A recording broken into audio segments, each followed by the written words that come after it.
Hi, welcome back guys. This is your friend, the fanfiction guy. Back with another fanfiction. This is the first part of What If Deku Was a Support Department Genius? Now before starting, please give this video a like and subscribe to the channel if you want more videos like this. Now let's get into the fanfic. Izuku is 1 and is like most boys his age. He giggles and smiles and crawls and learns to walk. He loves bright colors and toys and he babbles to his first words to his mother. It's Mama, Midoriya Izuku cries and does not stop for hours. Izuku is 2 and is like most boys his age. He laughs and runs and shoves crayons up his nose when he's supposed to be taking a nap. He loves outside and makes massive messes and throws temper tantrums that leave all the toilet paper in the house unfurled on the floor and toothpaste tubes squeezed out into sinks. Izuku is 3 and is like most boys his age. He is short and sweet and hugs his mother goodbye when it's time to go to preschool. He loves heroes and Kaken and his lets him save her when he plays All Might. Izuku is 4 but he is not like most boys his age. His classmates shout and run during recess while the teachers look on fondly. He gets beat up behind the school by boys 3 times his size. His classmates find frogs in the creek and fireflies after dark. He goes from doctor's appointment to doctor's appointment and prays the doctors are wrong, that they find something, anything, that would let him be normal, that would let him be a hero. His classmates' parents tuck them in at night with a bedtime story and a kiss. He falls asleep to the sound of his parents arguing over a fact of his genetics. His father leaves and he never comes back. His classmates learn kanji and numbers. He learns a single truth: everyone is not created equal. Izuku is 4 and he is quirkless.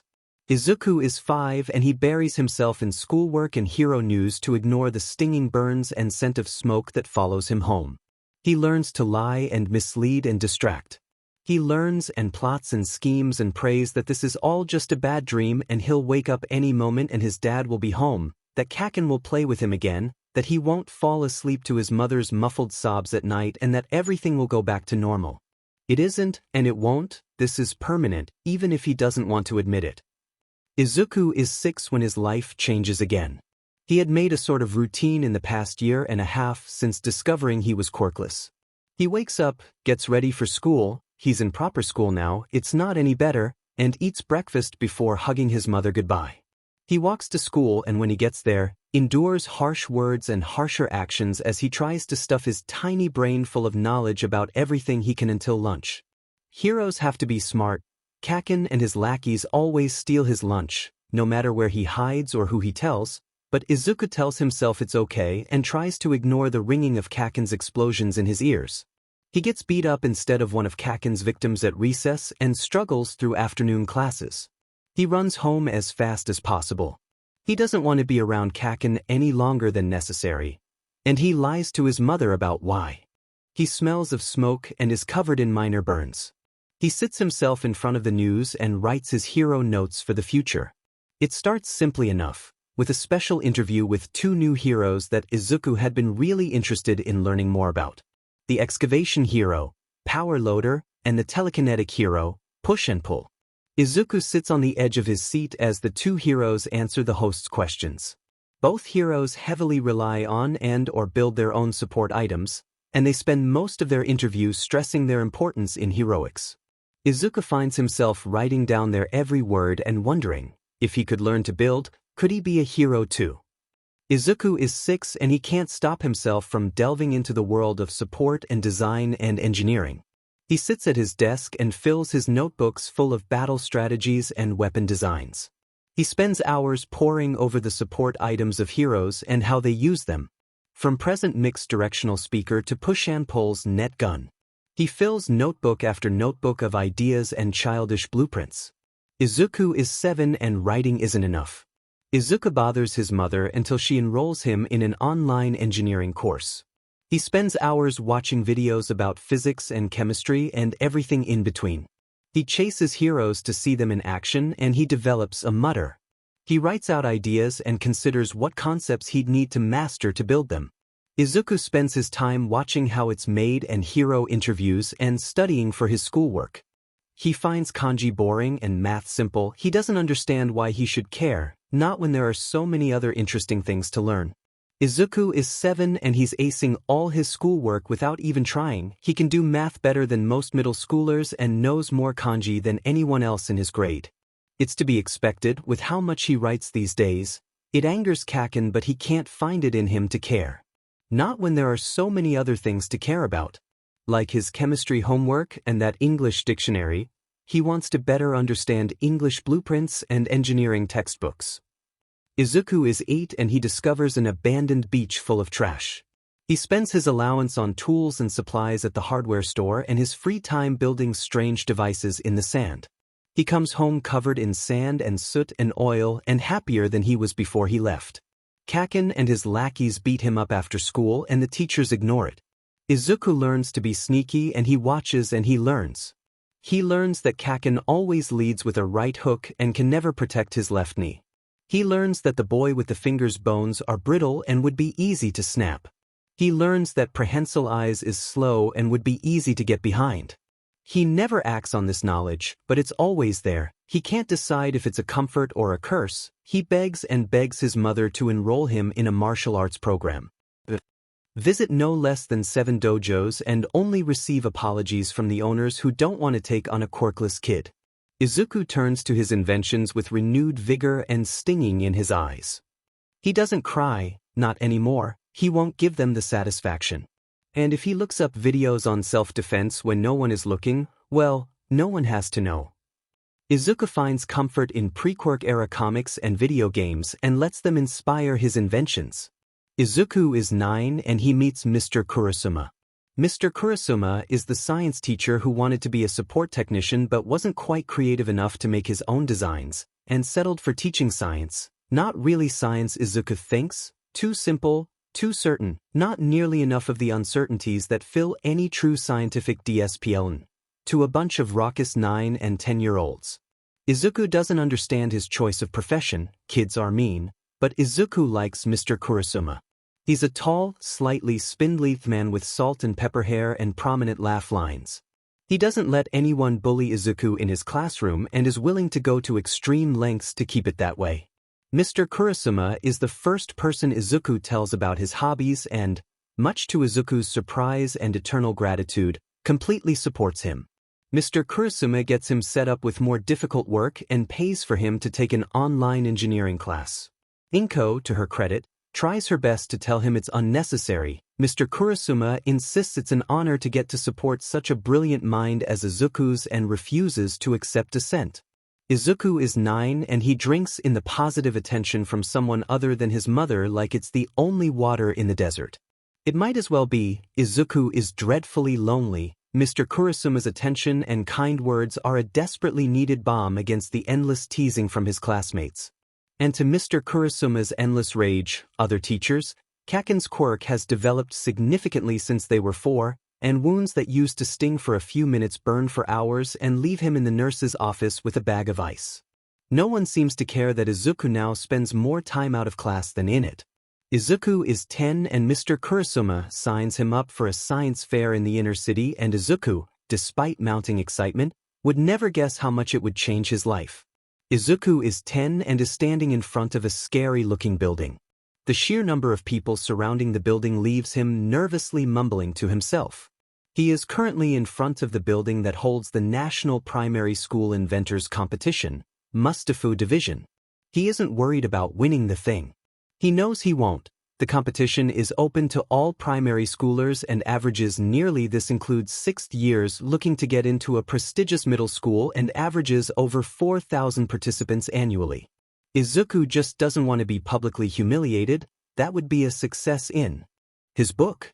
Izuku is clutching a box full of various inventions. He couldn't pick just one, sue him, and a stack of blueprints. He finds himself wishing he had access to a proper lab. Maybe if he did, he could bring some of his more complex creations into existence, but for now the blueprints will have to do. Mr. Kurasuma and his mother flank him. Mr. Kurasuma is beaming ear to ear while his mother is wringing her hands. She's nervous too, somehow that makes his nerves just a little bit more bearable. The receptionist is nice and explains to Izuku the rules of the fair, and that each year has its own competition. You mean I don't have to compete against the 6th years? He asks. He could have sworn that would have been the case. The receptionist smiles at him. Of course not. That would hardly be fair now, would it? Izuku's gut twists at the words. Of course it's not fair. When is anything in this world fair? Izuku's mom is handed a stack of papers and a name tag. The rules and regulations, along with a form of identification for the little inventor, the receptionist adds, seeing his mom's confused look. His mother responds, taking the documents and a pen from the desk and deftly writing out Izuku's name on the peel and stick tag before attaching it to him. He could do it himself, but he knows his mom likes to baby him sometimes. It drives him up the wall, but with everything she's endured for his sake, he can't find it in himself to deny her something so simple. Is there anything else? The receptionist nods. You'll be in Hall E, down the stairs and to the right. She points towards a set of stairs. You can't miss it. Izuku glances towards the stairs, stomach filled with nerves. You'll find a table with the little guy's name on it. Feel free to set up however you'd like. The receptionist offers another smile and Izuku realizes they're being dismissed. He sets off towards the indicated stairs just as he hears the receptionist call for the next person in line. Izuku and his mom and teacher wander around the not quite veritable army of tables, students, and parents for a while. They ended up having to ask 3 different people if they were headed in the right direction. Izuku finds himself less concerned by their lack of direction and very confused by the seemingly endless array of baking soda volcanoes that people have submitted and displayed at their tables. He thought this was an inventors competition, not a science fair.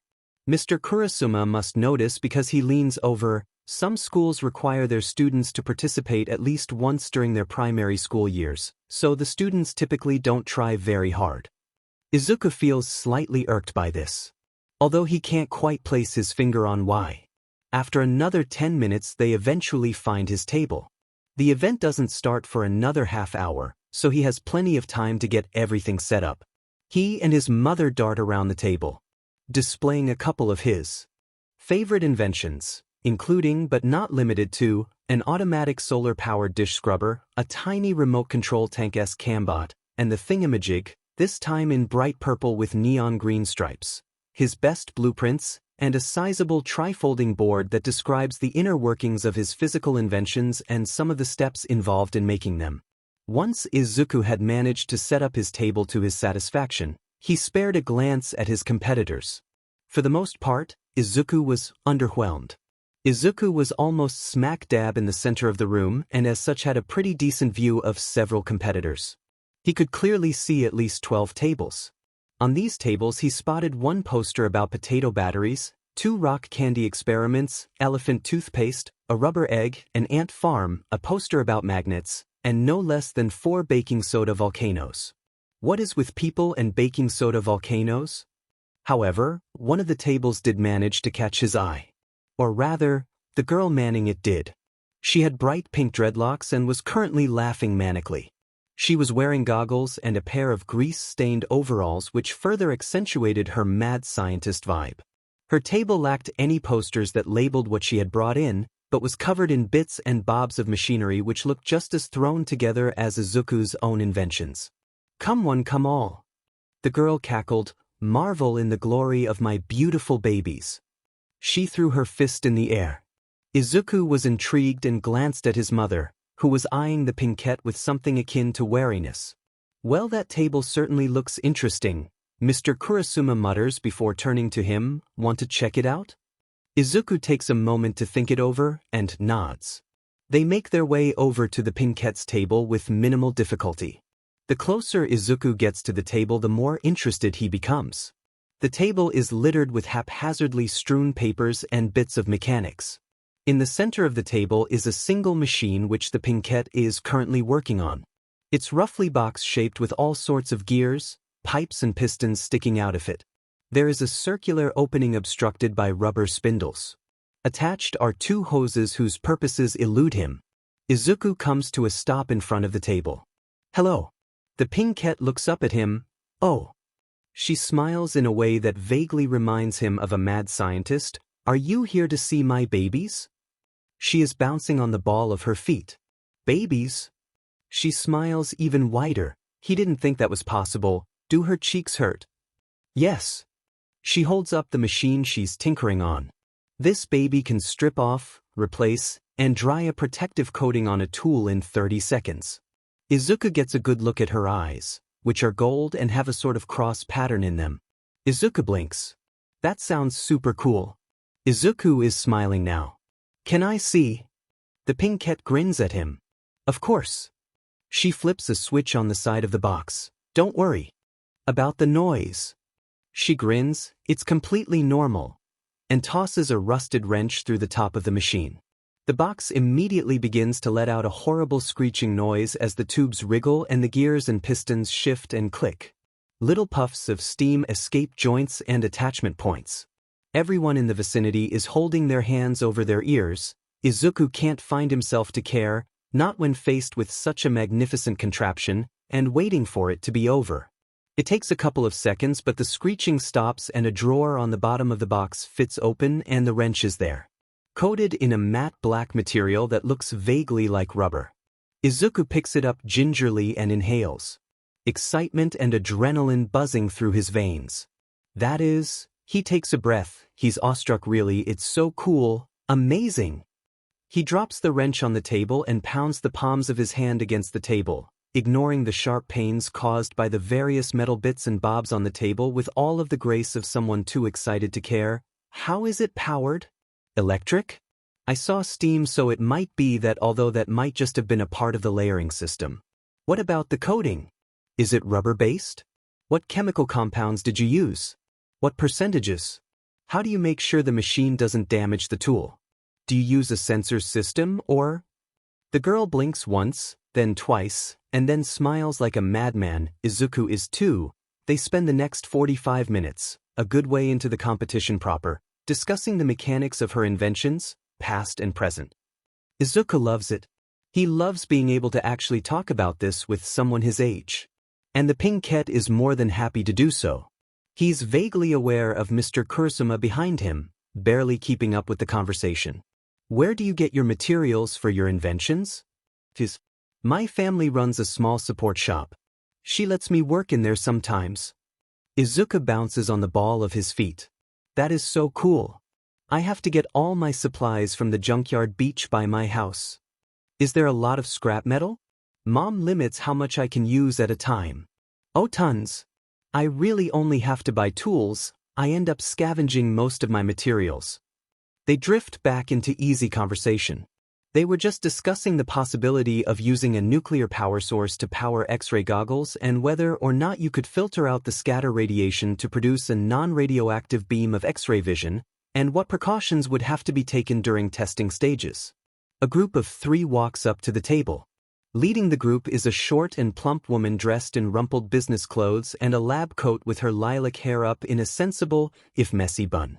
Her glasses are thick and she seems slightly bug-eyed. Excuse me, her voice is raspy, like she has a cold. The duo look up at her. Is this Hatsume? That's me, the girl he had been talking with smiled. Are you here to judge my amazing babies? Izuku blinks. Right, she calls her inventions babies. Strange, but Izuku won't judge. The judge is clearly put off by the statement, but does an excellent job shaking it off. Would you be willing to demonstrate for us? Mei nodded happily and once again set up the machine and threw in a handful of rusted screws and bolts. The screeching noise kicks up again and Izuku watches the machine at work, now armed with the knowledge of how it works. The judges, a little disgruntled by the noise, take notes once the machine spits out the coated bolts, and wish Mei luck before continuing on their way. Izuku was about to engage in more conversation with the girl, Hatsume, he reminds himself, but is stopped by Mr. Kurasuma.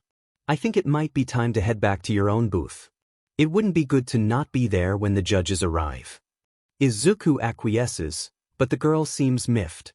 Can I come with? She asks. Izuku blinks, before beaming at her. Any adults in the area would later admit it was the cutest thing. It had been a long time since someone had asked to come with him to do anything. Of course. Awesome. What table are you? I have to let my mom know first though. She pouts at the last sentence, as if letting her mom know her location was some sort of burden. Izuku doesn't pick up on that though. He points towards the table that his mom is sitting at. She glances up at him, and he waves excitedly. 2 down and 3 left. Izuku proudly proclaims. The girl, Hatsume, nods excitedly. Oh, introductions. I'm Hatsume. We're friends now, so call me Mei. Izuku is momentarily stunned by the girl's sudden, yet firm, proclamation. I'm Midoriya Izuku, it's a pleasure to meet you. He bows shortly, and when he stands up the girl gives him a hug. It's very nice to meet you too. She releases him, before he had a chance to hug back, his mind notes, and begins to run off. I'll meet you by your table. She calls over her shoulder. Izuku nods. See you there. He turns around sharply and begins to make his way over to his mother. Well, Mr. Kurasuma starts. That was, he pauses, trying to find the right words, an experience. It was really fun. Izuku decides, I hope she comes back. I still want to ask her about how she regulates piston pressure. Mr. Kurasuma fails to stifle a groan. As it turns out, Mei does come back, although it's after the judges came and left, all smiles and cheer dragging a woman behind her. Izuku assumes that she's Mei's mother. She's smiling, only with far less mania than her daughter. She has black dreads and pale skin paired with the exact same cross eyes as her daughter. From the corner of her eye to her chin is a long jagged scar. She's short, muscular and is wearing a set of black overalls with Hatsume's workshop embroidered on the front in white thread, along with a grease-stained white shirt and heavy boots.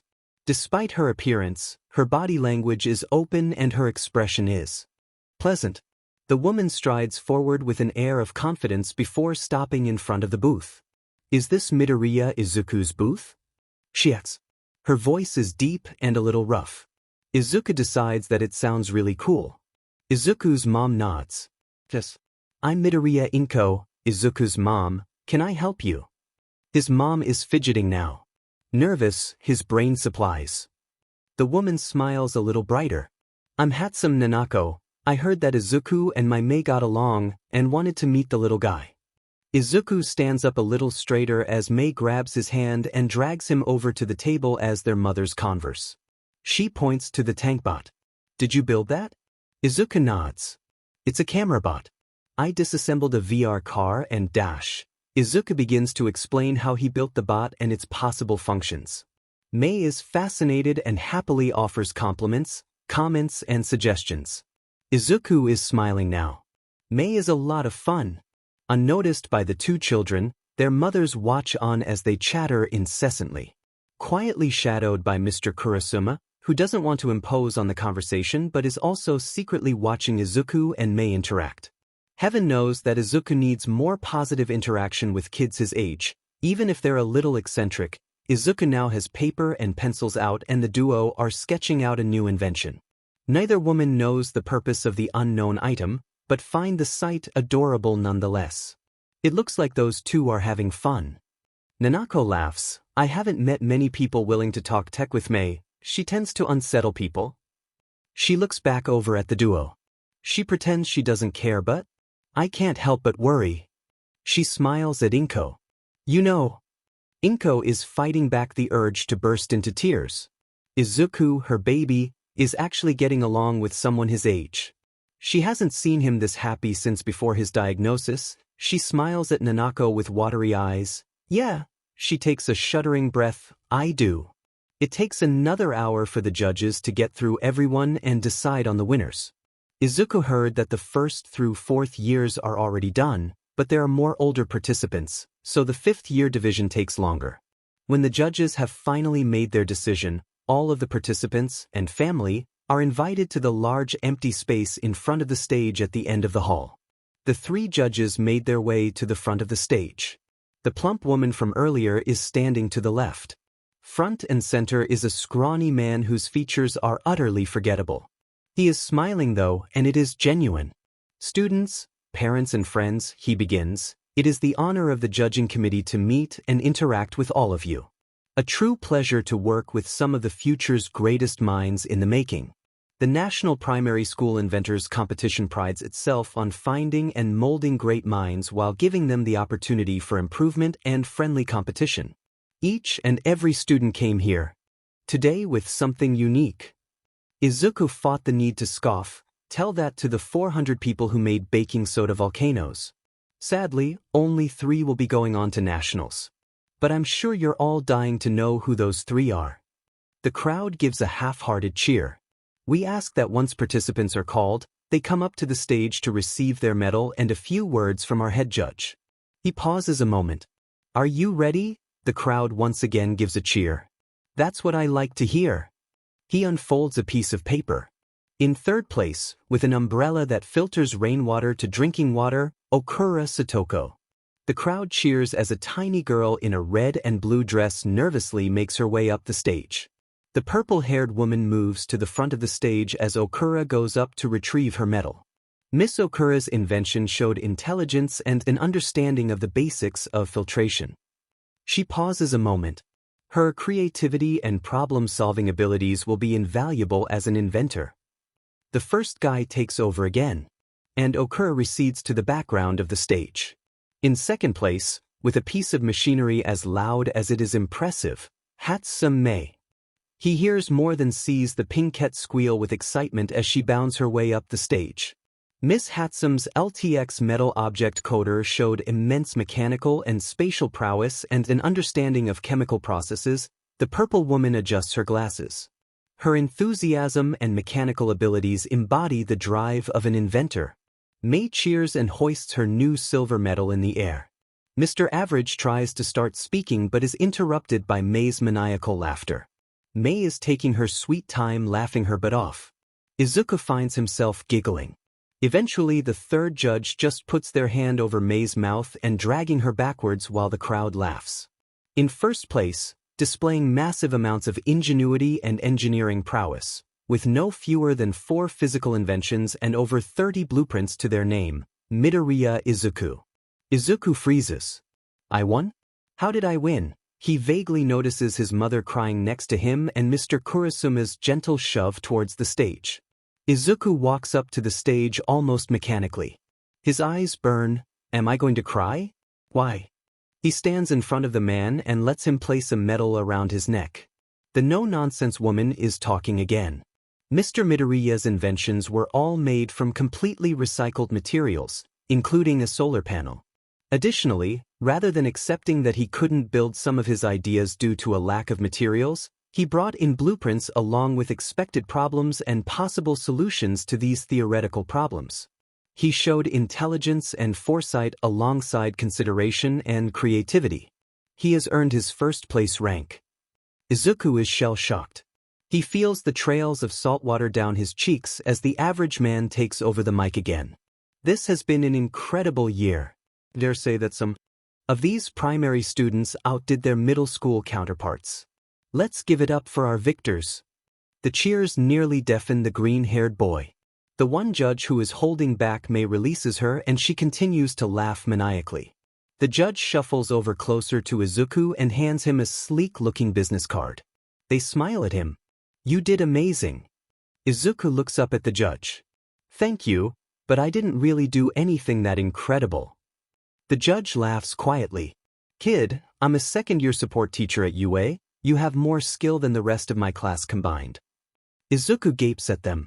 Don't look so surprised. Minds like yours are in short supply. They smile at him and then looks out at the crowd. Izuku follows their gaze and notices his mom sobbing while holding on to Mr. Kurasuma for dear life. I won't keep you, it looks like you have some people looking for you. They straighten up, but I hope, when it's time, to see you in my class. At UA? Izuku is gaping again. You'd fit right in. They laugh softly and gesture to the card in his hands. Call me if you ever need anything. Minds like yours deserve to be shaped by the best of the best. Hey, walk away calmly. He looks down to the card in his hand. Nishiyama Nobuko. Izuku continues to watch them until a sudden force slamming into him makes him stumble. Izuku-in. The voice chimes. Mei, his brain supplies. Izuku gets up to realize that Mei is hugging him. He's being hugged by a girl. and B. He's lost sight of the judge. Izuku spins quickly to be face to face with the excitable Pinkette. She peels herself off of him and grabs his wrists before dragging him off the stage towards their respective parents. Come on. Inko is crying and Mr. Kurasuma is smiling so wide it looks like his face is about to split in half. Inko swallows Izuku in a hug and misses. Hatsume claps her daughter on the back with a loud laugh. Izuku, my baby. Inko sobs as she clings to her son. I am so proud of you, and Izuku smiles. Maybe he could get used to this. The Hatsumes end up insisting on them all getting ice cream together afterwards. Inko doesn't have the strength to refuse, not when Izuku and Mei get along so well. The group ends up in a small ice cream parlor out of the way of the busy streets. It's not very busy, given that it's November, but the two families, and Mr. Kurasuma, enjoy the treat. Izuku and Mei have known each other for 4 glorious hours when the dreaded question comes. Izuku is finishing up his pistachio chocolate ice cream while Mei is both building a small tower out of spoons, no one is quite sure where she got them from, and eating a chocolate sprinkle and marshmallow sauce monstrosity while talking about the science behind quirk replication. Despite Izuku's lack of quirk himself, he loves quirk theory and is fascinated by recent efforts to recreate quirks, even if no one has actually succeeded yet. What is your quirk? Mei asks, she's still smiling. With barely contained mania, as if Izuku isn't having a mental breakdown with every word. Mine's Zoom, pretty standard stuff, but it's super helpful when I need to build tiny machines. In the time it took for her to finish her sentence, Izuku is pretty sure he went through all 5 stages of grief at the realization that she probably won't want to be his friend anymore. He always forgets when he meets someone new, he always forgets how fast people turn on him, and he always feels sick when he remembers. He likes Mei, he doesn't want to lose her. Which feels doubly silly when he reminds himself of how long, or short really, he's known her. Izuku plays with his ice cream for a moment, trying to delay the inevitable. I don't have one. Mei tilts her head. She's processing his mind whispers. I'm quirkless. Mei blinks and her smile becomes even more manic. Izuku braces himself for the venomous words and tries to blink back tears. That's amazing. Izuku feels like the world is spinning. Every experience he's ever had indicated that the outcome would be at best a useless platitude about how sorry she is that he was born wrong. He wasn't. Not that anyone he'd ever met would tell him that. The confusion must show on his face because Mei's grin dies a little. You dash. Izuku frowns, mulling over the words. You don't mind? Mei blinks, and her smile falls completely to make way for a look of sheer bafflement. What do you mean? You don't think it's weird? Or wrong? Mei tilts her head, as if this was the strangest thing she had ever heard. You don't think I'm broken or something? Of course not, she scoffs, unaware of the awe of Inko and sheer pride of her mother. You're quirkless. That's so cool. Why? Mei levels a glare at him. What do you think the biggest problem of mass-producing support equipment is, even if it would make everyone's lives so much easier? Izuku hesitated to give a response. Overactive mind supplying hundreds of reasons. Expenses? Factory emissions? Bureaucracy? Tech getting in the hands of villains? Mei apparently got bored with his train of thought because she interrupted him. Wrong, and so very wrong. She waved a spoon of sprinkle-covered chocolate in the air, splattering a little bit of the half-melted concoction against the wall next to them. The biggest problem with mass-producing things nowadays is trying to work around people's quirks, and that goes triple for any support items. I have to specially make my goggles to be able to use my quirk with them, and there are hundreds of contraindications for any invention depending on the quirk of the potential users. She continues to wave the spoon around, forgetting the wall in favor of shaking it in Izuku's face. You, Izukuan? Izukuan? He sputtered. What a childish nickname, we've known each other for maybe 4 hours. Shush. She presses the spoon against Izuku's lips in an attempt, vain as it is, to stop him from sputtering out vague halves of sentences that probably focus on the importance of following proper name etiquette. You don't have to worry about working around your quirk. You are the baseline for the human race. You can use pretty much any support item without having to prove that it won't harm you or hinder your quirk. Oh, Izuku's response is quiet and soft and quivering with unknown emotion. He wipes at his eyes with the back of his sleeve, unsuccessfully hiding his face. Thank you. Mei smiles at him. It's softer this time, less intense. Of course. It's true, she fidgets a little, and besides, we're friends, aren't we? Izuku smiles, eyes still wet with tears. Yeah. The mothers. Kurasuma left a few minutes ago after finishing his ice cream. He wanted to congratulate Izuku again, but he didn't feel like incurring the inevitable wrath of the mothers if he interrupted the two inventors, sit and watch the exchange of their children. Nanako is glad to see her little girl connecting, whereas Inko is actually crying with relief at the sight of Izuku actually getting along with someone else. Inko and Nanako had been mostly talking about work and their children. Easy topics, especially given the unique nature of their children's personalities. Nanako is halfway through a story about how Mei had managed to set her room on fire attempting to build an instant omelet machine when said girl raises her volume again to ask what Izuku's quirk is. Nanako would have let it go. Mei talks loud no matter what, despite how many conversations she's had with the girl about volume control, although she is considering scolding the pinkette for her volume anyways, just to be safe. But Inko seks in a deep breath and turns to face the kids. Nanako is nothing if not curious, it's why she does what she does, so she pauses her story and listens in to see if she can find what Inko would be so concerned over.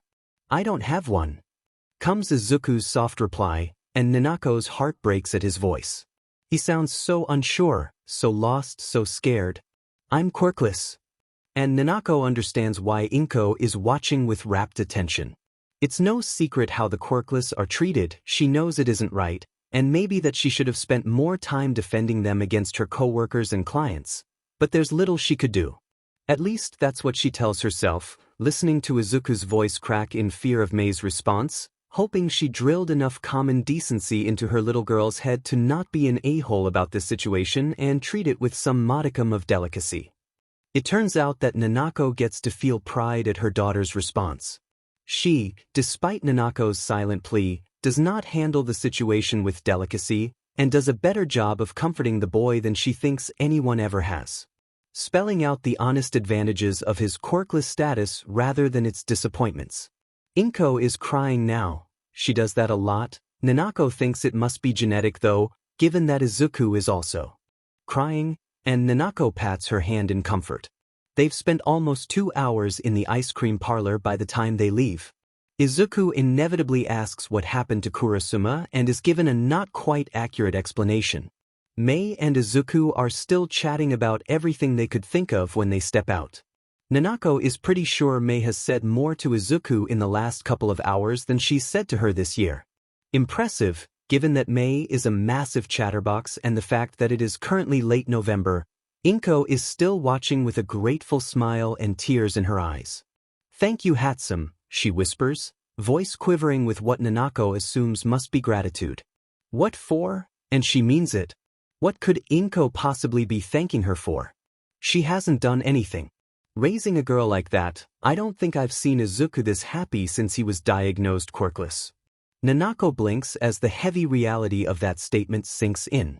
Inko looks at her, green eyes shimmering with tears and streetlight. Thank you. I feel like you shouldn't be thanking me for simple human decency. Inko gives a small smile. You'd be surprised. Nanako bites her lip. She pulls one of her many notepads out of her bag and spends another minute searching for a pen. When she finally finds it, she quickly writes down her number and email. Personal, not work. We should get them together sometime. Like a playdate? Inko smiles at her. Nanako bites back laughter. Mei would throw a fit if she heard it called that. Something like that. She chuckles. I thought they might have fun building together. Tidmits? That sounds like a lot of work. Not really. I live on top of my workshop and I can't really keep Mei out of it. I just gave her a table in the corner and limits on what materials she can use. Nanako smiles. What does Izuku do? I saw his table. He's got to have at least a few tools. Inko pauses a moment. I'm not entirely sure. He comes home from school several hours late and covered in sand and soot. He buys a couple of tools with his allowance, but I never know what he does with them. The two mothers are interrupted by one overexcited pink-haired girl. Ma. Mei is dragging one confused Izuku by the wrist. Do you remember that team robot battle I was talking about? Mei volume. Well? Do you? Her smile is bordering on crazy. The one next summer? Yeah. Could I work with Izuku to build one? Inko looks like she's trying to comprehend what's happening. Or robot? Yeah. Mei is hopping up and down now. She still hasn't let go of Izuku's wrist, leaving his arm bobbing up and down strangely. It'd be so much fun. I need a teammate to participate, and Izuku is super cool. She stops jumping up and down to hug Izuku's arm. Izuku flushes at that. The arm that Mei isn't holding hostage is reaching up to rub the back of his neck. Please, Mom. Inko sighs. Okay. She turns towards Nanako. When are you available to watch them? Nanako laughs. I can. Take him any day of the week. Somehow I doubt he'll be any more trouble than this little one. She muses Mei's hair, leaving her daughter sputtering half-formed refutes and complaints. How about after school on Wednesday? Sounds good to me. The two inventors cheer, and it takes every ounce of determination and a little bit of physical force, for their parents have to pry the duo from each other. Izuku smiled the whole way home, pulling out graph paper, where did he even get that, and sketching down some preliminary ideas. The rest of the weekend passed faster than Izuku would have liked. After the competition and Izuku and Mei's celebratory ice cream excursion, Inko had done her best to tell her son how proud she was of him for winning a national competition. Izuku had actually left school early on Saturday in order to get to the competition on time. The mother-son duo had spent the Sunday after the competition out on the town. The incredible thing happened after the mother-son duo got home and Inko had checked the mail. Amongst the usual bills and coupons was an official-looking letter. It is after dinner, and Izuku had retreated to his room to draw out some ideas to share with Mei on Saturday. Inko reads the back of the letter. Semi-primary school? She opens it and cautiously removes the letter. Dear Midoriya Inko, it is my pleasure to offer your son a full scholarship to semi-primary school. Due to your son's incredible performance at the National Primary Engineering Competition, we would be honored to welcome him to our prestigious institution. Semi-primary school is a prestigious institution for the children of prominent and successful citizens and incredibly gifted students. Additionally, should you decide to let your son attend, he would also receive a full-ride scholarship to our sister school, Semi-Junior High. We offer you and your son our congratulations, and we look forward to seeing who your son will become. Should you decide to accept our offer, the scholarship will cover tuition, books, and a small stipend to be put towards travel costs. Additionally, our curriculum offers special advanced courses for those with gifted minds, and our staff is full of the most talented and skilled teachers in the country. The registration packet and our contact information is enclosed below. Please feel free to mail it to our office staff at your earliest convenience. Congratulations on your achievement. We look forward to a great relationship with you and your family. We are firmly committed to doing everything we can to help our students become well-rounded and provide a safe and excellent learning environment.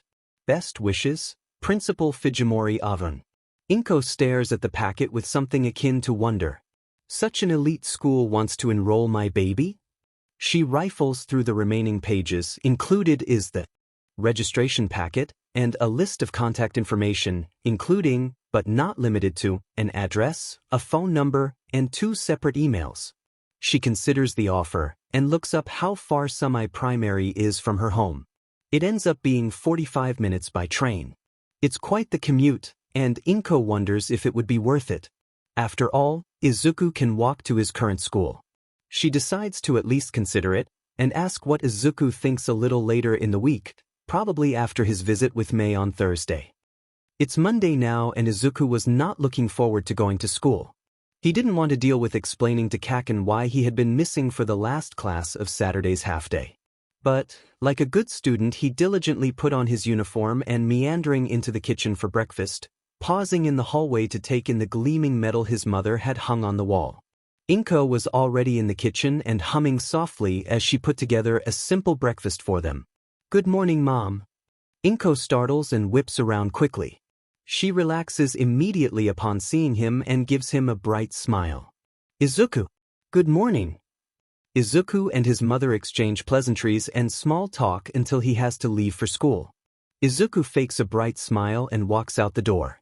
Izuku liked to get to school early. It was harder for Kaken to catch him by the entrance that way. Sometimes he wonders if everything has to be about Kaken. Izuku sighs and physically shakes himself to try and dislodge the mildly morose thought. Besides, he thinks to himself, I'll be able to hang out with Mei after school. Izuku is the first person to enter his classroom. It's 8 o'clock, and there would be 45 minutes before homeroom would start. Izuku pulls out one of his notebooks and begins to draw some design ideas for the mechanical arms Mei suggested they put on their robot. Izuku briefly pauses, biting the end of his pencil. I wonder what power source we should use. If we use gas, they might be able to add a flamethrower. Izuku hastily begins drawing a separate set of plans in the corner. But then we'd have to come up with a mechanism to keep the fuel tank from setting fire. He continues on like that, and for nearly 15 minutes the only sound in the room is soft mumbling and the scratch of his pencil on paper. Far sooner than Izuku would have liked, the next student of the day enters the room. It's Nakamura-san. A short girl with curly black hair and thick glasses. She has a quirk that lets her set things on fire with a glare, but it gives her a vicious headache and bloody nose for her trouble. Izuku ducks his head as she enters the room and slides into her seat. She's quiet, and more often than not the second person here. Kaken likes to tease her for her nerdy tendencies, and Izuku had defended her on the playground more than once. Not that she ever acknowledged it. Izuku makes a conscious effort to stop muttering when he turns back to his notebook. It doesn't take long for Izuku's other classmates to trickle in. Pretty soon the only person missing is Kaken and his clique. Izuku hopes that they won't be too aggressive today. He knows that it's in vain, but hopes nonetheless. Izuku hears him before he sees him. A long series of swears that Izuku doesn't know all the definitions to float down the hall a few moments before Kaken slams open the classroom door. He's quickly followed by his posse, scanning the room for something. Izuku flinches when Kaken's eyes fall on him. The blonde all but growls at his once childhood friend and stalks his way through the rows. Izuku risks a glance to the clock and finds that there's only 5 more minutes before class starts. Kaken only has 5 minutes to hurt him. Small sparks fly from Kaken's palms as he slams his hands down on Izuku's desk. His classmates flinch, but do nothing. They've learned not to draw Bakugo's ire, especially not for the quirkless freak. Izuku barely suppresses a squeak. He holds his notebook to his chest defensively as Kaken leans down to get in his face. Where were you on Saturday? Huh. Izuku is trembling now. Bakugo feels a thrum of satisfaction at this, and feels the familiar burn of tears in the corners of his eyes. I was at a competition. Oh, what for? He gulps as Kaken places a hand on his shoulder, letting sparks eat at the smaller boy's uniform. Engineering. Kaken blinks as the new information sets in. Engineering? Like your shitty support items? He scoffs. No real hero ever relies of support items. Did you think that using half-baked technology would carry your shitty but to a hero course? He grabs the notebook out of Izuku's arms and burns it with a small explosion. Izuku can't do anything but whimper as the tears spill down his cheeks. Here's a news flash, it won't, so do us all a favor and give up. His voice was full of venom as he chucked the burned notebook across the room. Hadaoka-sensei entered the room just in time to get hit by the still smoldering mass of paper and half-formed ideas. Everyone in the room froze. Even Bakugo seemed to realize the gravity of what had just happened. The notebook fell off of the teacher's face and fell to the floor with a plop. Would someone like to explain to me what is going on here? Hadaoka-sensei's tone was neutral, full of the calm anger that was always a little more terrifying than its loud and brash counterpart, and it sent a shiver up everyone in the room's spine. Predictably, no one spoke up, and even though the fact that the book was charred and Kaken and his group were the only students not already seated, it was fairly obvious whose fault it was. But without verbal evidence, Hadaoka-sensei only sighed and moved towards the front of the room. Sit down, class has started. If I catch anyone doing that again, I will not hesitate to send them to the principal's office. She straightened up as Bakugo shuffled towards his seat. Izuku let out a silent sigh of relief, prepared to get homeroom over with as soon as possible. She begins to sort through various papers before looking up, as if she had realized something interesting, but unimportant. Midoriya, she states calmly. Izuku is immediately standing, confused as to why she would be calling on him. Congratulations on winning the national engineering competition. It's nothing to sneeze at, especially considering the fact that you're quirkless. She offers a smile. I was beginning to worry that you would never become anything more than a fast food employee. She returns to shuffling papers as Izuku's ears burn. He feels his chest tighten and eyes burn with some hot emotion he cannot name. It is anger, hot and volatile and full of venom and spite. He is angry at the disinterest, angry at the half-hearted praise, angry at the fact that even when he proves he is better than anyone else in the country, it means nothing in comparison to his quirkless status. Angry that despite his brain, his determination, his skill, he is worthless because he can't become a hero without a quirk. He bows quietly and sits back down, expertly ignoring the snickers with the skill born of practice. Not ease, never ease. He thought that would be the worst of it. It isn't. His third class of the day is mathematics with Nato-sensei. He spends the first 10 minutes of class praising Izuku for his accomplishment, citing the importance of math and engineering, saying that he always knew that Izuku had it in him, and offering to help him after school if he ever has any problems with formulas. Izuku wants to scream. The platitudes would have been embarrassing coming from anyone else, but Nato-sensei had purposefully ignored any and all bullying towards Izuku in his classes, going so far as to tell Izuku off for distracting his star pupil Bakugo when the bullying began to include in-class explosions, and underscoring every piece of work he had turned in all year. Lunch is its own kind of nightmare. Like usual, Kaken and company corner him, steal his lunch, and leave him with a series of nasty bruises and burns to try and cover before he goes home. Or really before he gets to Mr. Nakamura's class this afternoon. Unlike usual, the beating lasts longer, and is filled with questions about why he thinks he's so much better than Kaken, why he thought that he would be worth anything, and reaffirmation that nothing he ever does will mean anything in comparison to the greatness that is sure to follow Kaken when he becomes the #1 hero. Izuku spends the rest of lunch soothing burns under streams of cold water and trying in vain to remove the smell of smoke from his uniform. Recess passes in much the same way. Although, Izuku does manage to rescue a kid in his class from Kaken's bullying, only to be told by the boy that he didn't want to be saved by a nerd. Izuku trudges through more classes, more meaningless praise, and more derisive snickering from his classmates. He gets to his second-to-last class of the day, and it is with Mr. Kurasuma. Izuku is convinced that he is an angel sent from the heavens. He does not mention Izuku's recent achievement, but smiles at him and sends glares at anyone who so much as looks at him funny.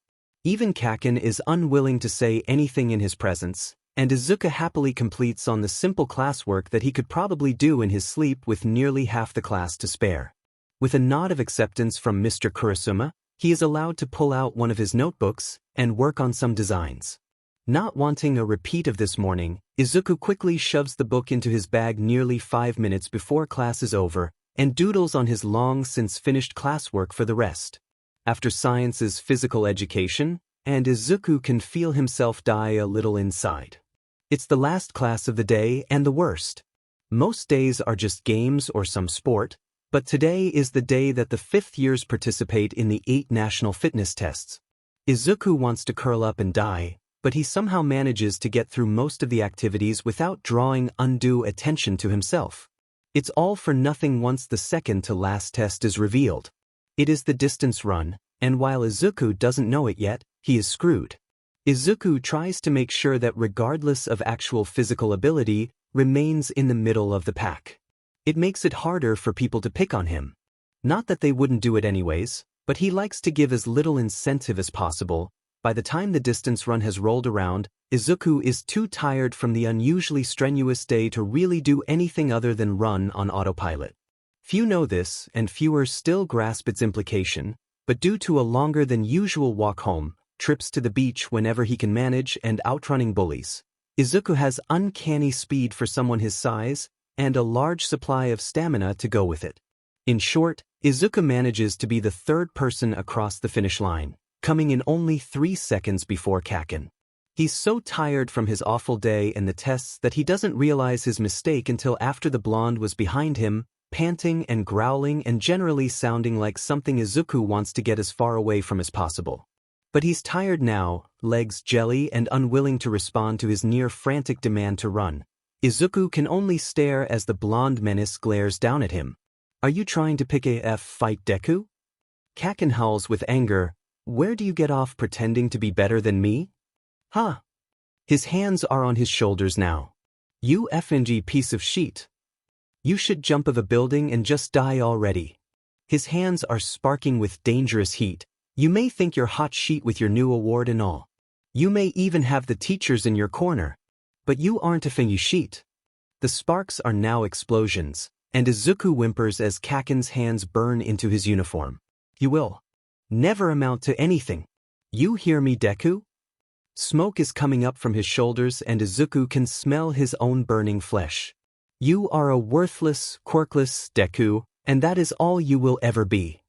Kaken is screeching and Izuku is failing at holding back tears as he nods. Anything to make the pain stop, to make Kaken leave him alone. "Bakugo," the stern voice of the PE teacher travels across the track. "Let go of Midoriya."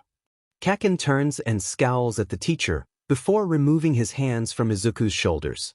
There are holes in his uniform where his hands were, and if Izuku could hear through the ringing in his ears, he would hear a series of hisses from his classmates as he collapses to his knees, arms limp. He looks up at his friend, bully, and teacher to see Kaken arguing passionately, explosions going off in his palms while the teacher looks deadly calm. It takes a moment for Izuku to hear anything through the ringing, and everything feels a little fuzzy from the pain. Were you even thinking pulling a stunt like that? Izuku has to think for a second before he recognizes that it's his teacher's voice. The teacher's voice is calm and collected, everything Kaken is not. Kaken seethes in his anger, steam practically puffing out of his ears. "I was putting that dim nerd in his place, that's what," he growls. Izuku's teacher sighs. Or at least it looked like it. Izuku can't really hear what's happening. He shakes his head at Kaken in disappointment. Not anger, it should have been anger. This situation deserved anger.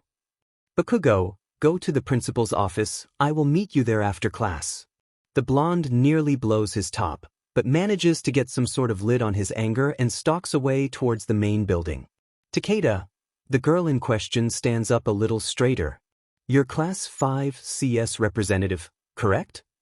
The girl nods. "Yes, sir." She is a little weary from the tests, but stands at perfect attention nonetheless. The PE teacher looks her over. Seeing if she is up to the task he wants to give her, "Take Midoriya to the nurse's office." He looks over the crowd that watches the ongoing scene like a drama. "The rest of you, we still have the seated toe touches to get through, get to work." Takeda goes about helping Izuku get to his feet. It takes longer than he would like. Any attempt to grab his arms is met with a flare of pain and the urge to scream, and any attempt to grab anywhere else would be inappropriate and/or uncomfortable. It probably doesn't help that Takeda doesn't want to be within 15 feet of him. She's trying to hide it, Izuku notes, but she's scared Kaken will come after her for helping him. He can't really blame her. It takes a while, but they eventually manage and begin their stumbling trek to the nurse's office. Izuku's shoulders burn, and he wonders how he didn't notice it before. It takes simultaneously far too long and no time at all for him and Takeda to find themselves outside of the nurse's office. Takeda opens the door for him and leaves the second he's inside. Izuku gulps. "Excuse me?" The nurse's office is a plain white room with 2 cots, a stocked medical cabinet, and a desk. The nurse on staff is currently sitting at her desk, writing something down in a small notebook. The nurse looks up from her desk to see a scrawny preteen boy with charred clothing on the edge of tears, alone in her office. She starts and quickly ushers him into one of the beds. She begins the process of looking him over and winces. It isn't pretty, and is outside her scope of legally treatable problems. She isn't licensed to treat burns like this. Hell, She can't even give him ibuprofen. She discreetly calls emergency services and the boy's mother before pulling up a stool to sit next to him. Are you okay? Izuku blinks hazily at the nurse, tears running down his cheeks as he breathes in and out shakily. He wants to nod, to say everything is fine. It isn't, and he burns. He shakes his head. The nurse frowns. No, I don't think you would be. She hums, can you lay down for me? Emergency services will be here soon, they'll get you all patched up. The boy winces and shakes his head. Laying down would involve letting his burns touch the bed. He can't do that. The nurse sighs and gets back up. The door squeaks open and Takeda slips back inside, Izuku's bag in hand. The nurse tilts her head. I thought he might need these. That was very kind of you. Takeda shrugs off the praise. She looks over Izuku again, who vaguely recognizes her presence. He might be in shock, he's not quite sure. The only thing that seems real is the pain in his shoulders and the ringing in his ears. She leaves without another word.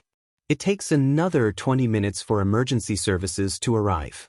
They shuffle him into the back of an ambulance and head towards the hospital. Izuku doesn't remember much of what happens after that. Everything is too fuzzy. Midoriya Izuku arrives at her son's school 10 minutes after the ambulance had left. The office is in shambles and her eyes zero in on Mr. Kurasuma, who is sitting with his head in his hands on one of the overstuffed office chairs. She feels the tears well up in her eyes. Mr. Kurasuma? He starts, and when he looks her in the eye, Izuku can see the shame and fury hidden there. Midoriya. What happened? Where's my son? He takes a shuddering breath. He's at the hospital right now, receiving treatment for some burns a classmate gave him during PE. Izuku feels a wave of despair crash into her as tears slip down her cheeks. Mr. Kurasuma springs to his feet and lays a comforting hand on the mother's shoulder. He's going to be fine. No need to worry. Why? Mr. Kurasuma fidgets. We don't know. Apparently your son beat the student in the long-distance running class, and the student wanted to show him his place. He practically sneers. It shouldn't have happened, not to him, and I am so sorry. Who? Had an inkling she knew who, and she prayed to whatever deity might be out there that she was wrong. Bakugo Katsuki. Izuku feels a crushing weight. Katsuki had never been the gentlest of souls, but she still distinctly remembered the little boy as Izuku's best friend and used to see him as a second son. It killed her when Izuku and Katsuki had stopped hanging out. What's going to happen now? I'm doing my best to see that the brat gets punished for what he's done, Mr. Kurasuma all but hissed, but the principal has a soft spot for the kid, seems to think he's the next coming of Jesus Christ or some sheet. Izuku winced at the language, but didn't interrupt Mr. Kurasuma. I doubt he'll get more than a slap on the wrist. Personally, I would recommend taking Izuku out of this school. I know that's a lot to ask, but I think that as long as he's in the same school as Bakugo, he won't be safe, much less happy. Mr. Kurasuma is scowling. If Bakugo doesn't receive proper punishment, I will go to the board to report the tolerance of bullying if I have to, but your son doesn't deserve to be dragged into all of that. Izuku can't help but think back to the letter she received only a few hours before. She decides to think about that later. Her son is hurt and she needs to be with him. Thank you, Mr. Kurasuma. The man looks at her. No need to thank me, he's a good kid. He's gonna change the world one of these days, and I can't wait to see it. Izuku and Mr. Kurasuma say their goodbyes and someone presses Izuku's bag into her hands before she makes her way to the hospital. Izuku comes back to awareness in a white room, feeling fuzzy. The painkillers make sure of that. There's an 4 in his arm and the ringing in his ears is still there. His mom is sitting in the corner wringing her hands. Hey Mom, Izuku's voice is hoarse, and he almost winces at the sound of it. Izuku starts and hurries over to her son's bedside. Hey baby, she whispers. How are you feeling? Izuku thinks about that for a moment. Numb. Izuku lets out a short huff of air. It's a laugh, Izuku will later realize, a sad one, but a laugh all the same. That's probably for the best. She murmurs. She rests her hands on his cheeks and smiles at him. The mother and son talk for a while. They don't cover anything important. Inko is racked with guilt and indecision, and Izuku can't really focus enough to discuss anything with consequences. The doctor eventually comes in. An older woman with a nice smile, clean white scrubs, and a hearty amount of smile lines. She puts Izuku at ease. The doctor describes Izuku's wounds to him. He's told he was brought here with severe second-degree burns and lost a lot of fluid. The burned location is a lot larger than what they usually deal with, and if the burn had gone 0.5 millimeter deeper, he probably would have lost all feeling around the burned area. As it is, it will probably be a little numb, even after it heals. Izuku learns that the burn will leave a scar, and that it will take a few weeks to heal. He's told that the hospital wants to keep him until the burns scab over, to make sure there aren't any infections. They don't know how long it will take. The doctor eventually takes her leave, and Izuku thinks he likes her marginally less now. Inko stands outside her son's hospital room, turning over a set of letters in her hands. It really isn't hard to decide. She fills out the forms in her hands and makes plans to drop them off at the first opportunity. She won't let this happen again. She won't. Despite Mr. Kurasuma's best, Bakugo does not receive the punishment he deserves. The whole incident is written off as a Quirk accident, and it makes his blood boil. He doesn't stay as a teacher much longer. He can't work with people who allow injury to come to students because they fear tarnishing the future of a kid with a powerful quirk. Mr. Kurasuma does go to the board, and is soundly ignored. He feels anger swell. This world is wrong, its foundation's crooked. It needs to be rebuilt. Mr. Kurasuma knows the right person for the job, he just needs to make sure he has the chance to grow up a little first. By the time Izuku is discharged from the hospital, it's already time for winter break. His burns are healing nicely, and Mei had even come over to see how he was doing. Both in and out of the hospital, his mom was too excited to tell her or her mother no. His mom had just started letting him write again. Izuku understood her concern, but come on, and was working on some of his newer ideas that Mei had helped him come up with when his mom came through the door. Izuku groaned internally. The last 3 times she had done this, it was to tell him not to write so much. Apparently it could aggravate the burns. Izuku. She sounds unsure. Izuku nods in her direction, prompting her to continue. He may be annoyed, but he has enough tact to keep it from showing thank you very much. We need to talk. And if that doesn't make Izuku's blood turn to ice, he doesn't know what will. That sentence never means anything good, and Izuku's mind kicks into high gear, coming up with countless scenarios of what could be wrong, ranging from plausible to absolute raving nonsense. He nods to show he's listening. He doesn't really trust his voice right now. It has come to my attention, his mother takes a steadying breath, that you've been bullied at school. And Izuku freezes. How does he respond to that? All he can really do is nod lamely. Izuku could have denied it, but he has a feeling that Mr. Kurasuma had told his mother. Izuku thinks that Kurasuma assumed Izuku had already told his mother, and that's why he had yet to mention it.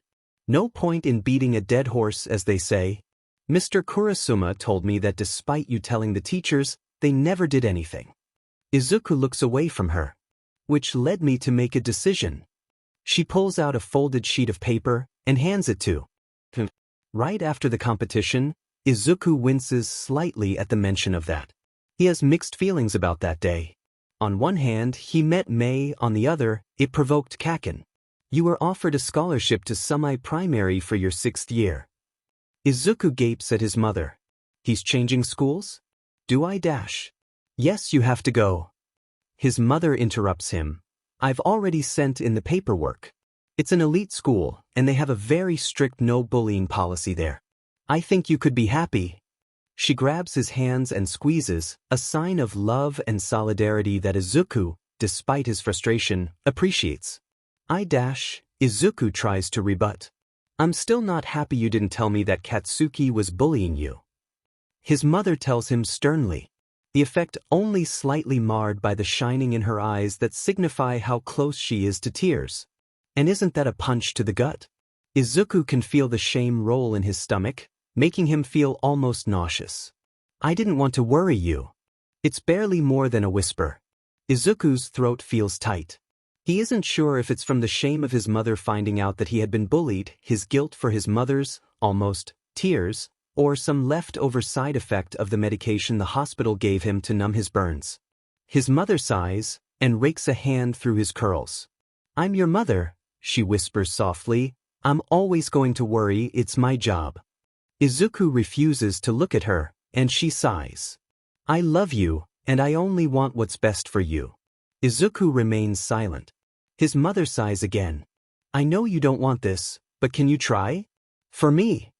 His mother tilts his face and he's forced to look her in the eye. They're both seconds away from tears. "I'll try," he eventually whispers. His mother envelopes him in a hug. "Thank you." A week after he was discharged from the hospital, 2.5 weeks after he left school for the last time, Izuku gets a letter. It is an invitation to the nationals of the National Primary School Inventors competition. He had honestly forgotten that that was a thing. A thing he had been beaten up over, no less. It would be televised, and Izuku didn't know how he felt about it.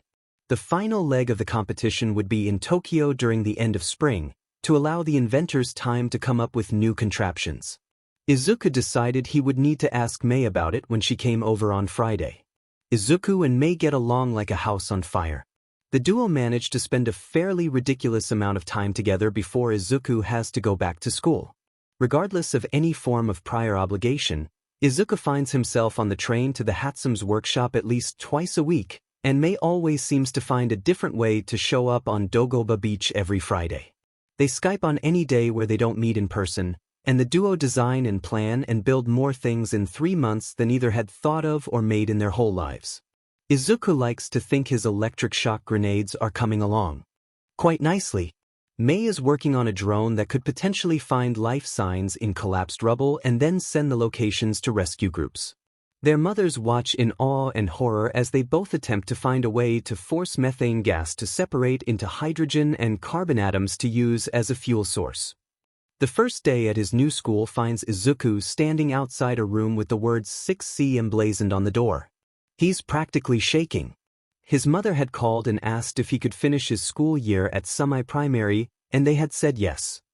He had gotten to school ridiculously early, despite the longer commute. The doors had only opened a few minutes ago. He had wanted to get there before his classmates and start his morning ritual of writing before class. It helps him calm down and get into the right frame of mind, and he hopes it will help settle the nausea that seems stuck in the back of his throat.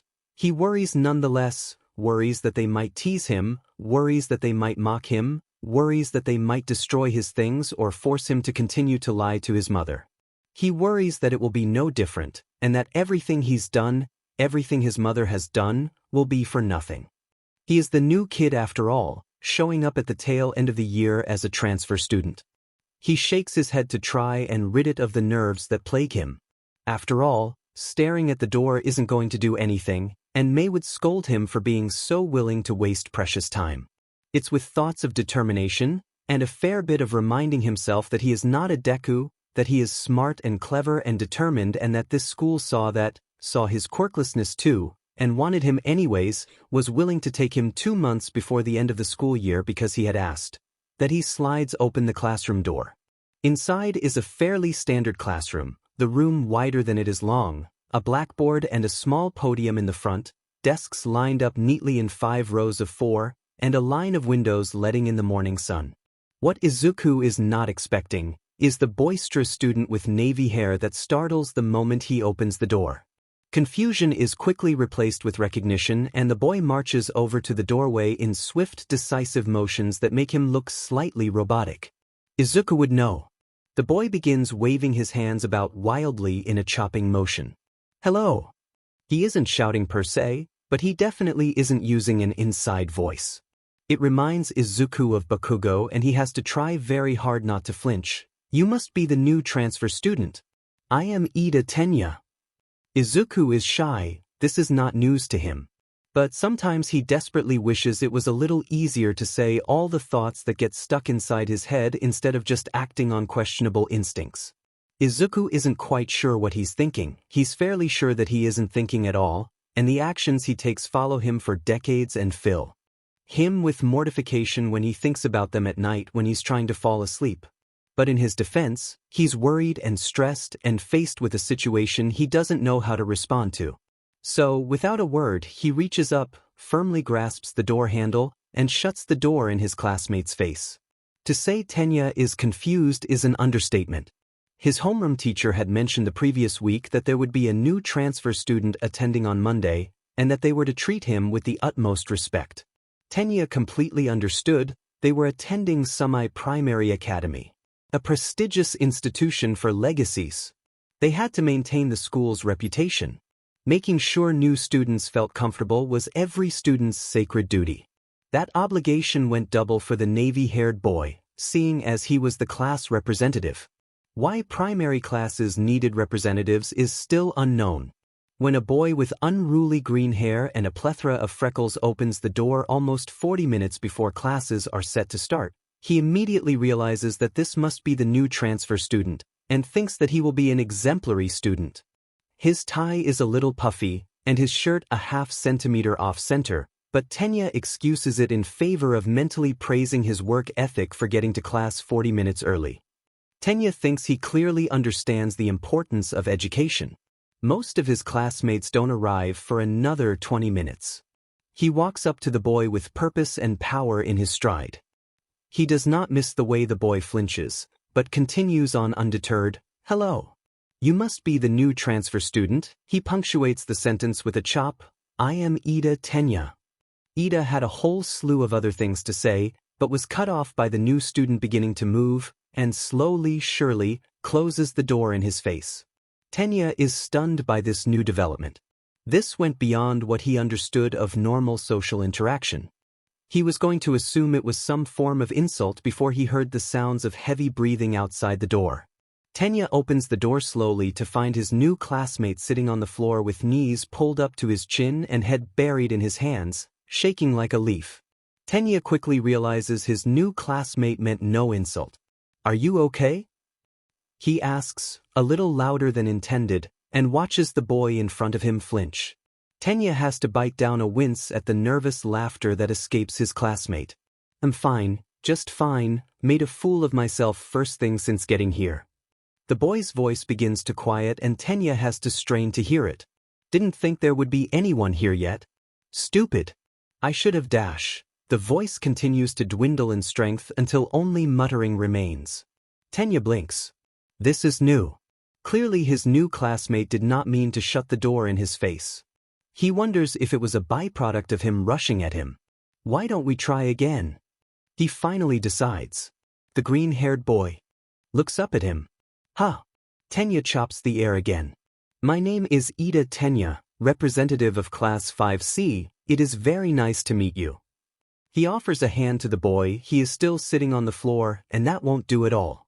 The boy blinks at him before grabbing at his outstretched hand and allowing himself to be hauled up to his feet. "Midoriya Izuku, it's nice to meet you." His voice is soft, and Tenya decides that it sounds very relaxing. "The pleasure is mine, Midoriya. As the class president, it is my duty to make sure you settle in well and get along with our classmates. Feel free to come to me if you need any help." The boy, Midoriya, he reminds himself, gives him a smile. It is bright and makes Tenya feel all warm and fuzzy inside. "Thank you," he is sincere and Tenya finds himself smiling back. He hopes that maybe Midoriya will want to be his friends. Dear God, he hopes, but doesn't count on it. No one he befriends is ever willing to stay. "Of course. I can show you to your desk if you would like." He doesn't say it as a question, but Midoriya nods nonetheless. If it isn't too much of a bother, the voice is even softer now. Unsure, Tenya decides he doesn't like it. "None at all. I am your class representative. It is my sacred duty to ensure that you are able to enjoy your time at our prestigious institution." Midoriya laughs. It's a nice laugh, even if Tenya isn't sure what he said that was so funny. "I didn't know primary schools could be prestigious." But of course. Tenya would be scandalized, but he doesn't think Midoriya is being derisive. Semi-primary raises legacies and extremely talented children to become the inheritors of great ambitions and forgers of new paths. Ida and Izuku get along far better than either had previously thought they would.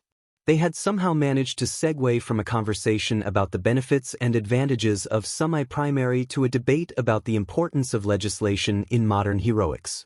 Ida had stopped the conversation 5 minutes before the bell so that both students could find their seats and have time to prepare for the day.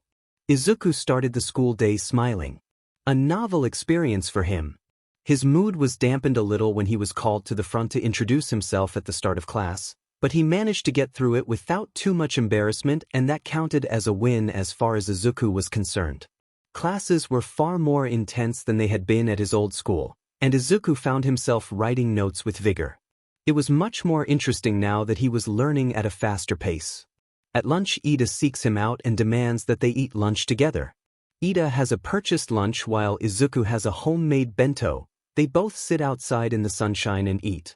Izuku learns that Ida's family runs the legacy agency Ingenium, the current head of which is his older brother, who he greatly admires. Izuku completely understands. Ingenium is a super cool hero. Izuku spends 5 minutes gushing about Ingenium's armor, and Ida seems pleased that someone else recognizes his brother's greatness. Ida learns about Izuku's passion for inventing and recent victory at a regional engineering competition, and how nervous Izuku is about going to nationals. Ida reassures him that surely he has nothing to worry about. "Do you live close to the school?" Ida asks. Izuku shakes his head, his mouth is full of rice. It would be rude to reply verbally. "Wonderful!" Ida exclaims, and Izuku has to pinch his brows together to signify confusion. "We can walk to the station together after school." Izuku blinks a few times as he processes this. "You want to walk to the station with me?" Ida flushes. Aye. He has to take a deep breath to calm himself. "I didn't mean to presume you would want to do that. I am very sore dash." Izuku has to grab Ida's shoulders to keep him from bowing. Personally, Izuku doesn't think he could stop the boy. He was much larger than him in every respect, from height to shoulder width to general size, but the contact seems to startle him. "I want to. I was just making sure." Now it's Ida's turn to blink. "I didn't want you to feel like you had to, because you're the class rep or something." Ida looks at him like he's the son. "Really?" Izuku nods. I've never had anyone to do that with in years. It sounds like a lot of fun." Izuku comes home beaming like the sun. He buzzes through his homework and is working on a blueprint when his mom comes home, smile still as radiant as it was when he got home. "How was your day?" Izuku is practically vibrating. "It was amazing. I made a friend." He proceeds to tell her everything about his day, from his embarrassing reaction to Ida's introduction, to the things he learned in class, to how he walked to the station with Ida and realized that they only live a few stops away from each other. Inko smiles as she listens to her baby talk about his day like he did when he was 3, before he even thought about quirks, and silently thanked every deity she could think of for allowing her son this happiness. Tenya comes home with a bounce in his step and a spark in his eyes. When Tensei asks about his younger brother's day, he expects the usual answer, but instead is regaled with the tales of his younger brother's new classmate, Midoriya Izuku. Tensei has to try not to cry. His brother had made a friend. In all of Tenya's 12 years of life, he had never made a friend. All of the kids thought he was too loud or too stiff or, heaven forbid, too annoying to spend time with. They never really teased Tenya, but they avoided him like the plague. Tenya liked to pretend it didn't bother him. Tensei knew it did. The older brother smiled as he listened to Tenya ramble. He decided then and there that he would meet this Midoriya Izuku that had brought his little brother so much joy. Izuku is barely 11 now, it is the middle of spring, and he has all of 2 friends. That is his favorite part. He and Mei get along like a house on fire, and their meetings are full of muttering, mostly him, maniacal laughter, mostly Mei, and explosions. Both of them, Izuku and Ida, have become very close, and hang out after school sometimes to study. They're primary students, they don't have to study, but Izuku loves learning and Ida is probably too obsessed with school for his own good. The new school year had begun and brought with it a flurry of activity. It has been 6 months since the fateful day at the science fair-esque engineering competition, and Izuku is insanely busy.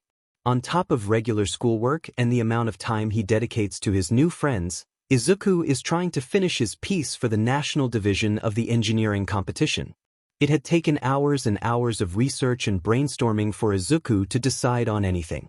Most of the things Izuku wanted to try and build would require some sort of government support, either in funding, materials, or permission to test on humans. Or in the case of his favorite project, Quirk repressing cuffs, all three. He eventually settled on building a wide-range electric shock grenade. Izuku doesn't quite remember where he got the idea from, but it seemed useful for heroics. The actual device functioned very similarly to a grenade. To activate it, one had to pull the pin and throw. A few seconds, 4.73 to be precise, the grenade would discharge a 50,000-volt pulse of electricity, the same amount as a standard stun gun or taser, in a 3-meter radius from the grenade. Izuku had accidentally set the workshop on fire no less than 7 times during the first part of the testing phase. Izuku is currently in the final leg of the testing phase, out of 7, and is also working on the presentation he has to give. The finals are being broadcasted on live television and Izuku really doesn't want to make a fool of himself. He idly remembers that was what he had thought about the local branch of the competition and that he had somehow won the thing. Mei still hasn't decided what she wants to make, which is impressive given that the competition is less than a week away. Either way, the duo are currently attempting in vain to tidy up the shop. The reasoning for this was Ida had insisted on meeting Mei, who had insisted on meeting at the workshop, whose mother insisted the workshop be clean for Ida's arrival. Why she cared was unknown, half the mess was hers in the first place, and she had never given a rat's but about Izuku seeing it in such disarray. And so, the duo are hard at work attempting to make the tornado of a room look at least semi-coherent. Or at least Izuku was. Mei was busy complaining about how much inventing time she was losing to the pointless chore, and completely failing to help in the slightest. Izuku didn't mind too much, she was spitballing some terribly interesting ideas for things she could be making while complaining. Izuku always did respect Mei's ability to. Izuku glances up at the clock and notices that Ida is due to arrive in 10 minutes. Izuku then glances around the workshop, which still looks like a tornado shot through it. He can already hear Ida's rant about proper lab safety as he scoops up another armful of scrap metal. Nanako opens the door to find 2 individuals who look like the personification of her husband's paper on the unexpected side effects of cloning. Hatsum Nito had managed to publish a research paper about how even if you perfectly clone a creature's genome and raise them in the exact same environment, they can still react to stimuli completely differently. Case in point, the only physical difference between the 2 brunettes in front of her are age and a slight deviation of eyebrow shape. As far as personality went, she didn't think the 2 boys could be more different. The taller one was easygoing and carefree, with hands in his pockets and a kind smile. The smaller one, around her daughter's age she thinks, held himself with such rigid posture that she wondered for a moment if he was recovering from tetanus. The elder introduced himself as Ida Tensei. Ingenium, the younger declared himself Ida Tenya with a series of stiff hand gestures. Nanako has to bite back a laugh. She can't wait to see how he interacts with her daughter. She's pretty sure the only reason Mei gets along with Izuku is because he's so easygoing. But she won't stop her daughter from trying to expand her social circle, even if she decides to start with what appears to be a human robot. So you are the Ida that Izuku keeps talking about, it's a pleasure to meet you. She swings the door open. I'm Nanako, please come in. The younger boy, Tenya, she reminds herself, bows deeply and she snorts. Excuse me, miss. He straightens up at the waist like he's got a hinge in his hip. Impressive, she notes silently. I notice your nameplate says Hatsume. That it does. She offers no further explanation as the boy fumbles to find a foothold to get whatever his initial point was across. The older boy rolls his eyes and gently bumps his, probably, brother on the head. We talked about this. It's rude to Nanako. Tenya somehow stood even straighter. I am sorry, brother, he exclaims before turning and bowing to Nanako. I am very sorry for my rudeness. Nanako chuckles. Don't worry about it. Yes, she decides, I really want to see him and Mei interact. Izuku and my Mei are in the garage right now. She points down the hall, 3rd door to the left. You can't miss it. Tenya bows again and marches over to the aforementioned door. He opens it and she can see the blood drain from his face as he takes in the sight of the workshop. She vaguely hears Mei and Izuku shouting and sees her daughter peek her head out of the workshop and bodily drag the brunette into the garage. The door shuts with a slam and she can vaguely make out Mei's maniacal laughter. She turns back to Tensei, who looks a little pale. Himself. So, what brings you here, Ingenium? The young hero pales further, and if that was because of the maniacal gleam in her eye, well, no one has to know. Tensei felt like everything was 2 steps from reality. He had accompanied his brother because he had wanted to meet the famous Midoriya, and also ensure that the place his little brother was meeting his friend's friend at wasn't too sketchy. He had not been expecting to be served tea in a living room covered in poorly embroidered decorative pillows displaying science puns, while discussing his poor choice is support gear. Nanako, as she had insisted he call her, was halfway through designing a blueprint while simultaneously insulting whoever made his costume when a loud bang sounded from the garage. Tensei was standing within a second and almost halfway to the door when he heard Nanako groan. Not again, the woman ummed. When Tensei turned around, she was cradling her head in her hands. I've already had to replace the desk 3 times this week. This happens often? Nanako looked up at him, and had a look on her face that made him think she had momentarily forgotten he was there. Sort of?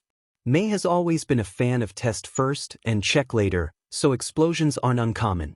I had to uninstall the fire alarms years ago. She motioned to the kitchen, where he noticed a hole in the ceiling with a jumble of wires spilling into the kitchen. Izuku's been a massive help in that regard. Now we only have fires once or twice a week. Tensei sputters and Nanako continues as if he hadn't reacted at all, but he's been having trouble with his taser grenades dash. Tensei put a hand up. Taser grenades? The idea was both terrifying and intriguing, and Tensei wasn't sure what to focus on, the crazy idea, or the fact that an 11-year-old was building it. Tensei might not be the most strict of heroes, if his history with vigilantes is anything to go by, but even he thought that sounded a little illegal? Dangerous? Crazy? He couldn't decide. He wasn't sure he wanted to. Izuku thinks that Operation Have Mei Meet Ida is going great. Ida, in typical Ida fashion, had thrown a fit at the state the workshop was in, but with only a minor amount of prompting, had introduced himself. Upon explaining that he wanted to be a hero, Mei had gotten the look in her eyes that meant she had an idea that was going to result in either something crazy or ingenious. More often than not, it was some unholy combination of the two. In short, Mei had somehow managed to clear a space at one of the tables, taken a large piece of blueprint paper, and begun going over what support items Ida would want. Izuku had tried not to get involved, he swears, but Ida had mentioned armor, and all of a sudden he was at the table drawing up the blueprints for an exosuit that could shoot lasers out of the palms. At Mei's request. They had a grand time designing and planning until Ida had asked about Izuku's stun grenades, and Izuku had given a small practice demonstration, complete with PowerPoint and, probably, human test subject. He would be forever grateful for Mei's willingness to participate in dangerous experiments. Ida had then yelled at Izuku about proper safety protocol while Mei recovered. Once recovered, Mei had decided Ida needed to see all of her projects, complete and otherwise, which had resulted in one of Mei's projects exploding in Ida's arms, which managed to set off one of Izuku's grenades, which happened managed to short one of the monitors, which ended up bursting into flames, which then set off the sprinkler system. Tensei wasn't sure what he expected when he opened the door to the garage with Nanako trailing behind him, but it wasn't this. The garage itself was a hodgepodge of equipment, paper, and support items that he wasn't sure was exactly legal. In one corner his brother was covered in soot and blinking in a way that indicated he was unsure of how to process what was happening while holding a smoking piece of warped metal and melted plastic. Next to him was an exuberantly cheering girl with pink hair in a pair of grease-stained overalls. Her hair was on fire, but she either didn't notice or didn't care. In the middle of the room was a series of sparking electronics and a flaming monitor. In the other corner was a boy with green hair who was banging his head against the desk with vigor. Tensei agreed in spirit, but it probably wasn't the most sensible response to the situation, all the while the sprinkler system rained down. Ida had somehow managed to get along with Mei. How this happened is a mystery that no man, woman, or other thinking creature would ever be able to truly solve. Either way, Ida had demanded to come with Izuku and Mei to Tokyo in order to support them getting to nationals. A week later, and Izuku, his mom, Mei, Nanako, and, surprisingly, Ida were all in the car driving to Tokyo for the national division of the engineering competition. Mrs. Nanako was driving and blasting some sort of punk rock all the while. Izuku's mom was knitting in the front seat and smiling serenely. Izuku, Mei, and Ida were all squished into the back of the vehicle. It wouldn't have been a problem. Izuku is as skinny as a stick and Mei isn't too much better, but Ida was way broader than anyone their age had any right to be, and had demanded to sit in the middle seeing as he was the guest. Izuku didn't mind, but Mei was complaining about it up until they finally pulled into the event parking. An hour later, and Izuku was sitting completely alone in a waiting room, muttering like his life depended on it. There are 11 participating districts and 3 finalists per district, resulting in 33 finalists that were competing for top spot. Izuku clutched the sleek black box containing his 6 stun grenades in various stages of assembly and tried not to be sick. He would be going 11th. Mei would go before him, and the presentations of others were displayed on a small television in a corner of the dark room he was staying in. Izuku watched with some sort of twisted fascination as he watched Mei introduce her supped-up, unholy child of a flamethrower and a paint gun to the judges. Basically, a paint gun that shoots rounds that explode in flame on impact. Following Mei is a girl who had managed to design something that's purpose, despite a 15-minute explanation Izuku and the judges could not understand. The girl's thick accent, while pleasant to listen to, was not helping. Following the girl are a few others who were mostly forgettable, and a boy with wavy black and ropes of scar tissue dotting his body who presents a new type of fireproof material. And then it was his turn. Izuku gripped his box as hard as his tiny 11-year-old fingers would allow, as he marched out to the stage. His PowerPoint was already queued up when he found his way onto the stage. Izuku took a deep breath and looked to the judges' panel. Izuku presents through a haze. He knows he's speaking, he knows he's being persuasive, but for the life of him he can't figure out what he's saying. He knows that when he's done, he'll be completely unable to tell anyone what he said, but the judges eat it up regardless, and Izuku dismisses himself and walks back out to his waiting room. The room is spinning and he feels lightheaded. He finds a throw pillow on one of the couches and clutches it like a lifeline as he tries to keep from hyperventilating or dissociating. He vaguely thinks he ought to see someone about his anxiety after this. He doesn't think this is normal. Another hour passes before the call is given for all of the participants to exit towards the stage. Izuku feels like his head is stuffed with cotton as he puts one foot in front of the other. He makes it to the stage and faces the judges. The participants aren't in any particular order, and Mei pushes through a half-dozen primary students in order to grab Izuku by the shoulders and shake him. "Isn't this so exciting?" She all but screams into his ear. Izuku, by some grace, doesn't flinch, but a lot of the other participants do. One of the judges clears his throat. Mei quiets down but doesn't stop vibrating with barely contained glee. "All of you came here today with sharp minds and excellent ideas. You ought to be proud of the accomplishments that led to you being on this stage today. Regardless of results, you are your generation's shining stars of innovation. Every year I come with higher expectations, and every year I find myself blown away by the creativity and drive of our contestants. It is with great pride that I congratulate you on your accomplishments." Laughter interrupts the man. "Well said, Dr. Takashi." An excitable woman stands up. "A wonderful sentiment, but only one can win this competition." She throws a hand into the air. "But first, let's hear it for all of our finalists who made it this far." A cheer winds up from the crowd, deafening and full of excitement. "Now, for our third-place finalist, give it up for Hirano Shioda." A boy steps forward and Izuku realizes it is the boy with black hair and thick scars. He idly notes his eyes are a burning gold. Unlike everyone here in formal wear, even Mei had been stuffed into a dress, he was in a dark t-shirt and jeans. A man walks up and puts a bronze medal around his neck. The girl with the accent slides up to him and gives him a hug. The cheers and clapping of the crowd is practically deafening. The woman starts up again as a slideshow begins to play on the screen behind him. Your new fabric can stand heats up to 700 degrees Celsius without even beginning to warm on the opposite side. A true revolution in fireproof fabric.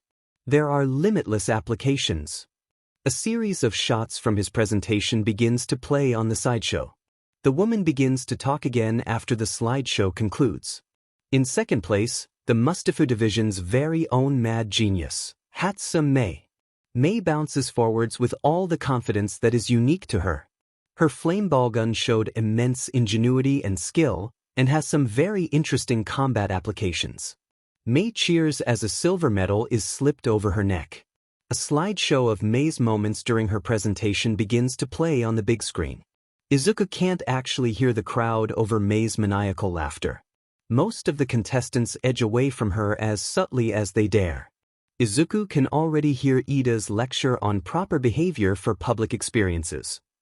Everyone begins to shift nervously as they wait for the announcement for first place. Izuku doesn't notice that a couple of people actually begin praying on stage. And finally, what you've all been waiting for.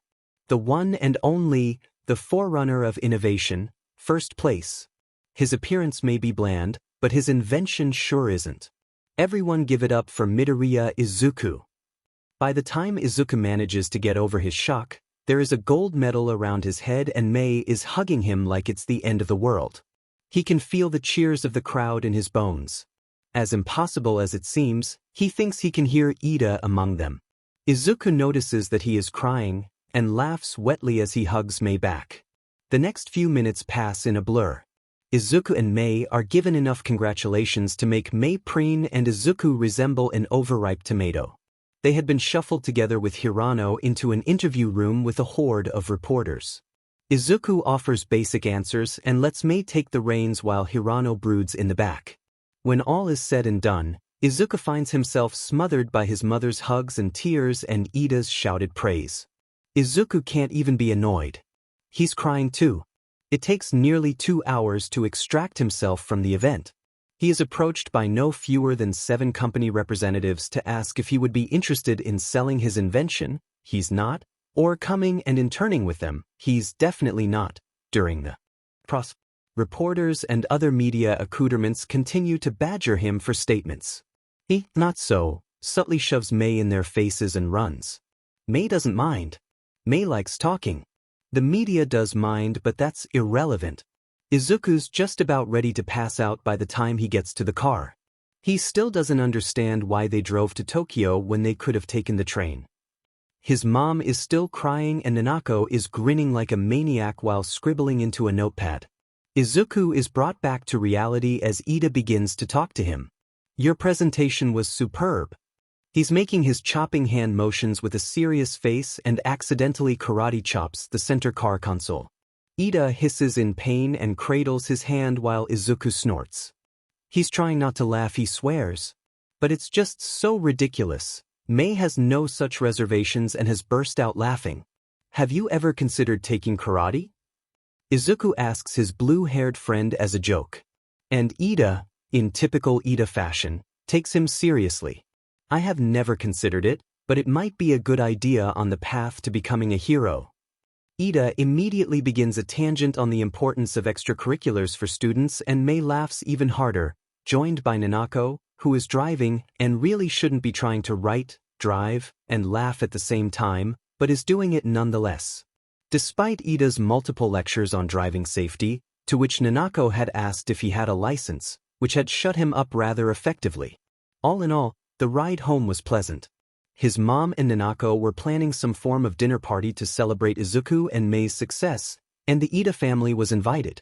Izuku wasn't sure who else was on the guest list, but he would be satisfied with them alone, although Izuku is pretty sure the only reason Nanako invited Ida's family was so she could continue to hound Ingenium about his costume.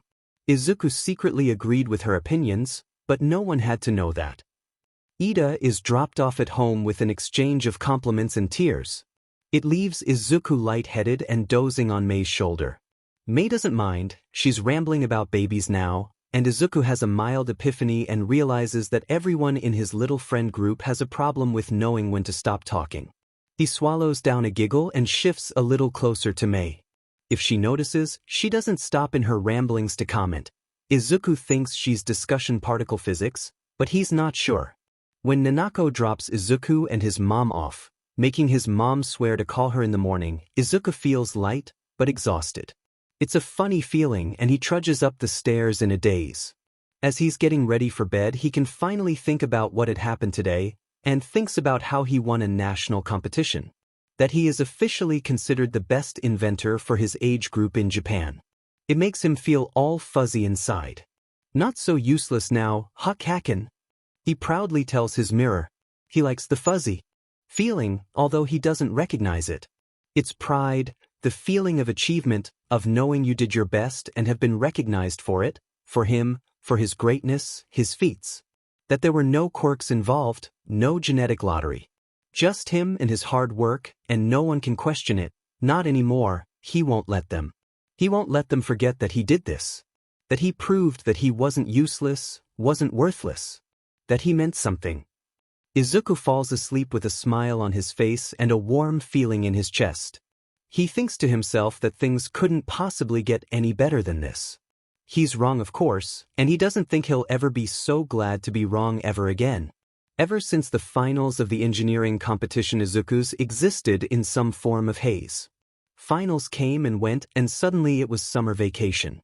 Izuku spent long afternoons exploring his hometown and continuing hero analysis with Ida, lazy mornings perusing the streets in search of a good fight to spectate, burning the midnight oil building and testing, and blowing things up at Dagoba Beach, mostly on accident, with Mei. The official story is that they chose Dagoba for their testing ground. Nanako wholeheartedly approved of that, but the truth of the matter was that Mei is a raging pyromaniac with a love of all things that go boom, the bigger the better. At some point Ida had turned into Tenya when Izuku insisted that he could call him by his given name, and Tenya had agreed on the condition that Izuku used his first name as well. Nanako occasionally lets the trio take on projects for her during the summer. They all love it. Tenya mostly offers moral support and, more importantly, keeps them from trying anything too crazy in the name of science. No Hatsume, the shoes do not need plasma cannons. What would an underground hero need plasma cannons on their feet for? Izuku's favorite project they'd been allowed to complete was a set of boots and gloves with magnets embedded in them for the magnetic hero, Magnetron, whose quirk allowed him to alter magnetic fields. At the moment, however, Izuku and Mei are invested in their most recent attempt to build a Battlebot for the summer competition.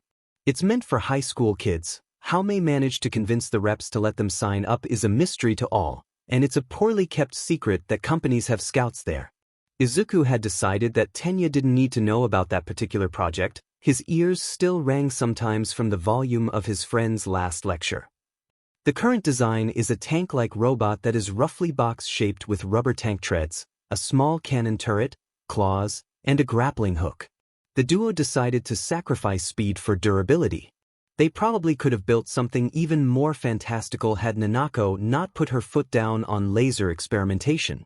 Surprising, Izuku was the most upset about this, honestly kind of expected, development, and had refused to stop planning. Designs for the technology. Whether or not those designs were actually feasible is another matter entirely. The last design had been barely able to fit through the door due to its size, but then Izuku had reread the rules and learned that there was a size limitation. The robot has to fit in a 100 centimeters sided cube, which will be tested with a box that the robot has to fit in. Mei was very miffed about that development. So was Izuku, if for different reasons. The two inventors are currently arguing about whether or not to add extendable arm-like appendages to the robot. Mei wanted to, but Izuku, who was the unofficial programmer of the duo, was worried about attempting to program the arms so they would be anything more than dead and very destructible weight. Yet another thing Izuku loved about being friends with Mei, they would argue all the time, but she never hit him like Bakugo, and she never held anything said during their arguments against him. She would never apologize, but he didn't mind. In all honesty, he would be surprised if she recalled whatever it was she would need to apologize for. He had learned that Mei's memory was a little selective. I'm telling you, the arms would be awesome. Imagine just throwing robots around the ring. Mei swings her wrench around for effect. And I'm telling you that they would just end up being dead weight. There's no way to attach what you're talking about to the current model without leaving it off balance. Izuku shoves the blueprints and a notepad full of calculations into Mei's face. Besides, there isn't time to program the thing.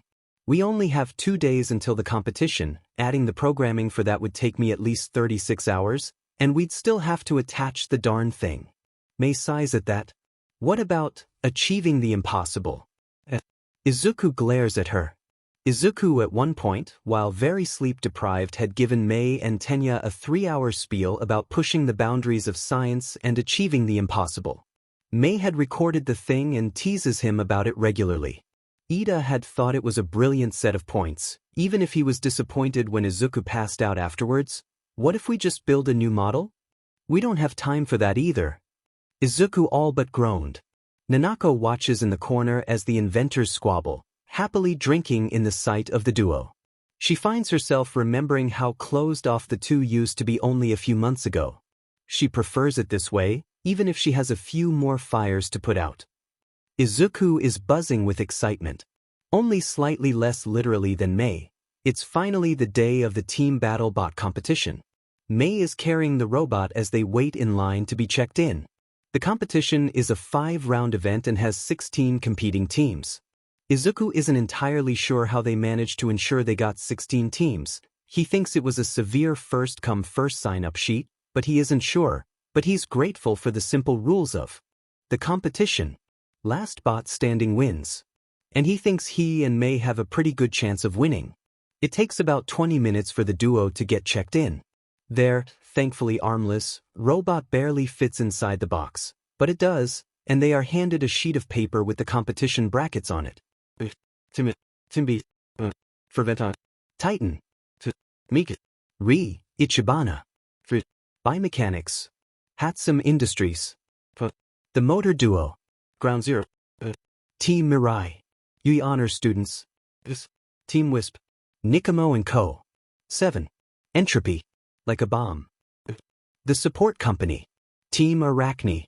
Izuku looks at the round 1 matchup sheet again as he zeroes in on the team names. Mei.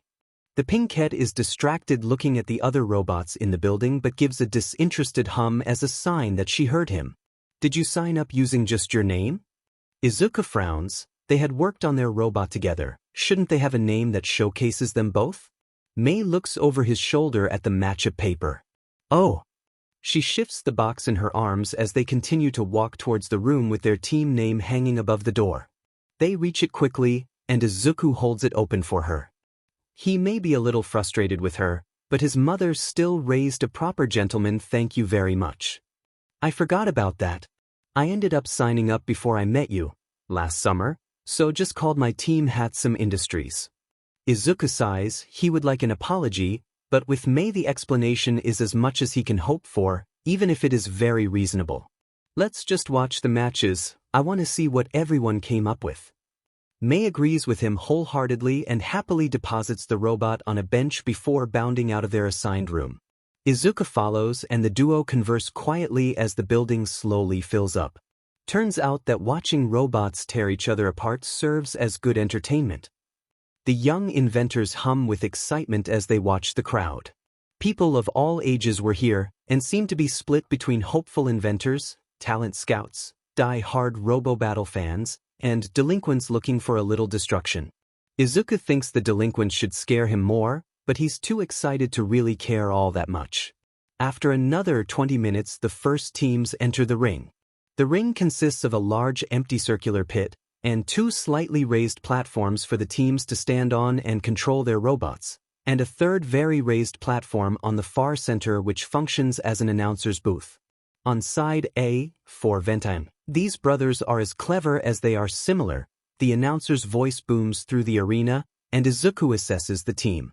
It consists of 4 identical boys who are squished together on the platform designed for 2 people. Each one has a separate remote and they are all arguing with each other at a volume that was probably a little louder than intended. Izuku thinks that they must be related somehow and wonders how they convinced the proctors to let them be a team of 4. They are in fact 2 sets of identical twins who had argued that they were in fact just 2 people copied over. Their robot appears to be a dog-like robot, with 4 leg-like appendages, a segmented tail, and a clamp that appears to make the head. And on side B, Titan, a duo named after the Greek monsters of old. What will they bring to the table? On the other side of the ring, a boy-boy pair enters. One has bright blonde hair and stands tall and spindly, where the other is short with shaggy brown hair that covers his eyes. Their robot appears to be a circle with lights attached to it. You all know the rules. The last bot standing wins. The announcer throws his hand into the air. Count down with me now, players get ready. The crowd chants the countdown with the announcer and the robots begin their assault. It takes a few minutes and a few close calls, but in the end the circular robot was elusive and seemed to attack by ramming into the other robot. The dogbot was eventually worn down to a sparking pile of misshapen metal. Team B, Titan are the winners. The announcer cheers, and the crowd screams its praises towards the victors. Izuku thinks he sees money changing hands, but he's not quite sure. The blonde boy raises his fist in victory, but the brunette just shuffled out of the arena, robot in hand. A small team of janitorial staff clean what was once the dogbot off of the floor with little fanfare while Team 4 Vention hangs their heads and shuffle off. Afterwards, the announcer starts back up again. In one corner, we have Team Miku and their adorable robot. 2 teen girls decked out in pink and frills take the team stand, followed closely by a robot that seems more decorative than anything else. They look like they belong in an idol group, Izuku whispers to Mei, she snickers. And in the other corner is Ichibana. Izuku spares a glance to the other group and discovers a startling lack of anything interesting to comment on as far as their appearances. They both appeared very average, almost plain-looking, whether or not Izuku realized the irony of him calling the competitors plain-looking is unknown, and their robot was equally disinteresting. Despite several attempts to analyze them, Izuku's eyes kept glazing over. This battle, if you could call it that, was ridiculously short. The girl's robot ended up getting a ribbon caught in one of its joints and fell over, and apparently lacked the ability to get back up. The third round was Team Hatsume versus Biomechanics, so the young inventors quickly grabbed their tankbot and hurried to the pit. Izuku does his best to swallow his nerves as he waits outside the arena. On side A is Biomechanics. 2 women walk into the arena. The woman on the right is short with tan skin and brown hair that is pulled back into a sensible bun. Next to her on the left is a tall woman with blue eyes and short lavender hair. Both are wearing deep indigo purple jumpsuits with the sleeves rolled up. They look very put together, and Izuku is suddenly very aware of the fact that he is wearing a shirt with the word shirt on it. Mei loves them, she calls them his shirts. Mei is wearing shorts and a flannel shirt. They both look dreadfully out of place. These 2 already have companies clamoring for their attention. Their robot looks a little bit like a small metal person, but with swords for arms. Izuku gulps and starts walking to the platform. And in the other corner, one of our 2 sets of underaged combatants. They may be small, but are filled with the determination of 20 grown men. It is HIATUS Industries. Izuku momentarily notes that he sounds like a typical sports announcer. Izuku are now being heavily scrutinized by the crowd. He does not like it, he would much rather curl up in a ball and go to bed please and thank you. Mei controls the tank bot so that it wheels into the stadium. It proceeds to launch confetti into the air and Izuku feels his nervousness dissipate in favor of glaring at the pinkette cackling by his side. He had told her that adding a confetti cannon was a waste of time and resources. Does she listen? No. The 2 women in purple jumpsuits, and the announcer, quickly recover from the shock. The taller woman bows to the both of them. It will be a pleasure to battle with you, she says calmly, voice soothing against the roaring of the crowd. The crowd, and announcer, begin the countdown before Izuku can even come up with anything to say back. The second the crowd screams 0, Mei is on the move. She laughs maniacally as she practically attacks the remote. In response, the robot shoots its claw out and grapples the personbot. The personbot struggles valiantly, but ends up falling over while Mei reels in her prize. She moves the grappling hook's aiming device and manages to launch the personbot into the stadium walls. The personbot struggles to its feet valiantly, but Mei quickly descends upon it in a wave of fury via robot. Izuku fights back a wince as Mei aims the turret cannon thing and launches a marble-sized piece of solid metal which wedges itself into the center BRST plate of the opposing bot. Izuku likes to call the little havoc wreakers mini cannonballs, which wouldn't have been too bad, except Mei doesn't speak a language that isn't overkill, and proceeds to launch several hundred more out of the turret like a goddamn machine gun. Izuku is still not totally sure how she managed to make the turret work like that, but is rather impressed, given that only a few dozen missed their mark, but even those ended up lodged in the walls or floor of the stadium. Izuku doesn't think he'll forget how fast the announcer paled and scooted back on the platform when he realized that. The person bot quickly lost its balance yet again, and any attempts to get back up were thwarted by the tiny metallic cannonballs that littered the grounds of the once intact stadium. Mei made the bot rush forward, while cackling like a madman, the woman, and ran over the person bot like a car does to a cat. She then repeated the action like some entitled middle-aged man trying to get revenge on some roadkill. By the time the announcer called the match, the once-person bot was nothing but a flattened bit of scrap metal. The crowd goes wild.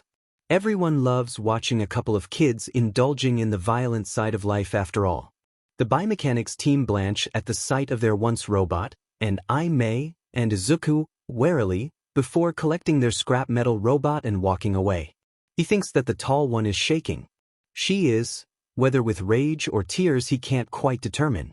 It's a little of both. Mei scoops up their robot with one hand, in an impressive show of strength given her spindly 11-year-old stature, and drags Izuku out of the arena with the other, talking all the while. That was awesome. She demure squeals, I have so many ideas now. Izuku can almost see the stars in her eyes as she rambles and he laughs. They did win after all, against high schoolers. He's allowed to be excited. The announcer needs nearly 3 minutes after Izuku and Mei left the ring to reel in the crowd so he can begin the next match. By the time he does, Izuku and Mei have already separated. They decided beforehand that Mei would repair the tank bot between rounds while Izuku watches the rounds. The winners here will be their next opponents after all. And Izuku was always a little overinvested in analysis. Mei likes to joke that his doctor was a quack and that his analytical ability is actually his quirk. The next round passes quickly, not because of any exceptional show of strength from either party, but because the motor duo's solar-powered bot refused to turn on. The crowd seems almost as irritated as Izuku, who now has no idea of what his opponents are capable of. It rubs him the wrong way. The round after that is also disappointing, if only because neither group had any real firepower. The announcer's voice cuts through the irritated din. And now it's time for one of the matches you've been waiting for. In this corner, the announcer gestures widely to a pair of high schoolers in punk rock outfits. These rocking teens don't know how to stop. Give it up for Team Mirai. Their opponents will be the UE Honor students. A flashy duo exits next. A set of loud blondes in UA uniforms. Izuku spends a moment in awe. These people are actually on the road to becoming support technicians. This duo is unofficially representing UA's support department. Izuku thinks he can see the other group pale a little. Count down with me. The crowd cheers and screams along with the announcer, 3, 2, 1, fight. It isn't so much a fight as it is a massacre. The UE Honor students play with their opponents, dragging out the match to better display their modifications to their robot. It looks like something out of Pacific Rim, and Izuku suddenly has more ideas for giant robot defenders. He silently laments his lack of skill with programming. After 15 painful minutes, for Team Mirai, of cat and mouse, if the cat is feeling particularly sadistic, the UE Honor students land a final blow. The next 2 matches are fairly standard, although Izuku tries to pay extra attention to the students from Shiketsu. At some point during the second-to-last match, Mei reappears by Izuku's side. Izuku fills her in on some of the more interesting points of the matches, and she's already filling out blueprints for some of the ideas she gets from his descriptions. Mei is startled out of her inventing daze by the sound of the announcer. Finishing out the roster, our final contestants. In the left corner, everyone give it up for our other group of underage fighters, Arachne. The crowd hollers as the next duo strolls into the arena. He first notices a very tall boy. Izuku has to blink a few times before he realizes that he was the boy who got third in the national engineering competition. Izuku briefly thinks that if someone told him he was in his final year of middle school, he would have believed them. Additionally, Izuku notes that his skin looks a little weird. He can't quite tell from this distance, but he vaguely remembers ropes of scar tissue that covered him at finals. Next to him is a petite girl, who he actually has a little trouble seeing due to her partner's height. Visibility issues aside, she looks elegant and well put together in a pretty white skirt and pale blue blouse. She really stands out in the crowd of delinquents and inventors that wouldn't know proper if it bit them in the butt. In her arms is a sleek silver something. She sets it down in the ring with more care than was probably strictly necessary, and it begins to unfold. When it's done, it looks like a spider with silver plating and black joints. It's a little hard to tell though, because the robot is tiny. It can't be more than 15 centimeters across. The crowd gives a half-hearted cheer at the sight. Izuku doesn't see either member of the duo holding any form of controller or remote. Which is weird because everyone up until this point had. The announcer starts up again, and in the right corner, against these tiny and not so tiny students are the very professional support company. This duo is here to represent their aptly named family business. The next team is another pair of siblings, and it's pretty easy to tell. Both have bright red hair and enough freckles to rival the night sky out in the country. They're wearing matching outfits, black dress pants, a white button-down, and a red tie. The bot that wheels out behind them looks a little bit like a large toy car but with grabbers and two small metal pipes protruding from where the headlights would be. Is this a joke? One of them asks. The girl tilts her head while the boy takes a slightly defensive stance. You are children, he all but growls. You can't possibly think that little thing could actually stand a chance against our polished robot. Izuku is aghast in a breath. Already the other group had shown immense technical prowess. Izuku can also hear the boy growling at the sibling from here. He gets the feeling he isn't well known for decorum. The girl grabs the boy's hands and whispers something. The boy calms down, some, and defers to glaring at the offending duo. The girl clasps her hands behind her back and gives a small smile. The sibling sighs loudly. Just try to give a good showing, don't want to have come out here for nothing. Izuku feels a flare of anger for the other primary students. He stomps it out just as quickly. Kaken had taught him that anger means nothing in the face of a stronger opponent. The announcer begins the round, if a little nervously, and the miniature car revs up.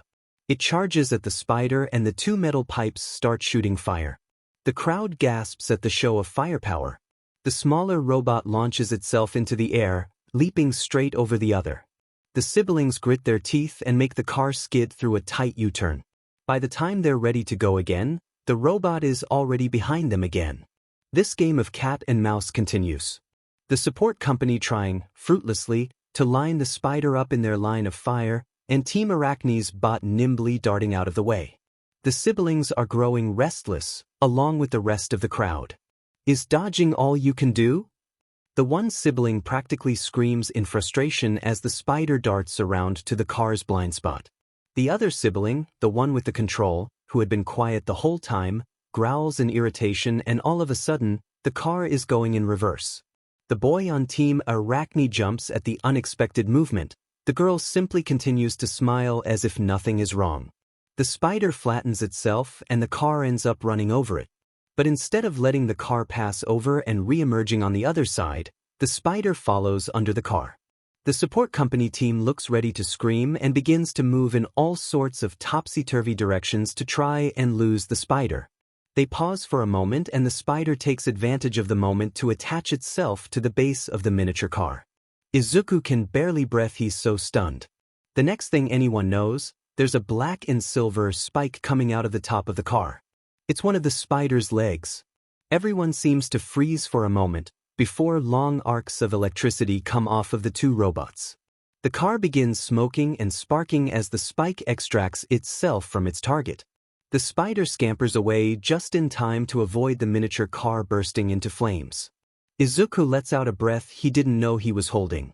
The crowd is silent, and Izuku thinks he hears the announcer breathe out a holy sheet, where Izuku and Mei's battle had been a massacre, full of shrapnel and wild metal marbles. Team Arachne had shown skill, a deadly dance of intent and precision. A deadly gladiator fight versus the lethal dance of an assassin. The spider edges around the burning metal and returns to the platform where Team Arachne are standing, leaping into the arms of the girl. It further jumps onto the boy's shoulder. It was nothing short of amazing, and Izuku is suddenly very aware of the sheer amount of effort that must have gone into the tiny robot as the crowd bursts into wild cheers. After Team Arachne's drawn-out victory, there was a 30-minute break before beginning the second round. On one of the many screens in the arena area, the bracket for the second round shows up. Titan. Re. Ichibana. HIATUS Industries. Ground Zero. UI Honor Students. Nikamo & Co. Entropy. Arachne. Titan and Re. Ichibana enter the arena and the announcer starts the round. Once again, Team Titan's circular robot bludgeons their opponent into mechanical roadkill in a drawn-out match. Izuku thinks it's an interesting, if inefficient method. If he and Mei win this next round, they'll also have to fight a robot whose biggest asset is defense. Izuku isn't looking forward to it. If there's anything that hero spectating has taught him, it's that dealing with defense types is a pain at the best of times and disastrous at the worst of them. When the announcer calls for them, Izuku and Mei are already in the arena. Mei drops their robot into the arena and they face Ground Zero. Ground Zero as a team are pretty forgettable. They're wearing red-orange shirts over worn black jeans. One of the members are wearing enough piercings and loose jewelry to make Izuku question the guy's sanity. He can't imagine trying to maintain lab safety with all of that silver. Their robot looks so standard it's boring.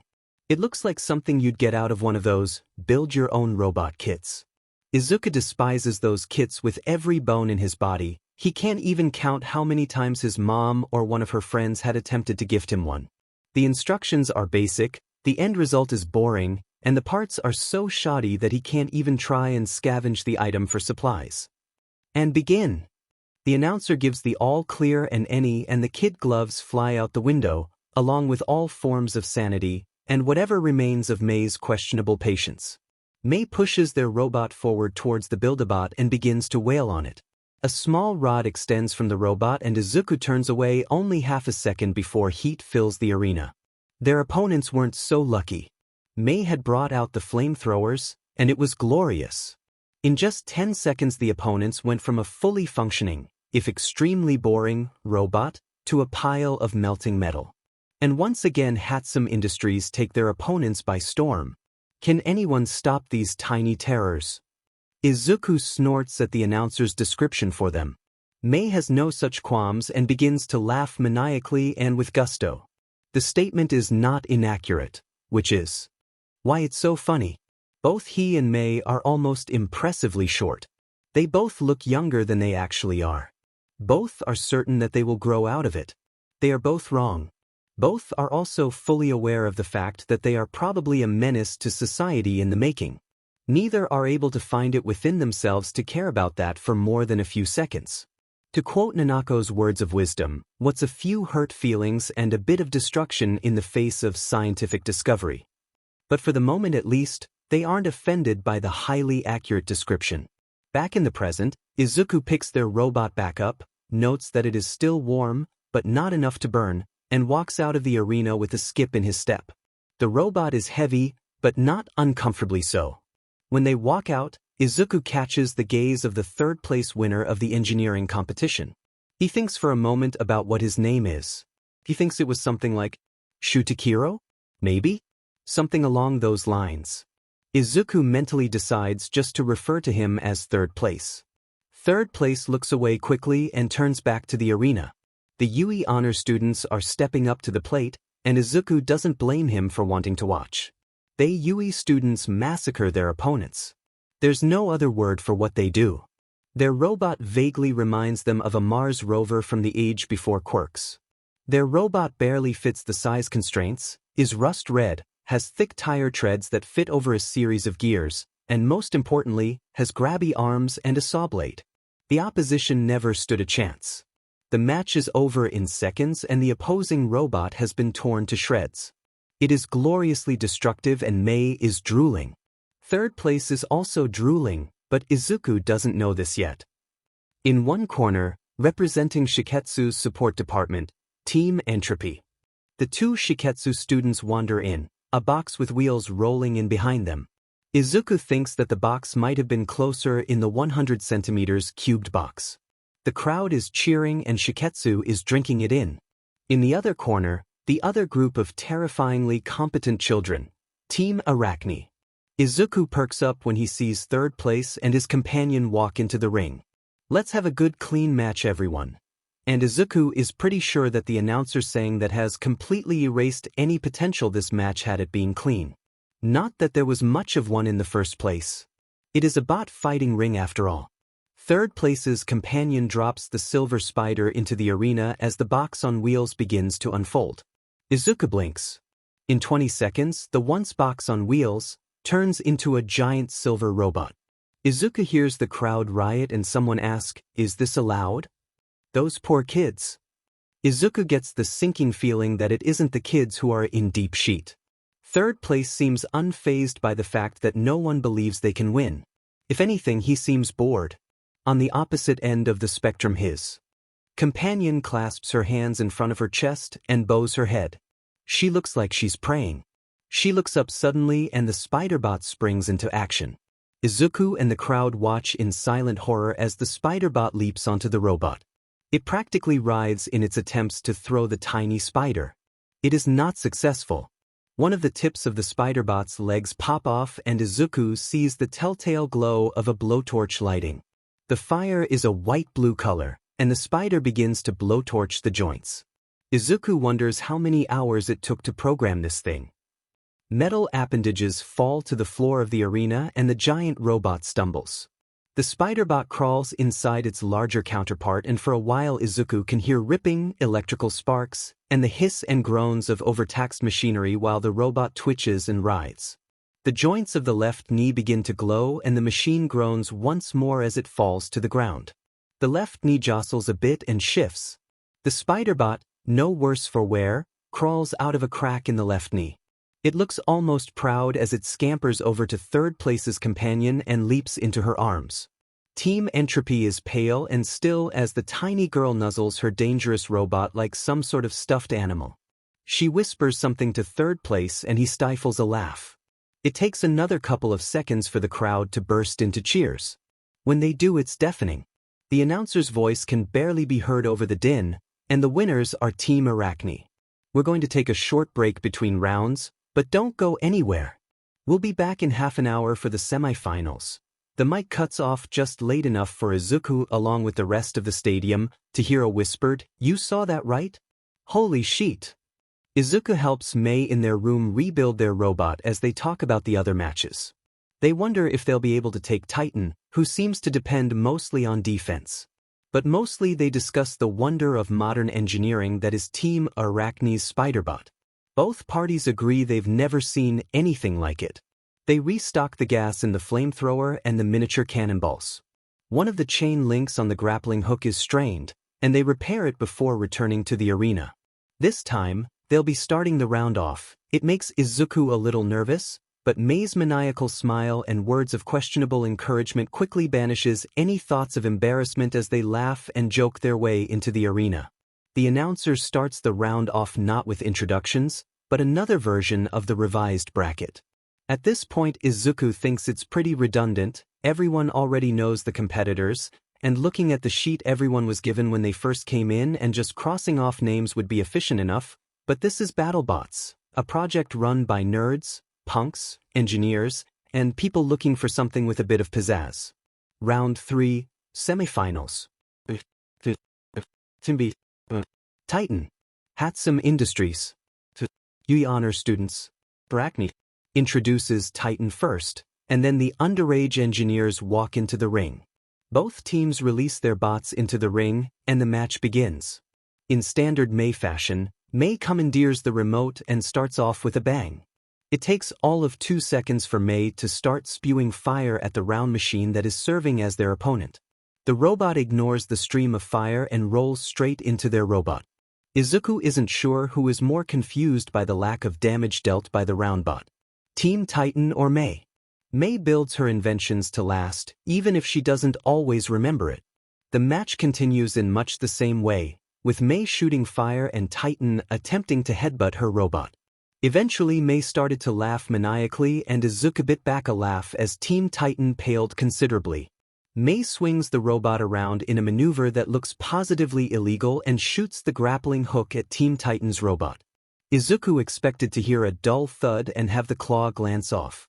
In reality, the grappling hook fires straight through the spherical bot and pins it to the opposite wall. Mei laughs as she reels the grappling hook back in, dragging the shattered bot across the arena floor. Izuku briefly thinks that Team Titan is going to start crying. The announcer declares Team HIATUS the winner with a trembling voice. Izuku is confused by that. The announcer will leave this event terrified of children, and it will be mostly Mei's fault. Izuku and Mei are practically buzzing with excitement. The UE honor students are going up against Team Arachne next. The announcer's voice booms across the arena. In the A corner, the crowd favorite to win, the only UE honor students. The crowd cheers as the UE honor students enter the ring with their robot trailing behind them. One of them waves at the crowd, which only makes them cheer louder. In the B corner, the unstoppable underdogs that continue to give us showing after showing, Team Arachne. The crowd cheers again, along with Mei and Izuku, although it's quieter this time. Team Arachne's Spiderbot is clinging to third place's shoulder. Third place's companion gently lifts the spider from third place's shoulder and places it on the ground with more care than a mother putting her baby down for a nap. She gently pats the bot on the head and it almost arches into the touch. Once again Izuku wonders how much programming went into the bot. The spider scuttles into the arena with purpose and speed. The UE honor student's robot rushes into the fray, saw blade whirring and swinging as the spider-bot employs maneuvers that looks vaguely like gymnastic moves. One of the grabby arms makes a wild swing at the spider and it actually connects. The crowd gasps audibly and the spider, light as it is launched across the arena fast enough to give Izuku whiplash. Izuku winces in sympathy, he can only imagine all of the delicate pieces that were jostled around with that. He notes that third place's companion seems particularly distressed, and third place places a hand on her shoulder. Focusing back on the fight, the spider gets back up, it seems relatively unharmed, although one of its legs are sparking dangerously. The spider launches itself at the other robot, sliding under the treads and popping out on the opposite side. The spider jumps up onto the robot and begins hacking away at joints with a mixture of blowtorch and straight-up stabbing. It is brutal. Nothing like the elegant battles Izuku had come to expect from the tiny bot. It is literally ripping the UE honor student's rover look-alike into pieces. First was the saw, then the arms, and then the casing on the sides, followed by the tire treads. By the time the announcer calls the match, all that remains is a pile of vaguely connected scrap parts and a limping metal spider. And in a terrifying show of strength, Team Arachne pulls out a win. The announcer's voice wavers as the spider limps back towards its makers. Third place already has electrical tape in hand and gives it to his partner, who quickly tears some off and begins emergency repairs. Izuku realizes that this was the first match where the winning bot was actually damaged. He can't help but feel a mix of anticipation and anxiety for the next match. The announcer's voice echoes throughout the dead-silent arena. We will take a 20-minute break before the finals, but don't go anywhere. The two underage teams will go head-to-head in a battle for the ages. Izuku and Mei are waiting just outside the arena. Mei is bouncing her leg in an endless loop as she sits on a stray box.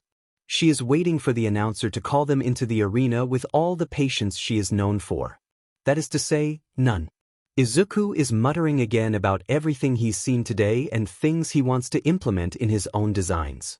Ideas swirling around in his head. He really regrets not bringing more paper with him. Oh, hey spider people! Mei's shouting startles him and brings him out of his head, and if the faces of Team Arachne is anything to go by, they were startled too. The dainty-looking girl points to herself and tilts her head. Yeah, you! Mei shouts in clarification. The girl seems surprised, but walks towards them regardless, third place trailing behind her like a silent bodyguard. Team HIATUS, right? She asks once she's closer. Her voice is soft and very quiet. She has an accent, but Izuku cannot determine where it's from. He has to take a moment to take in her appearance. She almost looks like a doll, dainty and elegant. Her curled hair is snow white and contrasts sharply with her warm brown skin. Her large eyes are empty and glassy and pale blue. Her pupils are white and her cheeks are marked with lines and circles that reminds him of a circuit board. They glow a soft blue. Izuku thinks that she probably has some form of technology quirk. Only a few feet behind her stands third place. All rough surfaces and sharp edges to her soft and sweet appearance. He has black hair with frosted tips, wild and messy, although not curly. More fluffy, and the style looks like he had leave it be when he had gotten up that morning. He's tall, much taller than his companion, which looks especially funny, considering that his companion is even smaller than Izuku or Mei. He wears a plain gray t-shirt and black jeans. Up close his scar tissue is much more visible. Izuku recognizes them as burns. No visible part of him is spared. The burns on his arms are mostly cohesive and go from his palms to halfway up his forearms. Small tendrils of scar tissue snake around his neck. His face has a handful of scars as well, although they appear to be the result of bad slashes rather than burns. It's all well treated, the skin tone is just short of being even. He looks like a delinquent, the look completed by the plethora of band-aids that dot his face and the piercings that dot his ears. Izuku nods. Up. Midoriya Izuku, he points behind him. That's Hatsume. Mei waves but makes no move to get up off of the box she's sitting on. Izuku knows he'll regret it later, and he will, but he ends up word vomiting all over the girl.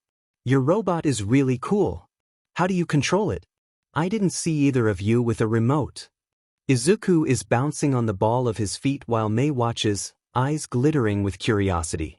Izuku asks at least another dozen questions before he has to take a breath.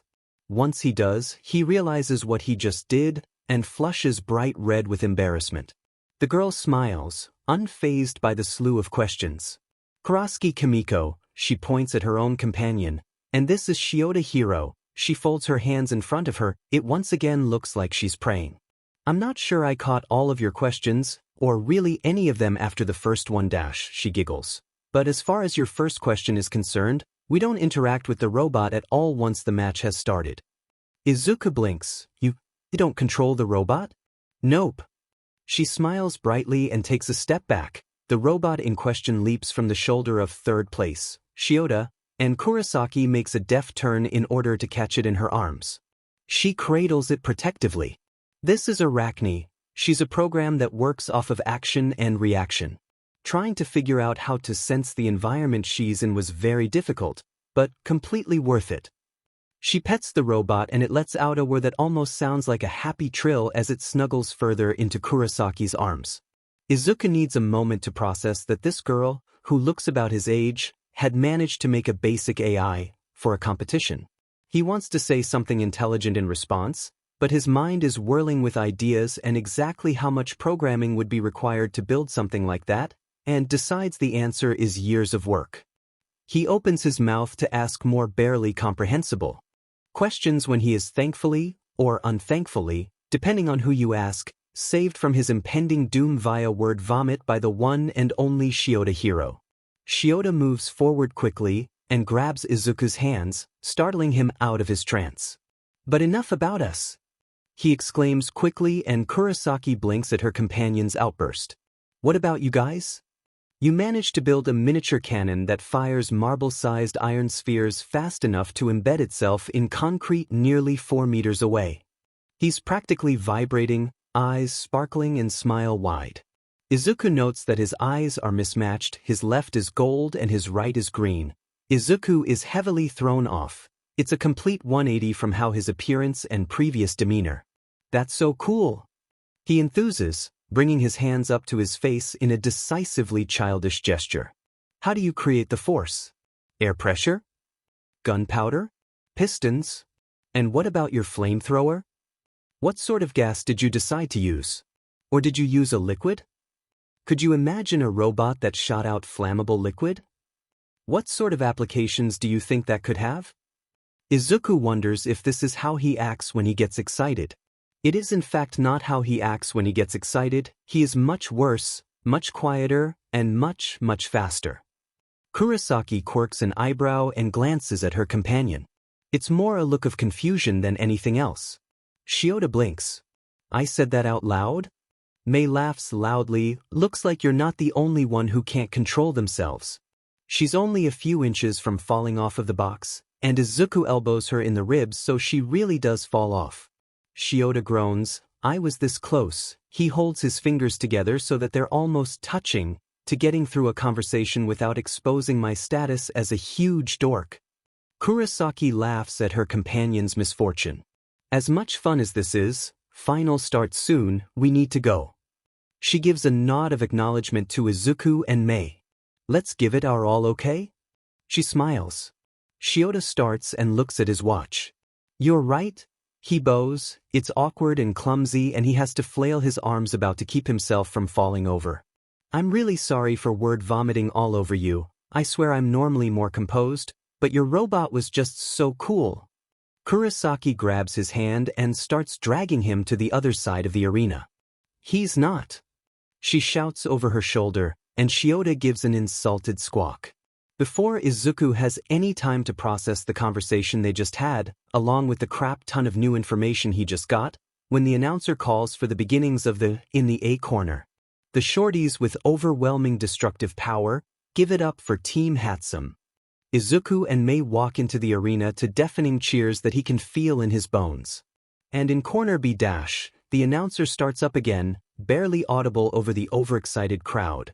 The robotic assassins who have blown through their competition with deadly precision and grace, Team Arachne. Kurosaki and Shiota walk calmly into the arena. Shiota is back to looking like a disinterested delinquent. Kurosaki is still holding their robot like it's her child.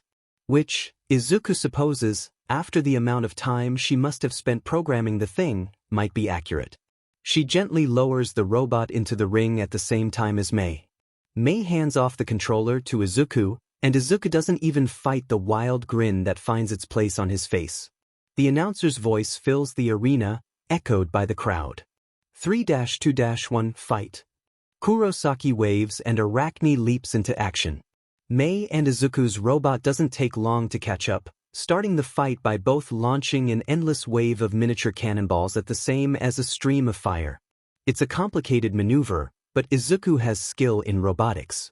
It becomes a dodging game, where Arachne is unable to approach, but Izuku is unable to land a hit. Mei cackles wildly and Izuku adds the grappling hook to the mix, but Arachne pulls a maneuver fit to make a gymnast jealous and uses the chain to clamber towards the robot. Arachne gets to the robot and begins to use its blowtorch to hack away at the outer plating. The maneuver doesn't last long though, because Izuku swings the grappling hook around while pulling it in, and knocks Arachne straight off of the robot and knocks the other robot into the walls of the arena. The leg that Arachne has broken in the previous fight is broken again, along with a different leg, and Team HIATUS's robot is sparking uncontrollably. Izuku has to fight to keep from muttering plans for a new robot based off of Arachne. Arachne is really cool, no one can blame him. Arachne limps forward, holding its broken legs in the air to prevent further damage. It looks remarkably pathetic, but Izuku isn't fooled. He knows that Arachne is still incredibly dangerous. Izuku spurs the robot forward to meet Arachne with a blaze of fire and brimstone. Or in the case of Team HIATUS, flamethrowers and cannonballs. Arachne tries to roll out of the way, and succeeds, but loses one of its damaged legs in the process, leaving behind a sparking stump. It activates one of its blowtorches and leaves a smoking line in the side of Team HIATUS's robot as it passes. The two robots continue to exchange furious blows. Arachne lands more, but Team HIATUS's robot deals more damage. After nearly 20 minutes of hit and run, both robots are battered. Almost none of Team HIATUS's robot's outer plating remains and it sparks uncontrollably. Arachne is limping even more now, missing 3 of its 8 legs and covered in nicks and scratches. Both robots have long since run out of fire, and Izuku is out of ammunition. Arachne surges forward once again, and Izuku struggles to bring the grappling hook around, but manages to knock Arachne out of the air. Arachne seems almost unbothered, and quickly tries again. Sticking low to the ground and dodging the grappling hook, slowly inching closer and closer to the other robot. Finally, Arachne reaches its goal and swings its damaged body around so it rests on top of the other robot. Arachne flattens out and practically attaches itself to its opponent. Izuku moves to move the grappling hook around when a huge charge of electricity arcs off of Arachne. When the smoke clears, two charred robots sit in the center of the arena, surrounded by scorch marks and various scraps of metal and wires. Izuku, despite his best efforts, is unable to make his robot move. Arachne doesn't budge either, and Shiota looks shocked. And after an absolutely brutal battle, Arachne goes kamikaze, leading to a tie. Izuku has to blink a few times before those words manage to process properly. The crowd cheers wildly and Kurasaki darts into the ring proper to grab Arachne. She gently pries her robot from Team Hatsume's carcass and waves at the engineering duo. She all but skips out of the arena, pulling Shiota along with her. Izuku and Mei will both only vaguely remember the award ceremony. It is short and sweet for most, but for the two inventors, it is unbearably long. Both are itching to plan and design new ideas. Izuku smiles at the excited crowd from the crowded first-place pedestal as they shout congratulations and cheer. Izuku and Mei are given a pretty golden medal to add to their collection, and the management insists they take a photo to commemorate the occasion where 4 middle schoolers won their competition. Like all of Izuku's competitions, it takes some time to get away from the well-meaning crowds and on the way home. Both expected the competition to be the end of it. A few new ideas and an extra accomplishment to add to their resumes, but not much else. Both were very wrong. Izuku first meets Team Arachne again when in the park with Tenya. It's a few weeks into summer, and Izuku had finally been able to relax and believe that Tenya wouldn't find out about his and Mei's summer project. He was proven very wrong by two very eccentric inventors. Midoriya, a voice calls, it's loud and boisterous and happy. Izuku turns to see Shiota running towards him. Hey! Izuku vaguely notes a very confused-looking Kurasaki in the background holding 2 ice cream cones and trying to make sense of what just happened. Hey Midoriya! He's close now, only a few feet away. Tenya looks over at his friend skeptically. Do you know this individual? Izuku was about to come up with an excuse when Shiota interrupts. We met at a Battlebot competition a few weeks ago, tied for first. Izuku can practically see the gears turning in Tenya's head as he processes this. Shiota does not realize this, or the impending death by lecture, and continues to talk. You did such a great job, by the way. I really wanted to ask you and Hatsume questions, but you both left before I got the chance. Tenya finally manages to get over his shock, and Izuku is pretty sure the lecture will last until sundown. It's all about proper citizenship and how dangerous and questionably legal fighting rings are, even if they're for robots, and Izuku, despite his best efforts, cannot get Ida to stop. Izuku laughs nervously, playing with the hair at the back of his neck. Tenya is not deterred, and continues to attempt to convince the world of how no self-respecting citizen should purposefully bend the laws. Well, this looks interesting. Kurasaki's voice rings out. She's holding 2 cones of ice cream and has managed to get some of the sweet treat on her nose. She takes a lick from the one in her left hand. Hey!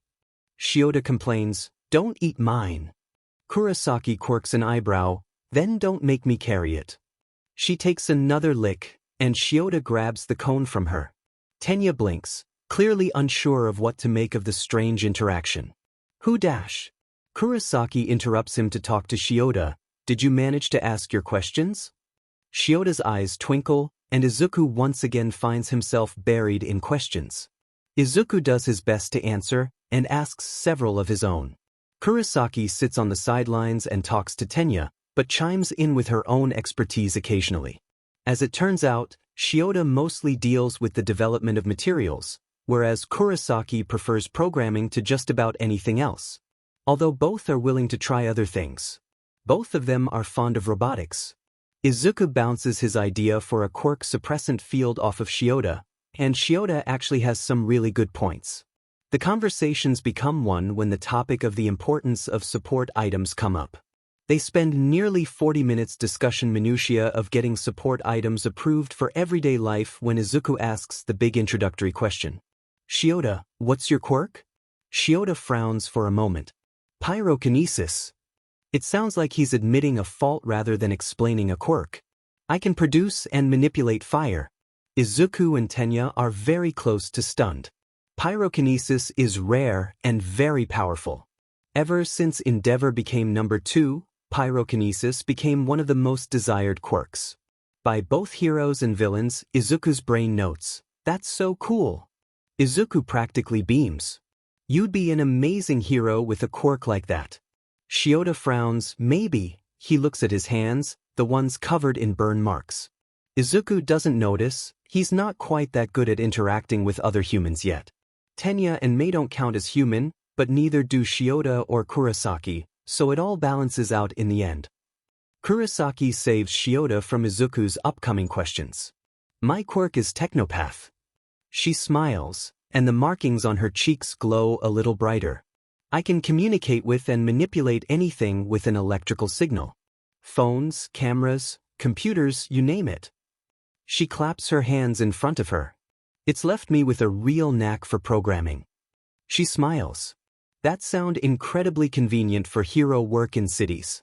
Tenya practically shouted, enunciating his point with well-timed chops of his hand. If either Izuku or Tenya were better with people, they would have noticed the flash of sadness in Kurosaki's eyes, but they weren't and they didn't. What are your quirks? Tenya looks at Izuku questioningly, before stepping up to the plate. My quirk is engine. I have engines in my legs and can use them to go very fast. Are you related to the Ida family? Kurosaki asks and Ida blinks. Yes. My older brother is Ingenium, the turbo hero. He strikes a heroic pose, the way he always does when talking about his older brother. Why? His head swivels around and it looks rather comical. Kurosaki shrugs. My sisters used to do. She paused, as if trying to decide on the correct wording, consulting work for Ingenium. She looked to Izuku, silently asking what his quirk was. Izuku and Ida were still reeling from the revelation that Kurosaki was apparently related to heroes that worked with Ingenium. That was probably why he didn't think before he just blurted out, I'm quirkless. She doesn't respond how he expected. Do you guys want to become heroes? She tilts her head with a small smile, face impossible to read. Kurosaki is just hard to read in general. She appears to only have one emotion, and that is content. Shiota doesn't react at all. Izuku blinks. Yes, he bites his lip and prepares for the question. Why does he think he can be a hero? It's too dangerous for a quirkless person after all. Everyone asks it. Maybe they'll be like Mei or Ida and just not care. Maybe they won't. He looks to Ida for comfort. Shiota huffs agreeably and Kurosaki nods. Cool, she says, as if he hadn't just destroyed every prediction he had of this encounter and moves on, continuing her earlier point, which Izuku had interrupted, about how helpful some of Hiro's prosthetics would be in everyday life. Wait! Izuku finds himself shouting. Kurosaki stops talking and everyone is looking at him. Ida seems surprised. Izuku doesn't shout very often. Aren't you gonna? He trails off. Gonna what? Shiota asks, eyebrow quirked and smile confused. Izuku flushes in embarrassment. Tell me I can't be a hero, that it's too dangerous. That sort of stuff. It had taken nearly a week to convince Tenya that he wasn't any less capable because he's quirkless. Shiota blinks, like he hadn't even thought of that. But it's not, he looks confused. Kurosaki cuts in. Quirks are tools. If you train hard, there's no reason why you couldn't do it. Plenty of heroes have non-combative quirks. My sister included. She pauses a moment. Actually, you could probably ask her to train you, she'd probably say yes.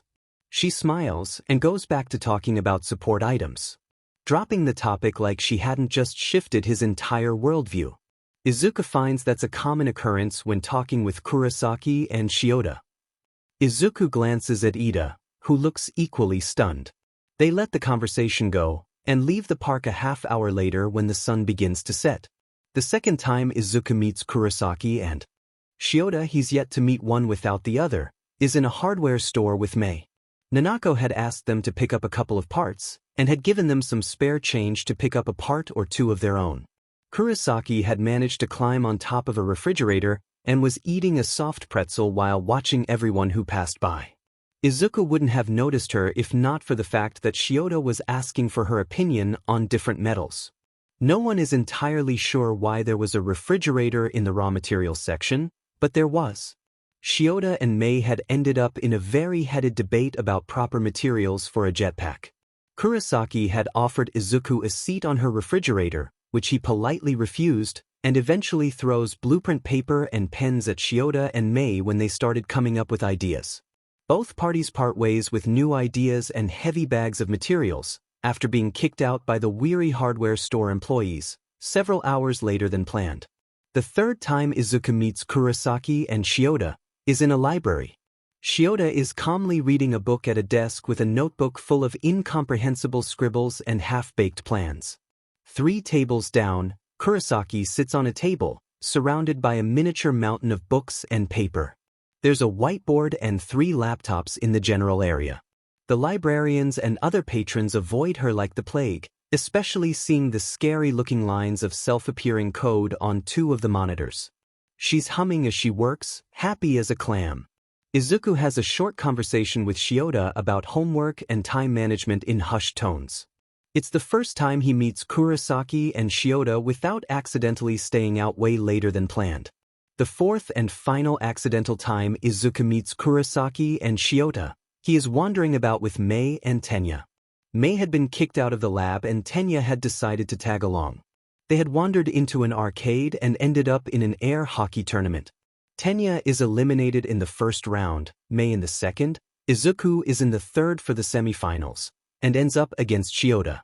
Izuku wins in an impressive display of hand-eye coordination, and Shiota laughs off his loss. The group ends up going and getting milkshakes in some sort of ice cream shop near the arcade. Tenya tries, and fails, to give a lecture about proper nutrition. The conversation eventually drifts off to where everyone wants to go to school. They all want to go to UA. Izuku and Tenya want to go into the hero program, Mei, Shiota and Kurosaki want to go into support. So why don't you want to be a hero? Izuku ends up asking. I think you'd make really good ones. Shiota frowns. I just don't like the industry. He shrugs. Besides, I like problem solving. Well, what about you, Kurosaki? Kurosaki smiles weakly. Does it matter? Izuku levels a glare at her Kurosaki size and ignores him entirely. Well, why do you guys want to be heroes? Ida puffs up. I want to be like my brother. Want to enforce the peace and protect the people. Kurosaki nods agreeably. That sounds very nice. I'm sure you'll do it. She looks to Izuku in a silent question. I just want to help people, be a hero people can rely on. Izuku looks down at his hands, playing with them. I know it'll be a lot harder for me than everyone else, I know that, but if I can just make that up with my tech or my analysis or anything. He puts his head in his hands. Kurosaki takes a deep sip from her milkshake. Her sad smile is back. She rummages around in her pockets for a moment. She pulls out a piece of paper and a blue pen. She writes something down and passes the paper to him. On it is a phone number. What's that? Tenya asks. It's my sister's. I did tell you that she would be willing to train you. Her normal smile is back. You will have to work harder than everyone else, but I believe you can do it. Don't let me down, okay? Izuku nods as he tries to hold back grateful tears. Spoiler alert, he fails. Meeting the Kurosaki family is an event. What Kurosaki had failed to mention when she invited Izuku and his mom over for dinner was that she had so much family. The Kurosaki family don't believe in moving out. They also apparently don't believe in birth control. The Kurosaki family consists of 7 people, 2 parents, 3 children, and 2 grandparents. Izuku and his mom walk into the house to a boisterous young woman, whom Izuku has never met, who happily announces their presence to the rest of the house at the loudest volume possible. She introduces herself as Kurosaki Mina. She's tall, with short black hair and scattered scars along her arms. Her eyes sparkle with mischief as she happily guides them through the house to the kitchen. In the kitchen are 3 other members of the Kurosaki family. A petite lady with dark skin and white hair and red markings across her cheeks is happily stirring a large pot while conversing with a tall man with black hair and electric blue eyes. Kurosaki is sitting on the counter and adding her own points. Kurosaki Chizu, the tall man, introduces himself. He has the same accent as Kurosaki does, just much heavier, and he has very evident laugh lines. Kamiko won't stop talking about you. It's a pleasure to finally put a face to the name. Kurosaki flushes and avoids Izuku's gaze. Izuku's blushing too. It's pleased though, he still isn't used to people talking about him in a positive light. The lady puts down her spoon and smiles at Izuku's mom. Kurosaki Nanako, it's very nice to meet you both. It's Izuku's mom's turn to flush, pleased. She doesn't get enough positive attention either. Being a single mother is hard, especially on the social life. Midoriya Inko, the pleasure is all mine. Kurosaki pulls Izuku away from the kitchen and into the dining room. Mina trails behind them, clearly entertained. In the dining room, a woman sits doing paperwork. She's young, maybe a few years older than Mina. The woman in front of him is pale, with black hair that's bleached at the tips in a low bun. She looks up at them when they enter, and gives them both a smile. It's pleasant, and showcases the long, jagged scar over the bridge of her nose. This is my older sister, the one I told you about. Kurosaki's sister laughs. You could at least give him my name. She motions for Izuku to sit down. He does. My name is Kurosaki Nanami, also known as the Information Hero, Delta. Izuku blinks, trying to think of any information about tech support, and coming up empty. I've never heard about you. He mutters in no small amount of awe before realizing how rude what he just said was. Nanami laughs. Good. It's loud and boisterous. Don't worry about trying to recognize me. I'm an underground hero. You not recognizing me means I'm doing my job. What's your quirk? Izuku all but shouts. A real live underground pro is sitting right in front of him. He's curious. His mother may want to flay him alive, but he's just a little too excited to care about proper behavior and being polite. Nanami smiles at him warmly. I hear you're really good with analysis. Why don't you tell me? Her electric blue eyes flash red for a moment. Izuku's mind begins to whir with plans and ideas. Based on her appearance, she must rely on stealth and speed, so it's unlikely she has any sort of physical quirk. Given the fact that her eyes can change color, it's probably vision-based. He spends another minute or two muttering to himself. He eventually decides that it's probably some form of mental quirk. He eventually finds an explanation that works. It's some type of mental quirk, probably based on vision, maybe dealing with information.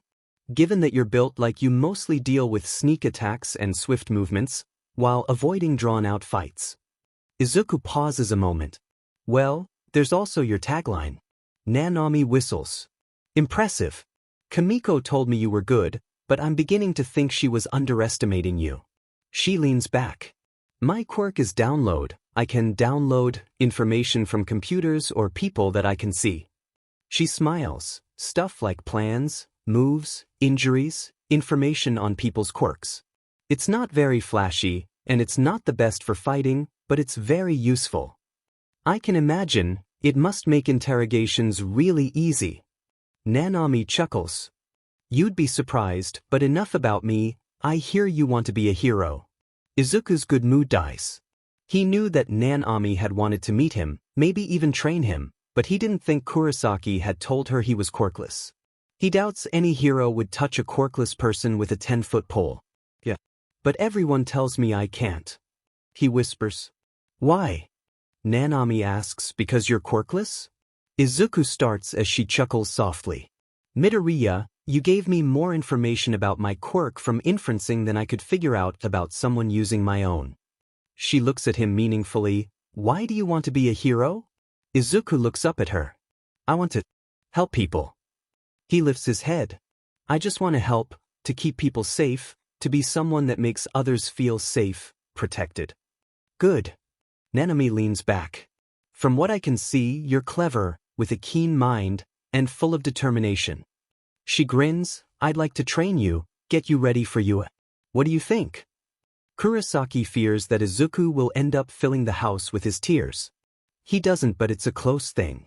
Convincing his mother is another matter entirely. It's a close thing. They don't bring it up until the end of dinner. Izuku thinks it's to let Nanami build up some rapport with the green-haired mother. In the end, it takes 20 minutes of impressive and reasonable points to convince his mother, and by then she's crying too. Kurosaki asks if they have flood insurance, and Izuku punches her in the arm. Izuku leaves with a spring in his step, a little dehydrated, well-fed, and with a time and place to meet with Nanami for training. It takes all of 3 weeks for Kurosaki and Shiota to insert themselves into Izuku, Mei, and Tenya's lives. Kurosaki insisted that they all call her by her given name. So now she's Kimiko, although Mei calls her Kami, and Tenya refused to call her by her given name so soon, but settled for Aki. Izuku's life has changed again. Now Izuku goes to a private dojo twice a week to get basic combat beaten into him by Nanami. Nanami is a good teacher, if a bit brutal, and offers tips and tricks about everything under the sun. 3 times a week he goes to the Hatsumes to work on projects with Mei. Now Shiota and Kimiko stop by, sometimes helping, sometimes just working on their own projects. Tenya complains that he still hasn't seen Kimiko without Shiota. He occasionally watches fights whenever he gets a chance, sometimes live, sometimes in his living room, and sometimes on Nanami's laptop in that private dojo she's so fond of. Twice a week he meets up with Tenya. They do anything and everything. And before he knows it, school is starting back up again. The world keeps turning, and Izuku keeps working. He's the top of his class, his year really, and has every second of his schedule filled. Now he's focusing on support items and quirk replication in the Hatsume lab, with the assistance of Mei, and surprisingly, Shiota. Kimiko says that she has no grasp of those things, but she still sticks around with Tenya for moral support. Izuku thinks they bonded at some point over having older siblings as heroes. Now they get along famously. In his free time, he trains with Nanami. She teaches him martial arts and gymnastics. She makes him run and lift weights and run obstacle courses. The National Primary School Engineering Competition comes and goes, and Izuku manages to secure second place. First goes to Mei this year. She deserved it, having built a pair of boots that allows the wearer to walk on walls. Izuku, Mei, Shiota, and Kurosaki receive an invite to come back to the Battlebot competition, Mei and Kimiko. But Izuku and Shiota decline. Izuku fears for the poor souls that will have to face them, especially after seeing Mei's face after one of their brainstorming sessions. As winter comes to a close, Nanami asks him what sorts of support items he thinks he might use. Izuku admits that he has designs for a staff that could deliver an electric shock like a taser. Nanami nods, eyeing him carefully. That's a good idea, you're pretty short. Izuku would be offended by the bluntness, but it's pretty standard for these sessions. In Nanami's words, the blunter I am, the better I can teach you. Sugarcoating compromises the efficacy of these meetings. A staff would give you extra reach. I'll see if I can get someone to train you in a bow staff. You're not going to teach me? Izuku asks, he's confused. And a little hurt. Izuku, she soothes, already sensing his worry. I have no experience in working with staffs, I can't teach you something I don't know. She smiles, eyes sparkling with mischief he's come to recognize means bruises and sore muscles. Don't worry, you're not getting away from me that easily. Izuku meets Master Inaba on a rainy spring afternoon after classes. It's a different dojo than he's used to, and Master Inaba is mildly terrifying. He firmly believes in learning from experience, and by the end of the first session Izuku's hands ache from the firm strikes of his new teacher. Winter is just beginning again when Izuku meets Master Inaba's other student. She waltzes into the dojo with ease and grace, gym bag over her shoulder. Hair tied back into a sleek black ponytail. Warm gray eyes and a red tank top with black leggings. She introduces herself as Yaoyorozu Momo. Master Inaba has them spar for the first half hour, correcting them both all the while. It becomes a regular occurrence for Izuku and Yaoyorozu to spar. Occasionally they get together afterwards to get food.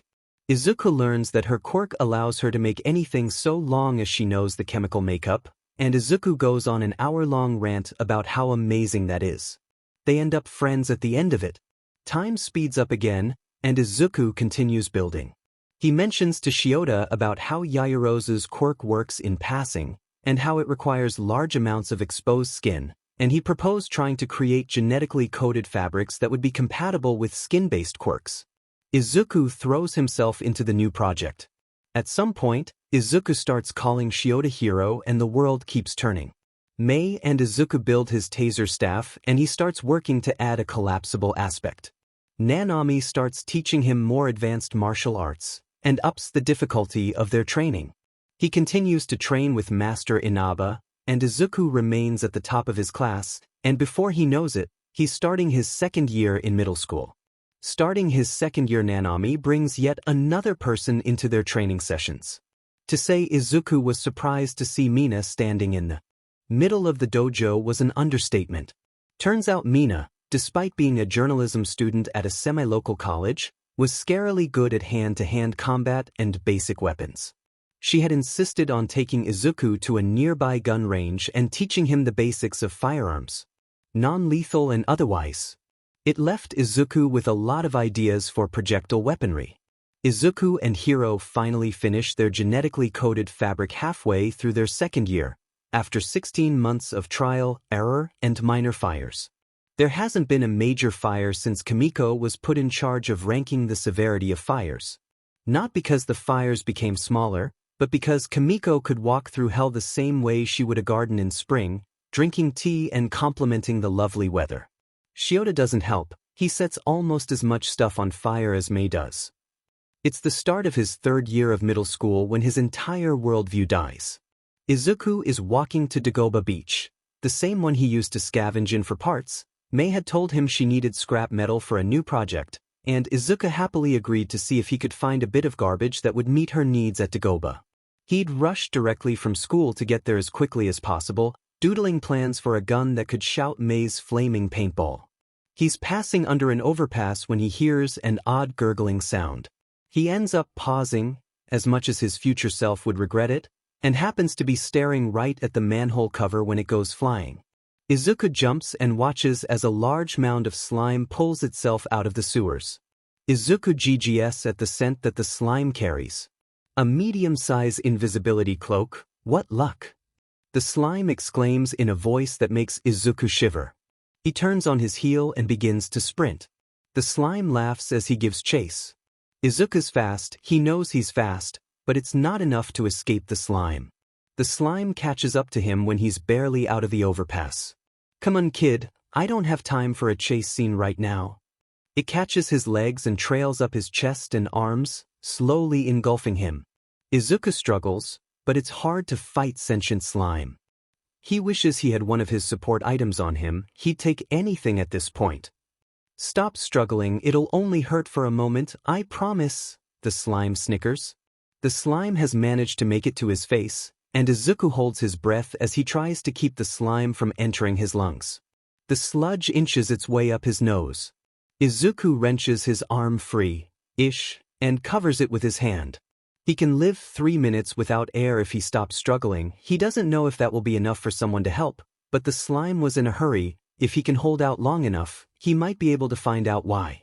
His lungs burn and his vision is beginning to blur when he hears the booming laughter of the number one hero. He thinks that he must be dying or having a very vivid auditory hallucination. A huge blast rips the sludge off of him, knocking him unconscious. YMNUO-UNN.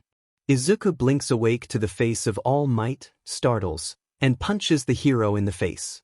It's weak, barely more than a love tap thanks to the oxygen deprivation in his limbs, but that doesn't help the mortification that comes with accidentally punching the number one hero in the face.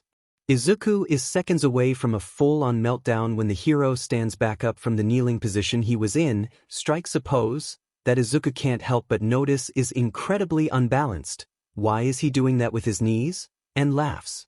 Thought we lost you there. All Might? Izuku squeaks, barely swallowing a mutter storm of half-formed thoughts. Instead, Izuku makes a noise that vaguely resembles a dying cat. All Might laughs and hands him back his notebook, his classic signature between two blank pages. Indeed, dear citizen, I must go now. Justice never rests after all. Wait. Izuku finds himself asking. Young man dash, All Might begins.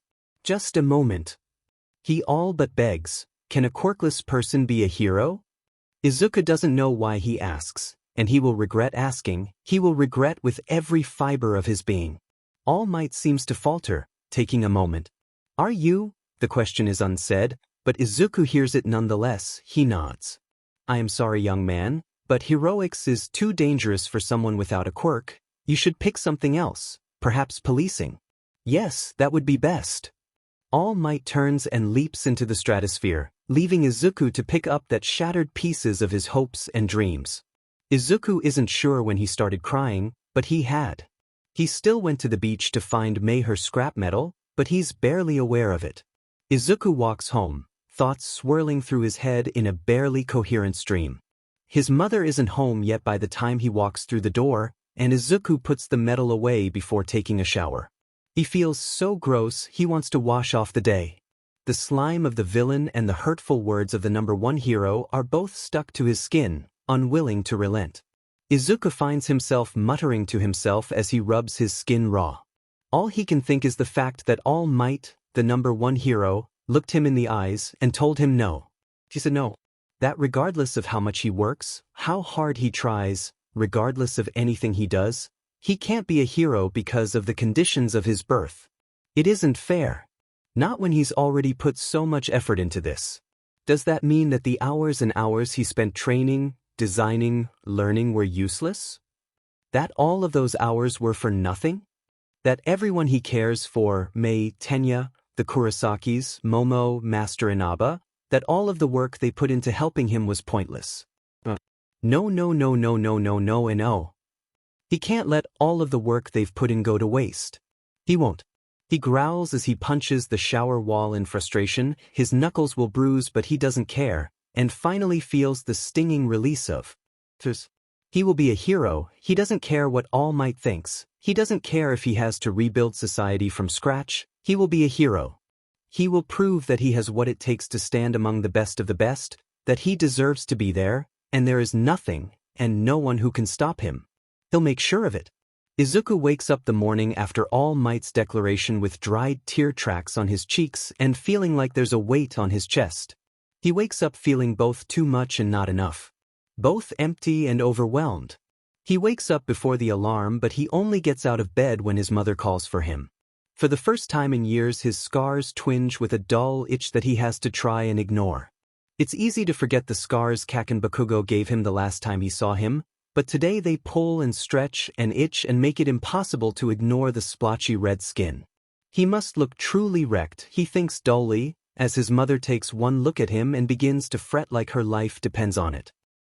She's talking, he should pay attention now. Ikani? I can call the school. Izuku gives her a smile, it's fake and strained as hell, but it eases her frayed nerves nonetheless. I'm fine. He has never been so grateful that his mother seems to just take whatever he says at face value. It's not a lie, he tells himself. He's fine. Or maybe he isn't, but he will be. UA got rid of its rules stating that quirkless couldn't attend. All he has to do is make it there, become a hero, prove All Might, Kaken, everyone wrong. He takes his frustration and anger and fear and bridles it, turning it into pure determination. Izuku goes to school and does homework with Tenya and tries to pretend like nothing is wrong. Izuku talks about mechanisms and blueprints with Mei and Kamiko and Hiro, and pretends he isn't furious. He goes to classes with Momo and Master Inaba and pretends like nothing bothers him. He spars with Nanami and practices with Mina and pretends that he isn't drowning in shame and fear and useless. So useless. Why did he think that a Deku like him could do anything? He doesn't do a good job. It's nearly 2 weeks after the incident when people start to speak up. Telling them makes him burn with anger and fear and shame and 1,000 other emotions he can't place. But he doesn't lie, doesn't try to evade. Maybe 4 years ago he would have, but he is not who he was 4 years ago. Tenya, bless his overdramatic soul, or maybe curse it, Izuku isn't sure, is the first to ask. It's a slow Tuesday afternoon, and they're doing their chemistry homework in his newly refurbished room. It looks barren without All Might's face plastered over every flat surface. Izuku, he begins, such a simple statement. Hiding worry and fear, and why is his room so empty? And why is he so quiet now? And why is he avoiding me? Why? Izuku hums in recognition and finishes determining how many electron shells are in a lithium atom. Tenya takes a steadying breath and takes the plunge. What's wrong? Izuku feels his breath catch and his blood turn to ice. He tries to deflect and redirect and lie, but in the end crumbles under his friend's concerned yet kind onslaught of questions and no, and don't lie to me, Izuku, I know that's not right, that you're not okay. Just tell me what's wrong so I can fix it. And Izuku spills every detail of the encounter, every emotion that came with it, and tries so hard not to cry. He fails. Tenya is offended, scared, sad, concerned, furious, on his behalf, and tells him that any hero worth their salt could tell that Izuku's heroic spirit puts him on par with the best of them, and that anyone who says otherwise is a liar. Izuku feels better afterwards, and the sense of wrong begins to fade. Ida goes home and rants and rages to his brother. He asks how the number one hero could ignore the spirit of the most heroic person in the world. How he could stomp on his dreams like they don't even matter. How he could be so callous and cruel to someone who only wants to do good in this world. Tensei doesn't have an answer for him, but they both throw out any item in the house that so much as bears passing resemblance to the fallen hero. Because no one who could do something like that could be a hero worth respecting. Tensei seethes with quiet rage at the thought of All Might, born with immense power, effortlessly coasting at the top, being so incapable of seeing the feelings, the skill and determination and pride and ability of the people he is supposed to protect. That is not the actions of a hero, his mind whispers to himself, that is entitlement and cruelty and 1,000 things he cannot name. Yaoyorozu asks what is wrong with all of the compassion and tact he's come to expect from her. It's quite a lot. Yaoyorozu may be a little dense at times, but she is genuine and sweet and 1,000 things that mean the world to Izuku. He tells her, but not without a handful of lies and an awful lot of convincing. And she tells him that he is no less qualified than she is. After all, her quirk can only make things that she knows the chemical composition of, his mind can make things she couldn't even begin to dream about. She laughs and says that if he's not meant to be a hero, then no one is. She tells him he's skilled and talented and strong and can almost beat Master Inaba in a sparring match now. Imagine what you could do with one of your charged staffs, she teases after hearing yet another one of his insecurities. And Izuku leaves feeling lighthearted and valued and not as useless as he felt when he entered. He doesn't notice that Yaoyorozu starts to cry when his back is turned. The betrayal stings and lays heavy in her chest. She swears to be twice the hero All Might ever was. It had seemed impossible up until a moment ago. How could anyone replace All Might? He's the undisputed number one? Now, she's not so sure. Kimiko and Hiro ask him in the same way. They do all things together. During an afternoon of spitballed plans and an attempt to reinforce the bioengineered fabric, they spring on the fact that he seems angry. And Izuku tells them he is. He tells them about how he felt after All Might's declaration, after he assumed he understood what he was capable of after hearing one thing about him. Hiro all but growls at Izuku's admission of the number one hero's actions, and Kimiko hugs him tightly. Both decide that the only way to right this wrong is to throw every piece of merch the duo can get their hands on into a raging bonfire at sunset while preforming an absolutely ridiculous and obviously made-up ritual to ensure the number one hero never has a halfway decent cup of coffee ever again. It's stupid and ridiculous and fun, and by the end of it, the anger that clawed away at his heart and senses is all but gone. He feels ridiculous and light and almost drunk on love and life and laughter. He's long gone by the time Kimiko and Hiro remove another hero's name from their list. They had their hopes up for the number one, that he wouldn't be like so many of the others, but they can't say they're surprised. Power and fame tend to go to one's head, something they are both uncomfortably aware of. Hiro's scars itch and pull while Kimiko needs to remind herself that the visions she has aren't real. Mei asks what's wrong in the same roundabout way he knows her for. Mei still isn't great at people, but that just makes her concern, rare and blatant as it is, touching rather than crass. She asks what's bugging him and he tells her. It's short and simple. Mei tells him that worrying about the opinion of an idiot is pointless and a waste of time. She tells him if he wants something he should just do it, that he should stop moping about and get back to work, before going back to the project at hand herself. Izuku leaves Mei's house feeling strangely at peace. Mei sits awake at night wondering why anyone would think that about her first and best friend. Why anyone would think that about someone who is heroism personified. All Might's smile reassures those in stress, but Izuku sits down and gets his hands dirty finding and fixing problems he has no need to fix with more care than anyone thought was possible. All Might soothes, Izuku cures. Nanako and Mina ask last. It's a rare day when the both of them are training him. Nanako is the one who breaks the ice. Izuku does not want to tell them.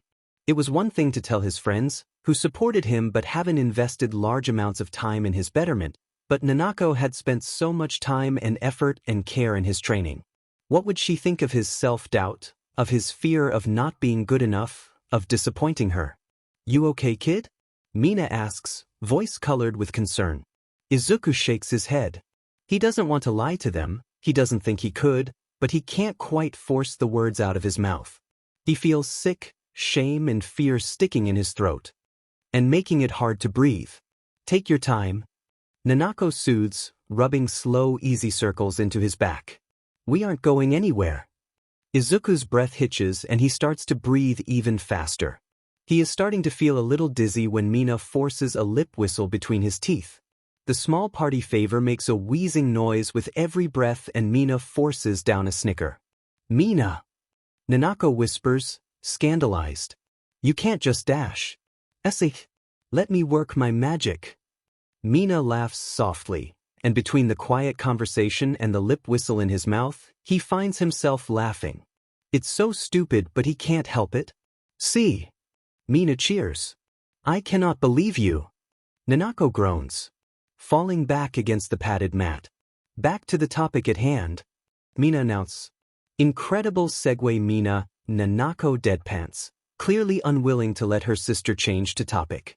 Mina is undeterred by her sister and hits her with no shortage of force. Shush you dash. She turns to Izuku. What's wrong? She notices him taking a deep breath. We aren't upset, just concerned. She hurriedly reassured. It's moments like this that he remembers how young Mina and Nanako are.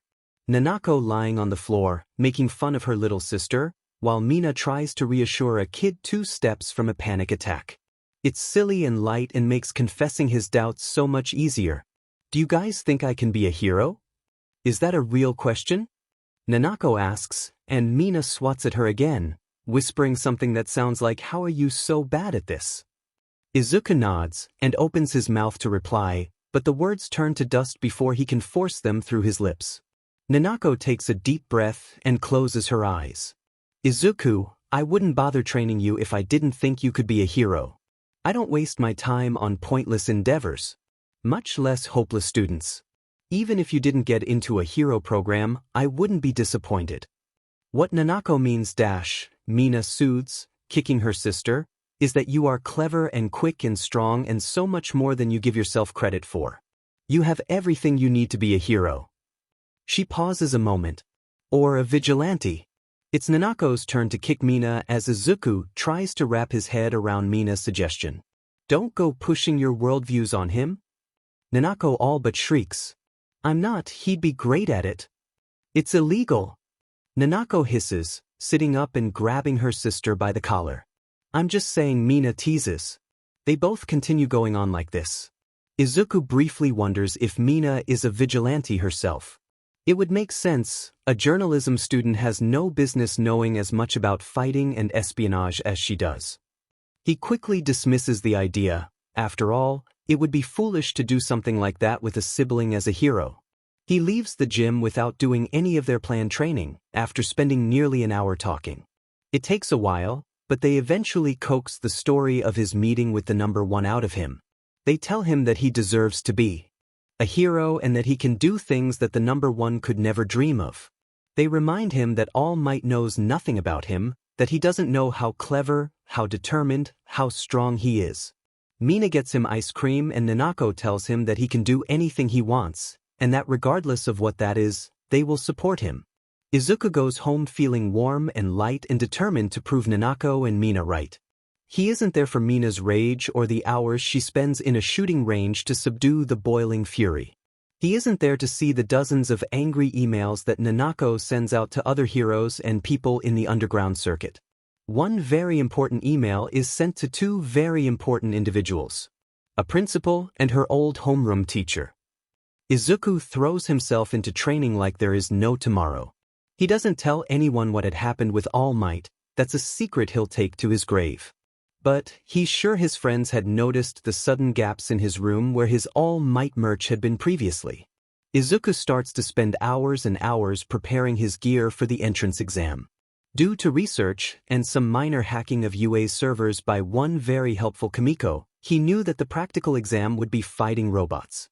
Izuku has to spend hours filling out forms to get his gear approved. Actual hours of paperwork and plans and maddeningly small print. Izuku has to turn in his application on paper in person because they wouldn't let him sign up online without picking what type of quirk he has. Kimiko and Mei start working on something together on a project. Izuku wisely fears for everything really. Last summer they built a robot that shot out other robots at 70 km/h for Battlebots. Someone ended up in the hospital. His concern is warranted. He somehow manages to convince Tenya and Yaoyorozu to start sparring with him to prepare for the entrance exam. Ida will be taking the general exam. The last thing he wants is to coast by on his family's success. The duo spend hours going over notes and tactics and fighting styles. Izuku and Mei spend the summer cashing in some quality time together, dreaming and scheming, building and rebuilding, designing and implementing. Ideas flow like water, and sometimes they enlist their other friends to help. Mei and Izuku spent hours troubleshooting a new plasma cutter prototype before they called Kimiko and Hiro to figure it out. Hiro spent 3 seconds looking at it and asked if the gas canister was in. It wasn't, and Izuku and Mei felt like idiots while Kimiko laughed at the lot of them. Somehow Master Inaba and Nanami and Mina all agree to part with greater slots of their free time to train him. Master Inaba ends up recommending him to yet another martial arts specialist for even more training. He gets kicked around a lot but eventually figures out the basic moves. Nanami has finally started training him in stealth. He apparently had to relearn how to walk all over again, but he does well enough at that too. Mina somehow got the permission needed to let him test out his new trick guns. The ones he got approved for the entrance exam, and a few others he had come up with after the support item registration deadline. The day of the entrance exam comes fast. Izuku feels like it's both been forever and a few moments since he enrolled in that engineering competition. The medal still hangs in his room, his mom polishes it every other Thursday. He takes the train to the school with Tenya and Hiro. Tenya has a textbook in his lap and is doing some last-minute cramming for the written portion. Hiro is keeping one hand on his way overstuffed backpack. Mei and Kimiko are on a different train, but promise to meet them there beforehand. Knowing Kimiko, she's already there. She's more of a stickler for being on time than Tenya is. Izuku is just glad he managed to get Tenya and Hiro on the same train. If Tenya is obsessively early to everything, Hiro refuses to get anywhere until 5 minutes after it starts. He once again wonders how Kimiko and Hiro spend time in the same room without going for each other's throats, much less became whatever Kimiko and Hiro are. Izuku isn't sure if he can classify whatever it is that they have going on. Kimiko and Mei are already waiting at the gate when Izuku's group gets there. Early bird students are filtering past them. Once they get to the gate, Hiro opens his overstuffed backpack and pulls out 4 bentos. He passes them out while grumbling something under his breath about making sure everyone has a good lunch before their practicals. Mei snickers and Ida goes on a tangent about the importance of proper nutrition. Izuku smiles, nerves and excitement at war inside him. He simultaneously feels like he could touch the stars and like his breakfast is about to make a reappearance. But regardless, he knows, no matter what this school throws at him, he's ready. Nedzu watches the cameras situated at the gate. He notices the head of dark green curls and smiles. The one and only Midoriya Izuku. He's weighted down with a bag that is almost certainly filled with his gear and tools. Nedzu has to swallow back a manic laugh. The boy he's had his attention drawn to is excitedly talking to his friends. He can't hear the conversation, but he can infer that they are trading luck and goodbyes before splitting up. Midoriya and Ingenium's brother split off from the rest of the group towards the heroics exam location. He begins his trek into the observation room. I wonder if you'll live up to what everyone says about you, Midoriya Izuku. Nedzu's laughter echoes throughout Yui's empty halls. Izuku blows through the written exam with ease. It's surprisingly easy, but he thinks that might be more because of the fact he started reading textbooks for fun at some point during his first year of middle school than anything else. He's pretty sure that isn't normal teenage behavior, but since when has anything he's done been normal? He's in the auditorium now, listening to present Mike. He's super cool, and biting his tongue to keep from mumbling in the auditorium. He and Tenya are right next to each other, which is super cool. His hand is itching to sketch and draw and plan, but he resists, and pays attention to the voice hero, biting his lip to keep from muttering. Tenya calls out the voice hero on the 0-pointer, and Izuku bites down a laugh.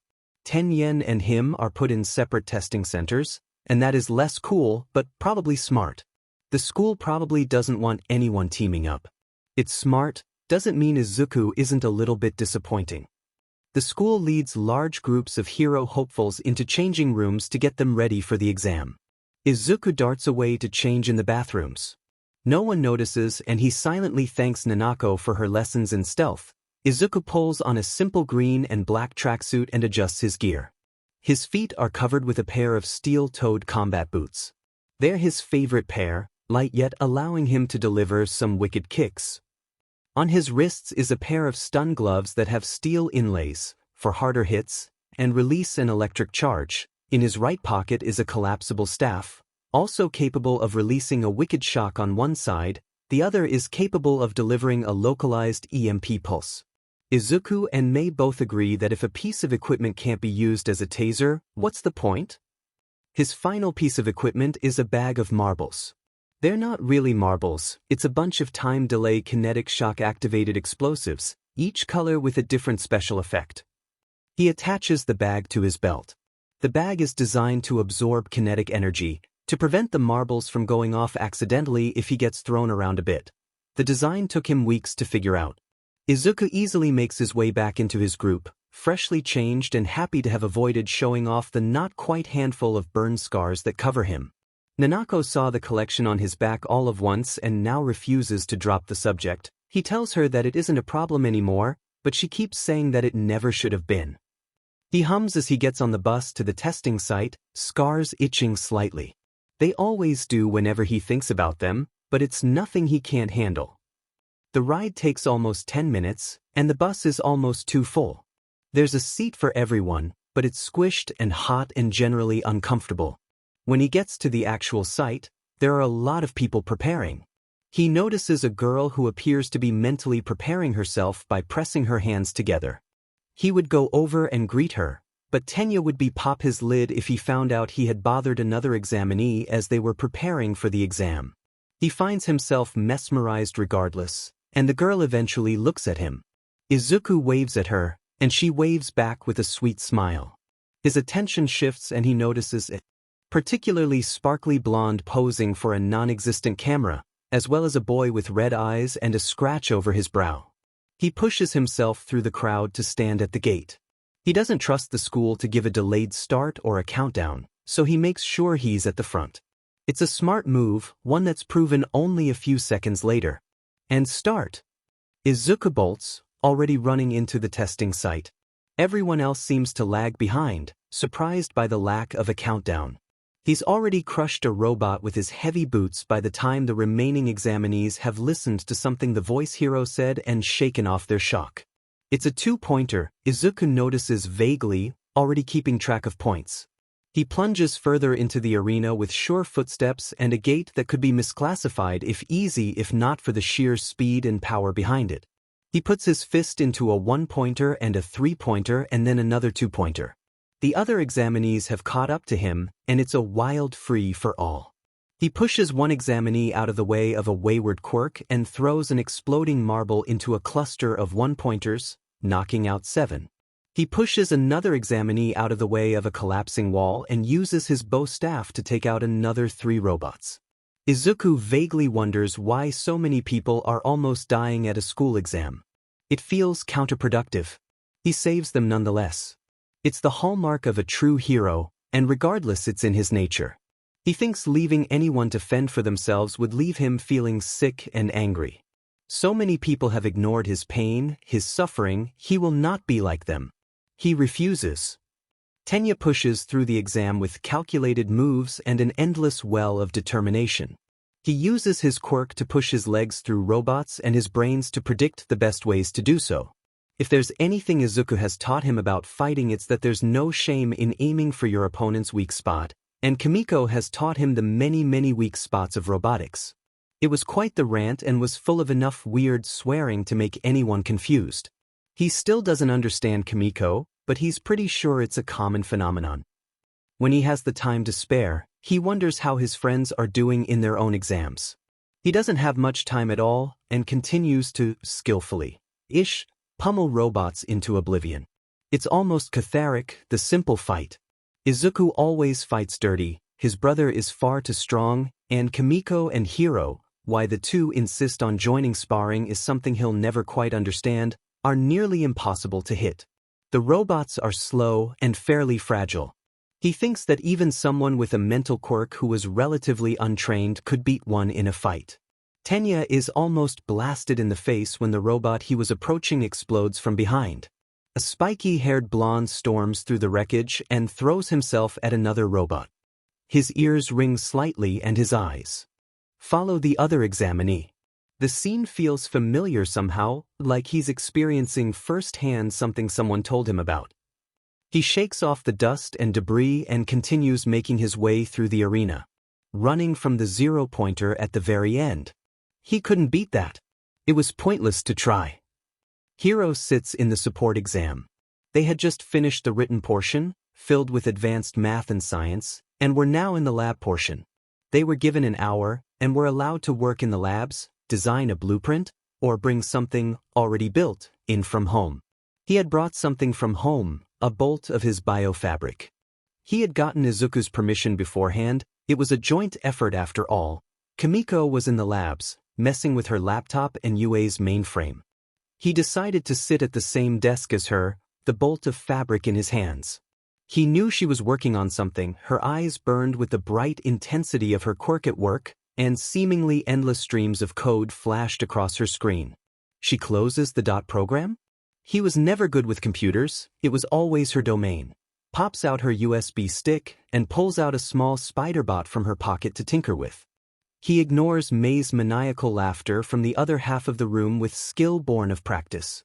Although he does vaguely note that there isn't a single person on her side of the room, and the messy pile of papers and scrap metal is growing by the second, along with the volume of her laughter. Kimiko's fidgeting and glancing at the clock. They have another 50 minutes left. He waits and sees if she'll talk. He always waits, he doesn't mind, she's always worth it. Hiro. She whispers. He hums in response, showing he's listening, doesn't do much else, doesn't ever really have to when she gets like this. She'll talk when she's ready, she always does. She points towards the clock and oh. He sees what the problem is, he looks at the clock. This would be about the time the hero wannabes would be halfway through their practical exam. She wants to be out there, he knows she does, she's always wanted to be out there, helping, saving. She can't, it eats at her but she can't. And if he doesn't distract her she'll get bad again. He doesn't want her to get bad again. It's been so long, she's been so happy, doing so well.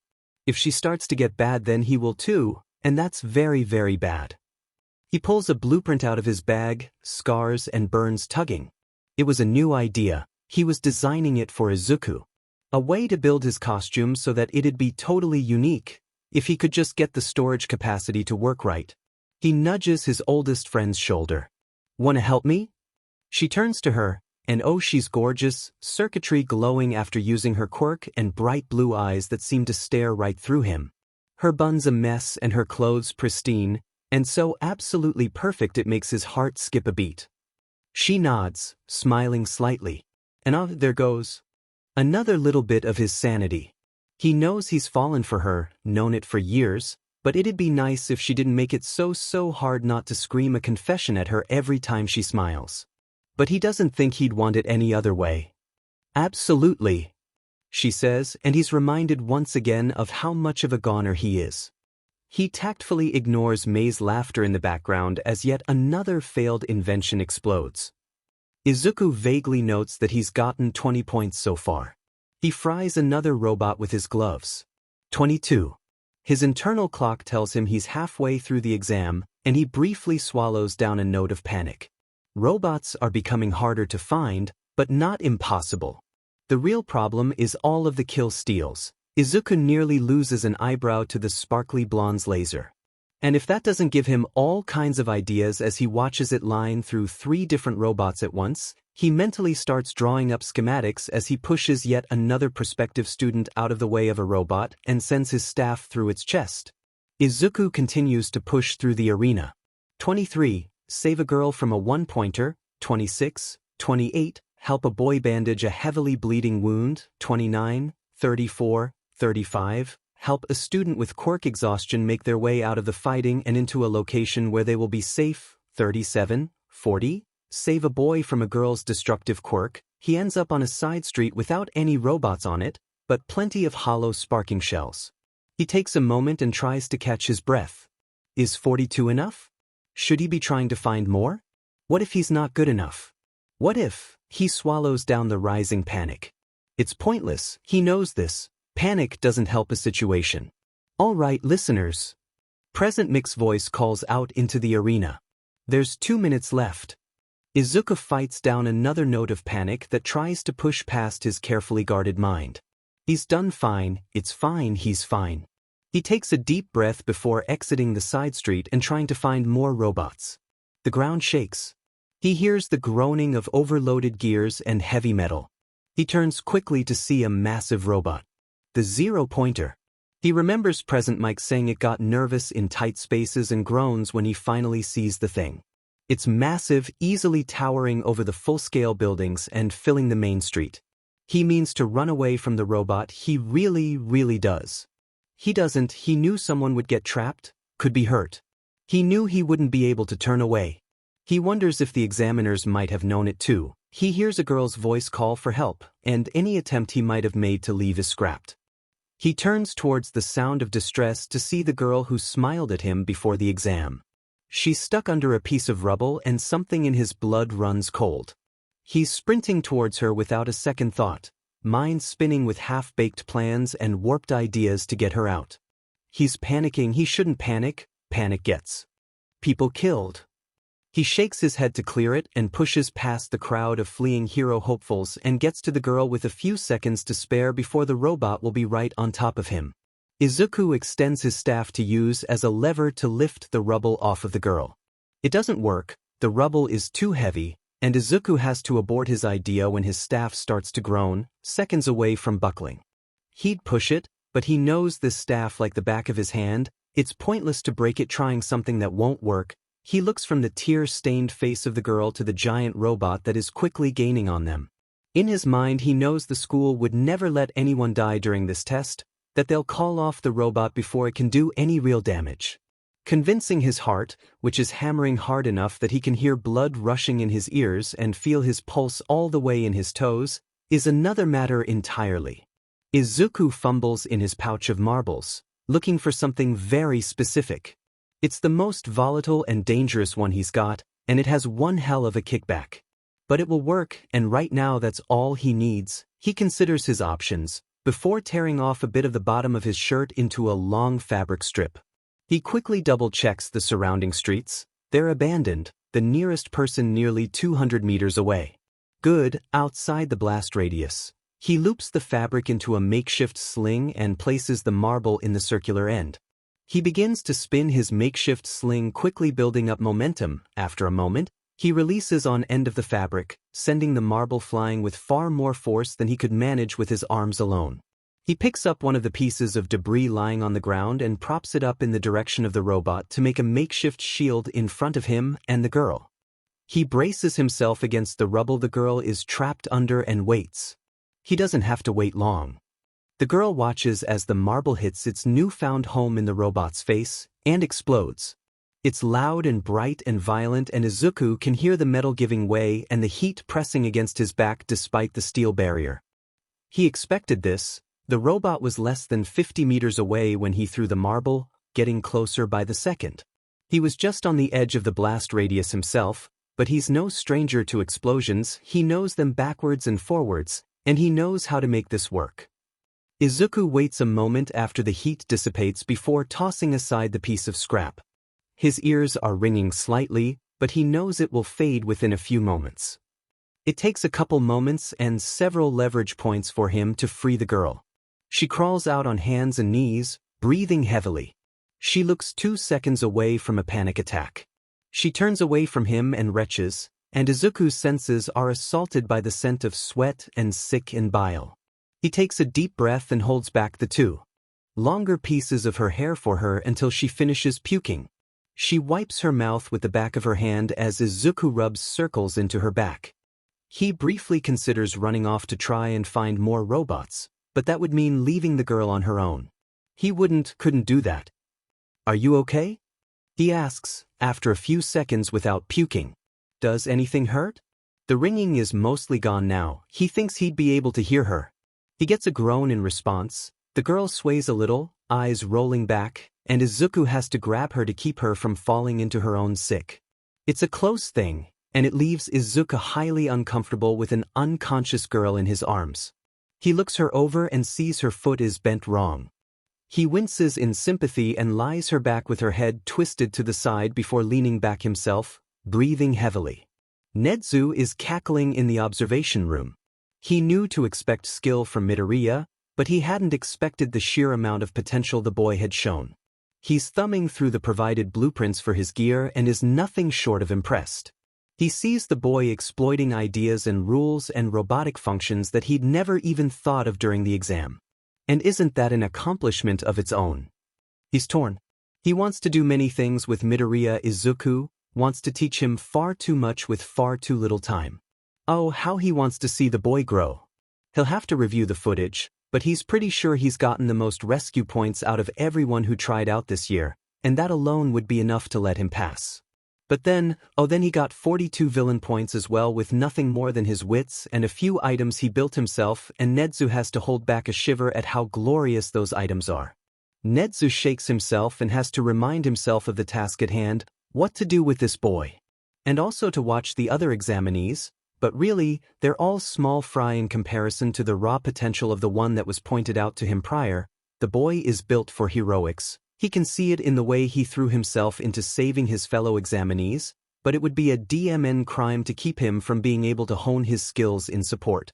Additionally, the boy was recommended to him as an analyst, and Nedzu is itching to see what that entails, to have the boy as a student of his own.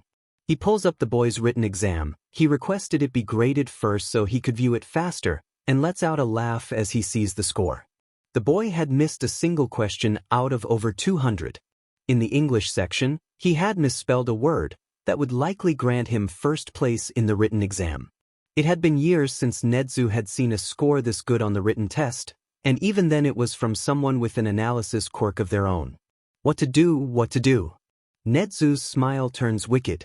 He has an idea. It would be hell for the child, but if he can handle it, oh how beautiful it would be. How much he would grow. Nedzu can hardly wait for it to be time to send out the results.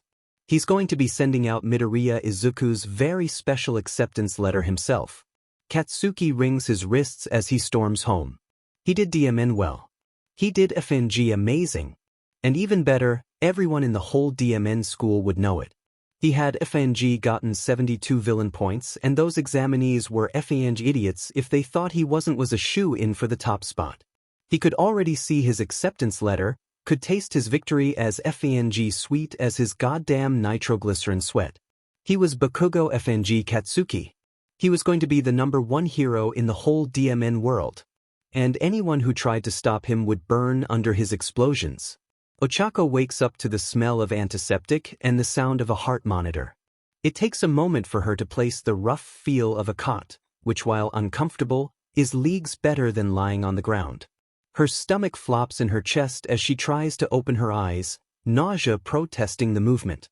The room she finds herself in is a sterile white room. It's harshly lit and the scent of antiseptic doesn't exactly help her nausea. Nothing really helps her nausea, but there are many things that make it worse. She groans quietly. She must have overused her quirk in the exam. The exam. She huffs out a sigh.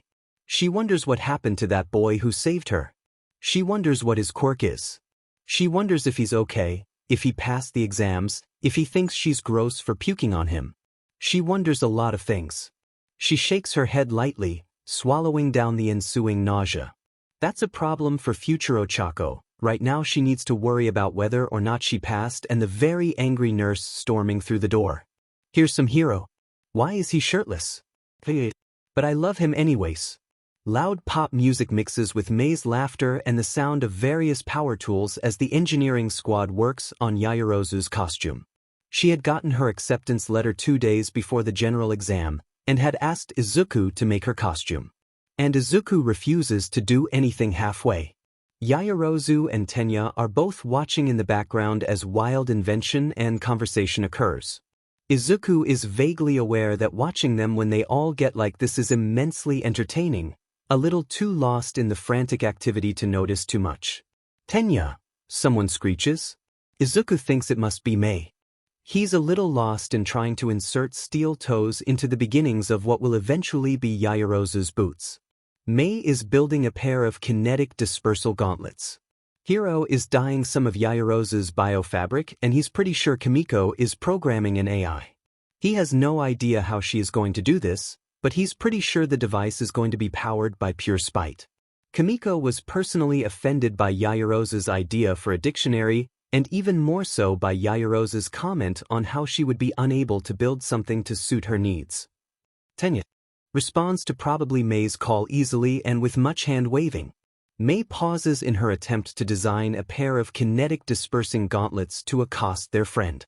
Have you told Ingenium to stop by yet?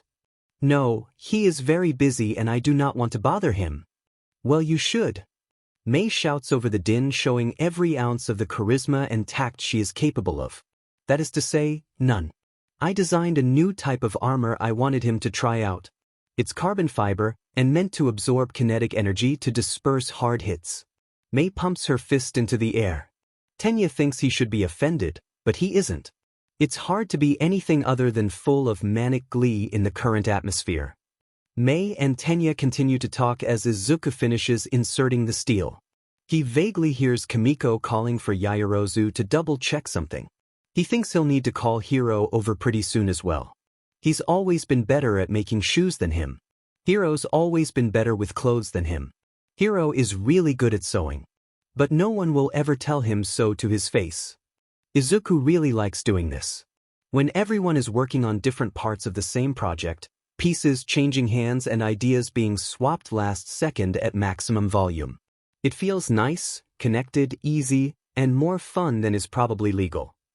Izuku is waiting for his letter with a level of impatience he doesn't think he's ever felt. He imagines this must be what Mei feels like all the time. He isn't certain he passed the practical, but he thinks he has a good chance. At least as long as they don't bar him from the course because he's quirkless. And isn't that fuel for his barely controlled anxiety? Izuku hums and twirls the pencil in his hand. Ever since seeing the sparkly blonde at the entrance exam, he's been trying to design a laser gun. He managed to produce a laser with adjustable strength, but now he has to figure out how to fit the mechanism in a gun-shaped holder. He recently managed to turn his marbles into bullets with minimal issues. He had to change the shape and make it so the marbles only exploded from kinetic energy in the front, but he did it. He's altering possible dimensions again when his mother bursts through into his room holding a letter. Izuku! She's crying, trembling like a leaf in the wind. It's here. Izuku holds out his hand and his mother places the letter in his open palm. The letter is heavier and thicker than he thought it would be. He easily rips off the top and a small metal disc slides out. He fumbles with it for a moment before finding an on button. He presses the button and places the disc on his desk. It lights up and shows a holographic screen. On the holographic screen is the form of a rat bear dog in a suit with its arms up in the air. It is I, the principal of UE. Why is there a holographic screen being sent out with the results? Holograph technology is expensive. Izuku is already thinking of how he's going to repurpose this. The principal folds his hands in front of him. I am here to announce that you have passed the entrance exam with 40 tree villain points. But that wasn't the only scoring system. The creature's eyes gleam, rescue points. For your many actions to rescue your fellow examinees, you earned 65 rescue points for a grand total of 108 points, making you the top scorer this year. A quick list of the next highest scorers shows up and Izuku freezes at the sight of Bakugo Katsuki in the second place spot. That's going to be ugly. However, if you open the papers in your letter you'll find that you were accepted into both the support and heroics department. I didn't even apply to the support department, Izuku mutters as he begins riffling through the papers, finding 3 separate sets of acceptance letters and fighting down a sharp note of panic. You didn't apply to the support department. The rat bear dog exclaims happily, and Izuku would have done a spit take if there was anything in his mouth. But your inventions have been nothing less than spectacular, getting the attention of all of our support staff and myself. Not to mention your history in various competitions, Izuku feels his face heat. And after viewing your written exam, I want to offer you a very special opportunity. It will be very difficult. He cheers at that, but the rewards would be immense. The support department has their specialized classes in the morning, but the heroics department has their specialized classes after lunch. Izuku quickly fumbles his way through the papers to reach the 3rd set of acceptance papers. I propose you complete your basic education as a self-study and take the specialized classes for both departments. The principal exclaims, throwing his hands back into the air. Izuku gapes. Ideas of what that would entail already forming and spinning in his head. You would be in a very special class of 1. Class 1 and homeroom teacher to me. Izuku sits back down. He knows who the principal is. He's the only active hero with an intelligence quirk and the first non-human hero ever. Izuku is reeling at the implications of his statement. Nedzu, the Nedzu, wants him as a personal student. As my student, you would have to complete a handful of specialized lessons and assignments, and would need to attend an extra PRD after your heroics classes at the end of the day. The principal folds his arms again. Should you decide on the 3rd option, I ask you come in during the time specified and turn in your forms in person. Regardless of your decision, Yui is eagerly awaiting your response. Congratulations Midoriya, this is your hero academia. Izuku quickly learns of his friend's acceptance into UA. He thinks Tenya is crying as he talks to him over the phone. When Izuku tells his friend about his offer from the principal, he loudly tells Izuku that he deserves the attention, especially after seeing through the hidden portion of the exam. He hadn't but decided not to tell Tenya that he was just incapable of keeping his nose out of other people's business. The entire group decides to go out for dinner to celebrate. Izuku somehow manages to convince Yaoyorozu to come with. They end up in a tiny hole-in-the-wall diner that Hiro swears serves the best ramen in Mustafu. The group of newly accepted students eat and drink until they're ready to burst, swapping stories all the way. Yaoyorozu talks about a boy she met in the recommended exam and Tenya about a very angry blonde who nearly ruptured his eardrums. Izuku has a sinking feeling he knows who Tenya is talking about. Mei cackles as she explains what she brought to the support department exam while Kimiko helpfully explains what the exam was like. Hiro grumbles about the stuck-up hero who proctored his written exam and the entire table laughs at him. The hero was Eraserhead, the least stuck-up hero Izuku knows. Kimiko laments the Japanese portion of the written exam while Mei expresses her disappointment with the mathematics section. Izuku doesn't blame her, it was awfully easy stuff. Hiro wonders aloud who thought it would be a good idea to stick him, Mei and Kimiko in the same classroom. He then wonders if the classroom would still be intact at the end of the year. It won't. Kimiko insists that they aren't that bad. They are. Izuku and Tenya silently pray for the poor sap stuck with being the trio's future homeroom teacher. He decides to wait to tell Nanako and Mina in person. It feels wrong to tell them over the phone. He wants their opinion before choosing the course he wants to go into. He vaguely thinks he might need to work on making his own decisions without asking the other people in his life. He also thinks that's a problem for a future him with a little more confidence. Showing up to the dojo his training started in, pockets heavy with the weight of his acceptance letter, is a strange experience. Izuku thinks that it should feel different to walk between the heavy doors. It's not. It feels like every other time he's come to the dojo. Excitement mixing with apprehension and lingering soreness. It feels so normal, so routine, that Izuku almost laughs. Nanako and Mina aren't there yet when he arrives, which makes sense, given that he's nearly an hour early. He drops his bag in the corner, places his letter on top of it carefully, drags out one of the punching bags and gets to work. When Nanako and Mina do arrive 50 minutes later, he's almost done with a workout. "Oh!" Mina exclaims the second she sees him. "Get it!" Izuku starts at the sudden noise, pulling him out of his exercise-induced reverie. "You guys are here." "Sure are," Nanako smirks. "It's not like we're here every Tuesday and Thursday since you were 12 or anything." "Don't be rude." Mina sticks her tongue out at her sister. "So, what's the verdict?" she lilts, eyes twinkling with excitement. Izuku opens his mouth, shuts it, and runs over to the letter sitting on top of his. But he shoves it into Nanako's hands without a word. Nanako chuckles and reopens the envelope. "Due to the fact you're not apologizing, I guess you passed. Just read it." "Yes, yes." She pulls out the folded papers and unfolds them with a flick of her fingers. She begins to read, her face shifts from amused to shocked. "Holy ash!" Nanako bites her tongue, laughs, and smiles at him. "So what I'm seeing here is that you got first place in the entrance exam, second in the written, and managed to impress Nedzu so much that he wants you as his personal student." Mina, the shorter sister, reaches up and grabs the papers out of her hands and whistles, "Good job, kid." She runs a hand through his curls. Izuku swats her hand away and she laughs. "Do you think I should do it?" Nanako blinks and purses her lips as she thinks. "I think it's your choice, but it's an amazing opportunity.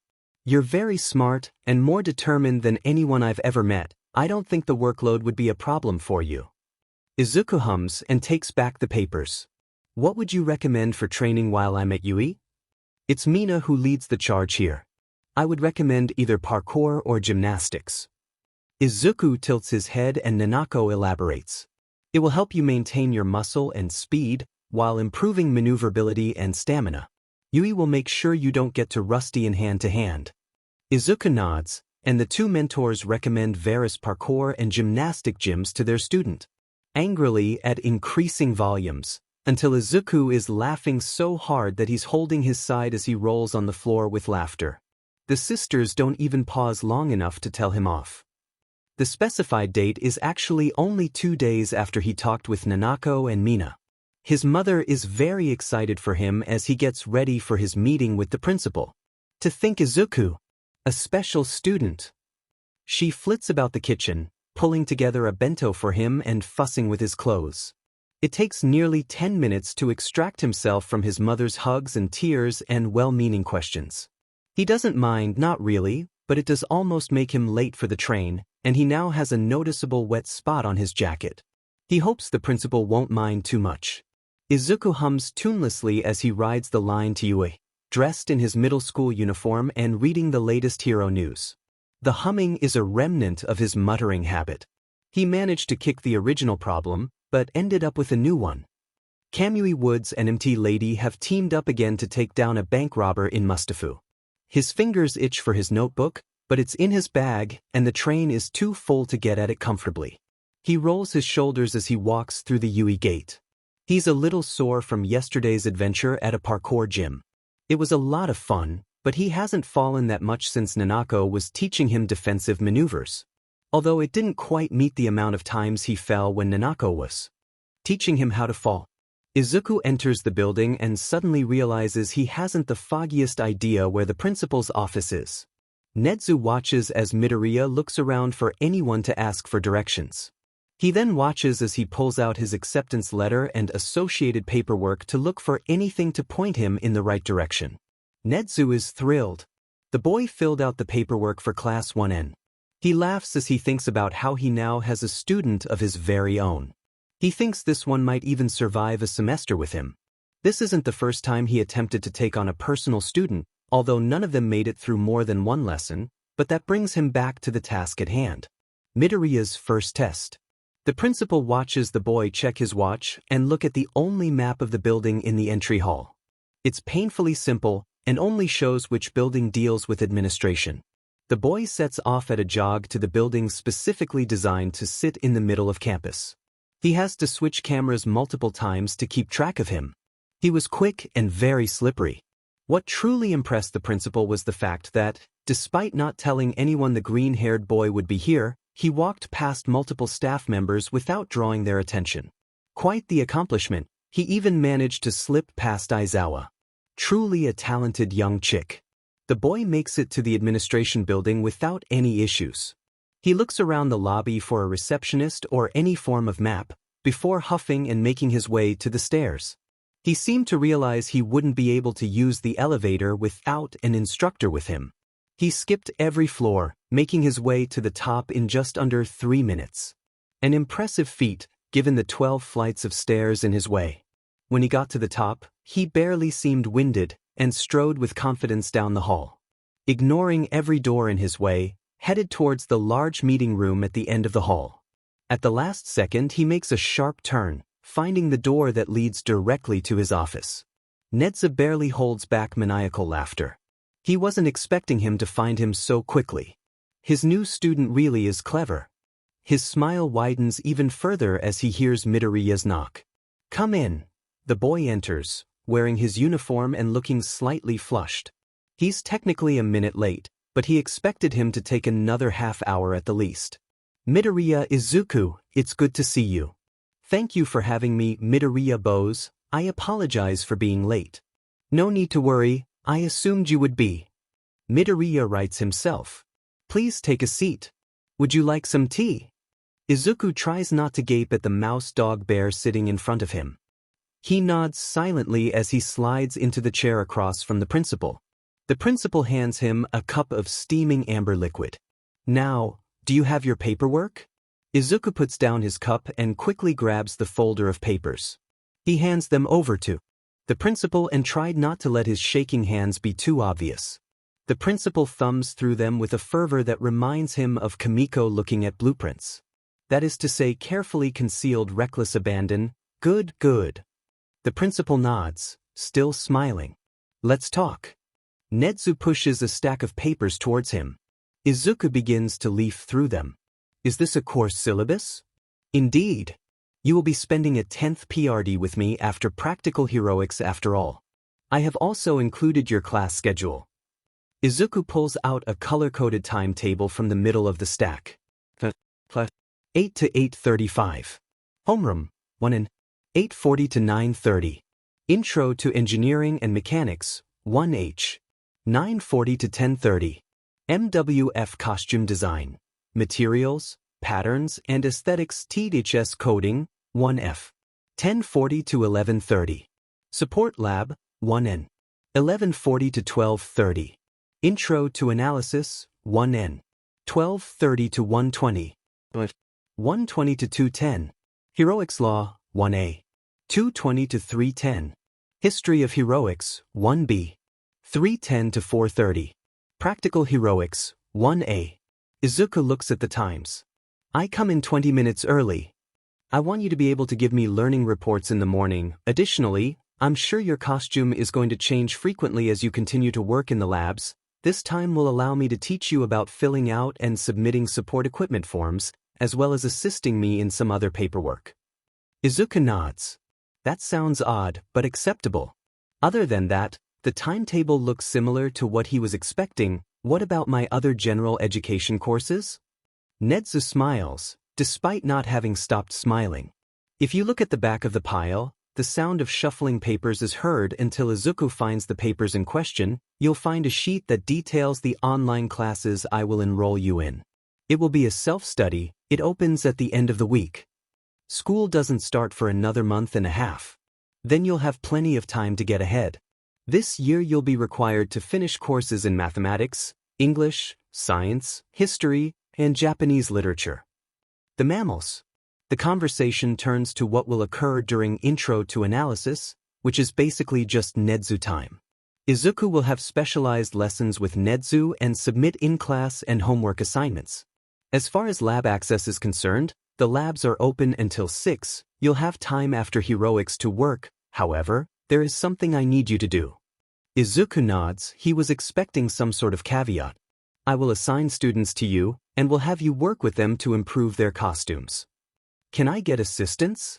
If you think you need it, I'm assuming you intend to involve some of your friends. It's not a question. I work best in a team. Izuku admits. He doesn't notice how this excites Nedzu. He's taught too many lone wolves who think they hold all the answers. This is a refreshing change of pace. Both parties are quiet for a moment. Izuku is thinking and Nedzu is willing to wait. His new student is so fascinating, and Nedzu can be patient. What are the requirements for my own costume? How do I get my own support items approved? Nedzu takes a sip of tea. I would like you to have everything for your costume ready for the first day, and we can meet to approve it after school. For special events, like the sports festival, what class am I with? Your own, of course. Although I may excuse you from regular classes to attend specific exercises. All classes have several field trips throughout the year. I wouldn't want you to miss any of those opportunities. Izuku and Nedzu continue to discuss details for a while. Izuku has questions, so many questions, and Nedzu has answers. Izuku is excited, Nedzu is thrilled. Somewhere the entirety of Yui's staff are crying in fear. Izuku leaves Nedzu's office nearly 2 hours after he entered, weighed down with 10 times the amount of papers he entered with and a smile far brighter than even All Might. Nedzu fights the maniacal laugh until his student is out of earshot. When he happily gives into the compulsion. Anyone who knows him well would be running for the hills. He hasn't had a student this promising in ever. His questions were great and his analysis was even better. He had already assigned the boy a small amount of homework, just 2 books to read before the first day of class, nothing too strenuous. He thinks he'll have to read up on how humans learn. He doesn't want to overload his new student yet. The mammal fixes himself another cup of tea as he begins to pore over the documents Midoriya had brought with him. Yes, this will be quite the year. He best prepare. He thinks back to the email that his last student had sent him. Kurosaki was always incredibly clever, but he does wonder what foolish and misinformed hero had told his new student he couldn't be a hero. He'll have to keep an eye out. He thinks his student may have low self-esteem. Perhaps All Might could help with that. He thinks whatever hero dashed his new student's self-esteem will be finding themselves at the receiving end of his wrath. No one messes with what's his. And by God will he make that boy his. Speaking or thinking of All Might, he still hasn't chosen a successor. The Togata Mirio boy is a good option, but Nedzu thinks he could do better. He ought to have a conversation with the number 1 in the next few days. He takes another sip of tea. Oh well, all in due time. Izuku spends the next few weeks avoiding Kaken Bakugo, taking final exams, and muscling through the massive amount of classwork he has for next year. The content is difficult, and Izuku refuses to let himself do anything less than his best. And avoiding Kaken Bakugo. He might not go to the same school as the angry blonde anymore, but they do live in the same area. He wouldn't put it past Bakugo to show up at his house to yell at him. He knows he can't avoid it forever, but there's a large part, of him that wants to try. Now it's the first day of school, and Izuku finds himself waking up later than he had intended. Because what else could go wrong? Izuku quickly eats a small breakfast and runs to the station. He just barely makes his train. When he finally runs through the large doors, he finds a slew of lost students and vaguely irritated upperclassmen. He eyes the crowds to see if he can find his friends, but quickly dismisses it as a lost cause. Tenya and Yaoyorozu would never be anything less than 20 minutes early, And he wouldn't be surprised if Mei managed to convince Hiro and Kimiko to stake out the gates to try and see the labs before classes. Izuku is infinitely grateful for his earlier opportunity to visit Yui before the first day, since it means that there's less of a chance of being late. He's still fairly certain he's going to be late, but he'll be a little less so. Izuku finds his way to Nedzu's office with only seconds to spare. He knocks more evenly than he feels, and listens to the high-pitched come-in from the school's principal. He obeys and finds his teacher? How does he define his relationship with Nedzu? Is he his mentor? His teacher? His homeroom teacher? Whatever, drinking tea and going over a truly monstrous stack of papers. The mammal puts down his cup of tea. "Ah, Midoriya, it is good to see you." His smile is eerie and unsettling. But Izuku has spent time with both Mei and Kimiko. Kimiko's blank stare could make a grown man cry, and Mei's evil mad laughter has no equal. "Please." He gestures to a chair at the other side of the desk. "Sit down." Izuku easily takes a seat in front of the principal, placing his book bag beside him. "Good morning." Izuku greets. Nedzu seems to smile wider. "And that's creepy." "Yes, it is. A brand new year. Would you like tea?" He claps his hands in front of him. Izuku nods and takes the cup he's handed. He thinks that tea will end up being a common fixture of the time he's slated to spend with Nedzu. We'll start the year off with orientation, and then we have half-length classes to get everyone adjusted to how their schedules will go. Izuku's mind catches onto half-length classes. How long is orientation? Nedzu has a glint in his eye, and Izuku, wisely, shuts his mouth. Nedzu spends another couple of minutes doing paperwork, and Izuku sits there quietly, sipping his tea. Which is excellent, by the way. Nedzu may be creepy and strange and many other things besides, but he has excellent taste in tea. Walking to orientation led by the overexcited mammal is nothing short of an experience. He started talking sometime before they left, and has yet to stop. It isn't terribly hard to pay attention, given that the points he makes are very interesting. When Izuku gets to the venue, he notices that the auditorium is mostly full. The hall became quiet when they noticed him, and Nedzu, C. The only class not here is 1A and D. He has no idea where he needs to stand. Nedzu has made his way up to the platform with nothing less than complete and utter confidence. Izuku's wondering if he can get away with melting into the floor to escape the stares of the entire student body. Kimiko, the perfect ray of sunshine that she is, has dragged him into the line for 1H. She looks nice in her uniform. She's an average height, wearing her uniform almost immaculately. The sleeves of her jacket are a little long and she's decided against buttoning it, but other than that she looks picture perfect. Humming happily as she drags him into their standard group of 4. He knows for a fact that they're supposed to be in alphabetical order, but he doesn't think any of them really care that they've shoved a handful of students out of their rightful places. Mei and Hiro seem to have thrown the uniform guidelines out the window. Mei's uniform is an explosion of predictably unusual. Her shirt is untucked and her jacket unbuttoned. The top buttons are undone, revealing a black tank top, and while she has the tie around her neck, it's not tied. Peeking out from under her skirt is a pair of black biking shorts. She's ditched the normal indoor shoes and is wearing a pair of combat boots instead. To tie the whole look off, she's wearing her heavily modified welding goggles. On the other hand, Hiro looks like a delinquent. He never really stopped growing, and now stands at almost 7 feet and is buff enough to rival a top hero. He's wearing the uniform buttoned down, the first 3 buttons popped and sleeves rolled up to his elbows, but that's about where his rule-following ends. His hair is its normal 2-toned mess. In his ears are a series of piercings that he's slowly been collecting ever since he turned 10. His shirt is tucked, thank goodness, but the shirt itself is tucked into a pair of black jeans rather than the standard slacks. He doesn't have a tie. Izuku doesn't think Hiro knows how to tie a tie. Mei is vibrating in excitement that Hiro seems to share. As Nedzu begins to drone on about the privilege of attending Yui and the various challenges the course presents, Mei is whispering to Izuku about how cool the labs are, Hiro joining in whenever he feels the need. Which is frequently. Kimiko ignores the pair of them with grace and looks like she's paying dutiful attention to the principal. She's not, She zoned out 20 minutes ago and is currently hacked into the UE security cameras and is watching 1A take a quirk assessment test. She's enjoying seeing how Tenya and Yaoyorozu use their quirks to increase their scores. Izuku barely manages to catch Nedzu's speech, but also files away a couple of interesting tidbits given to him by his friends. Turns out Mei had actually gone ahead with her plan to stake out the gate and check out the labs.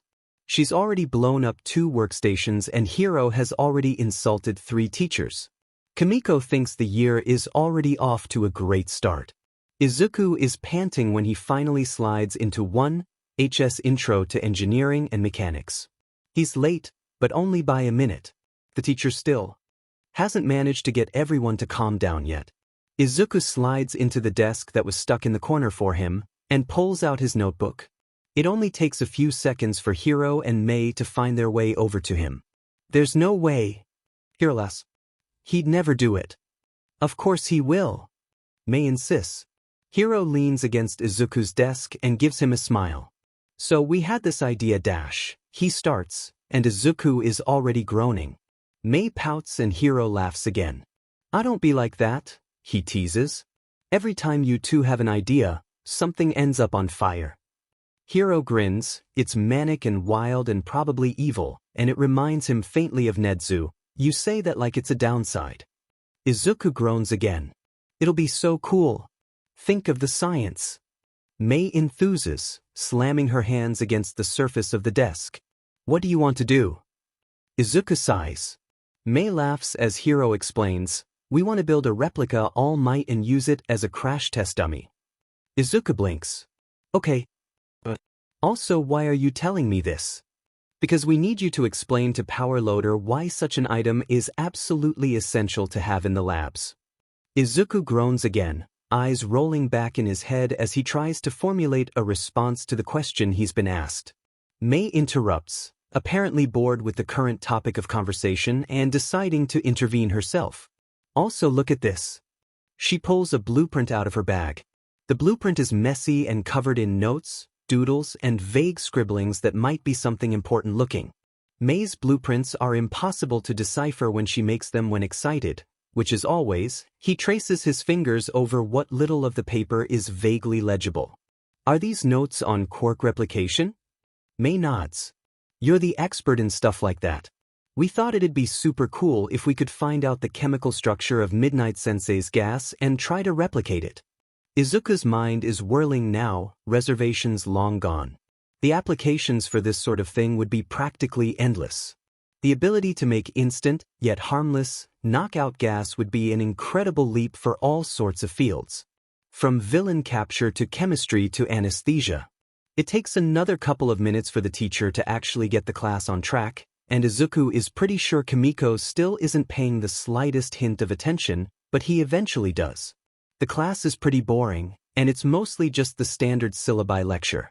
The next class he has is costume design with Midnight. She hands out the syllabus and launches straight into a lecture about color schemes. It's boring, but he supposes it's vaguely useful. He always preferred function over fashion himself, but he understands that most heroes care about the aesthetics. He manages to have a very quick conversation about just maybe getting his hands on a vial of her quirk to run tests on before he has to run off to lab. Lab is fun. There isn't anyone else using the lab at the moment, but Izuku doesn't care. He dives straight into actually building the gun he designed off of Sparkly Boy's laser. It's a simple blaster-type design. Trying to figure out how to make the laser was the hardest part, but he had been able to manage that in Mei's basement earlier that week after a lot of trial and error. Izuku mutters quietly as he assembles the simple blaster. He gets predictably lost in his work and almost misses the alarm that he set on his phone. He's grateful for foresight. He has to run to clean up the space he was working in and still make it to Nedzu's office on time. Izuku stumbles into Nedzu's office red and sweaty and vaguely disheveled. Nedzu's smile is just as chipper as it was that morning. Hello, can I assume you enjoyed the support labs? Nedzu knew how enamored the boy was with the labs. He had seen him working away in the cameras. Something in the principal hums at the fact that his student enjoyed his school. Izuku flushes, thoroughly embarrassed. He bows, partially to show respect, but mostly to hide his face. Yes, Principal Nedzu. None of that now. Nedzu cheers. Izuku doesn't know how the principal is always so cheery. Just call me Nedzu. No honorifics needed.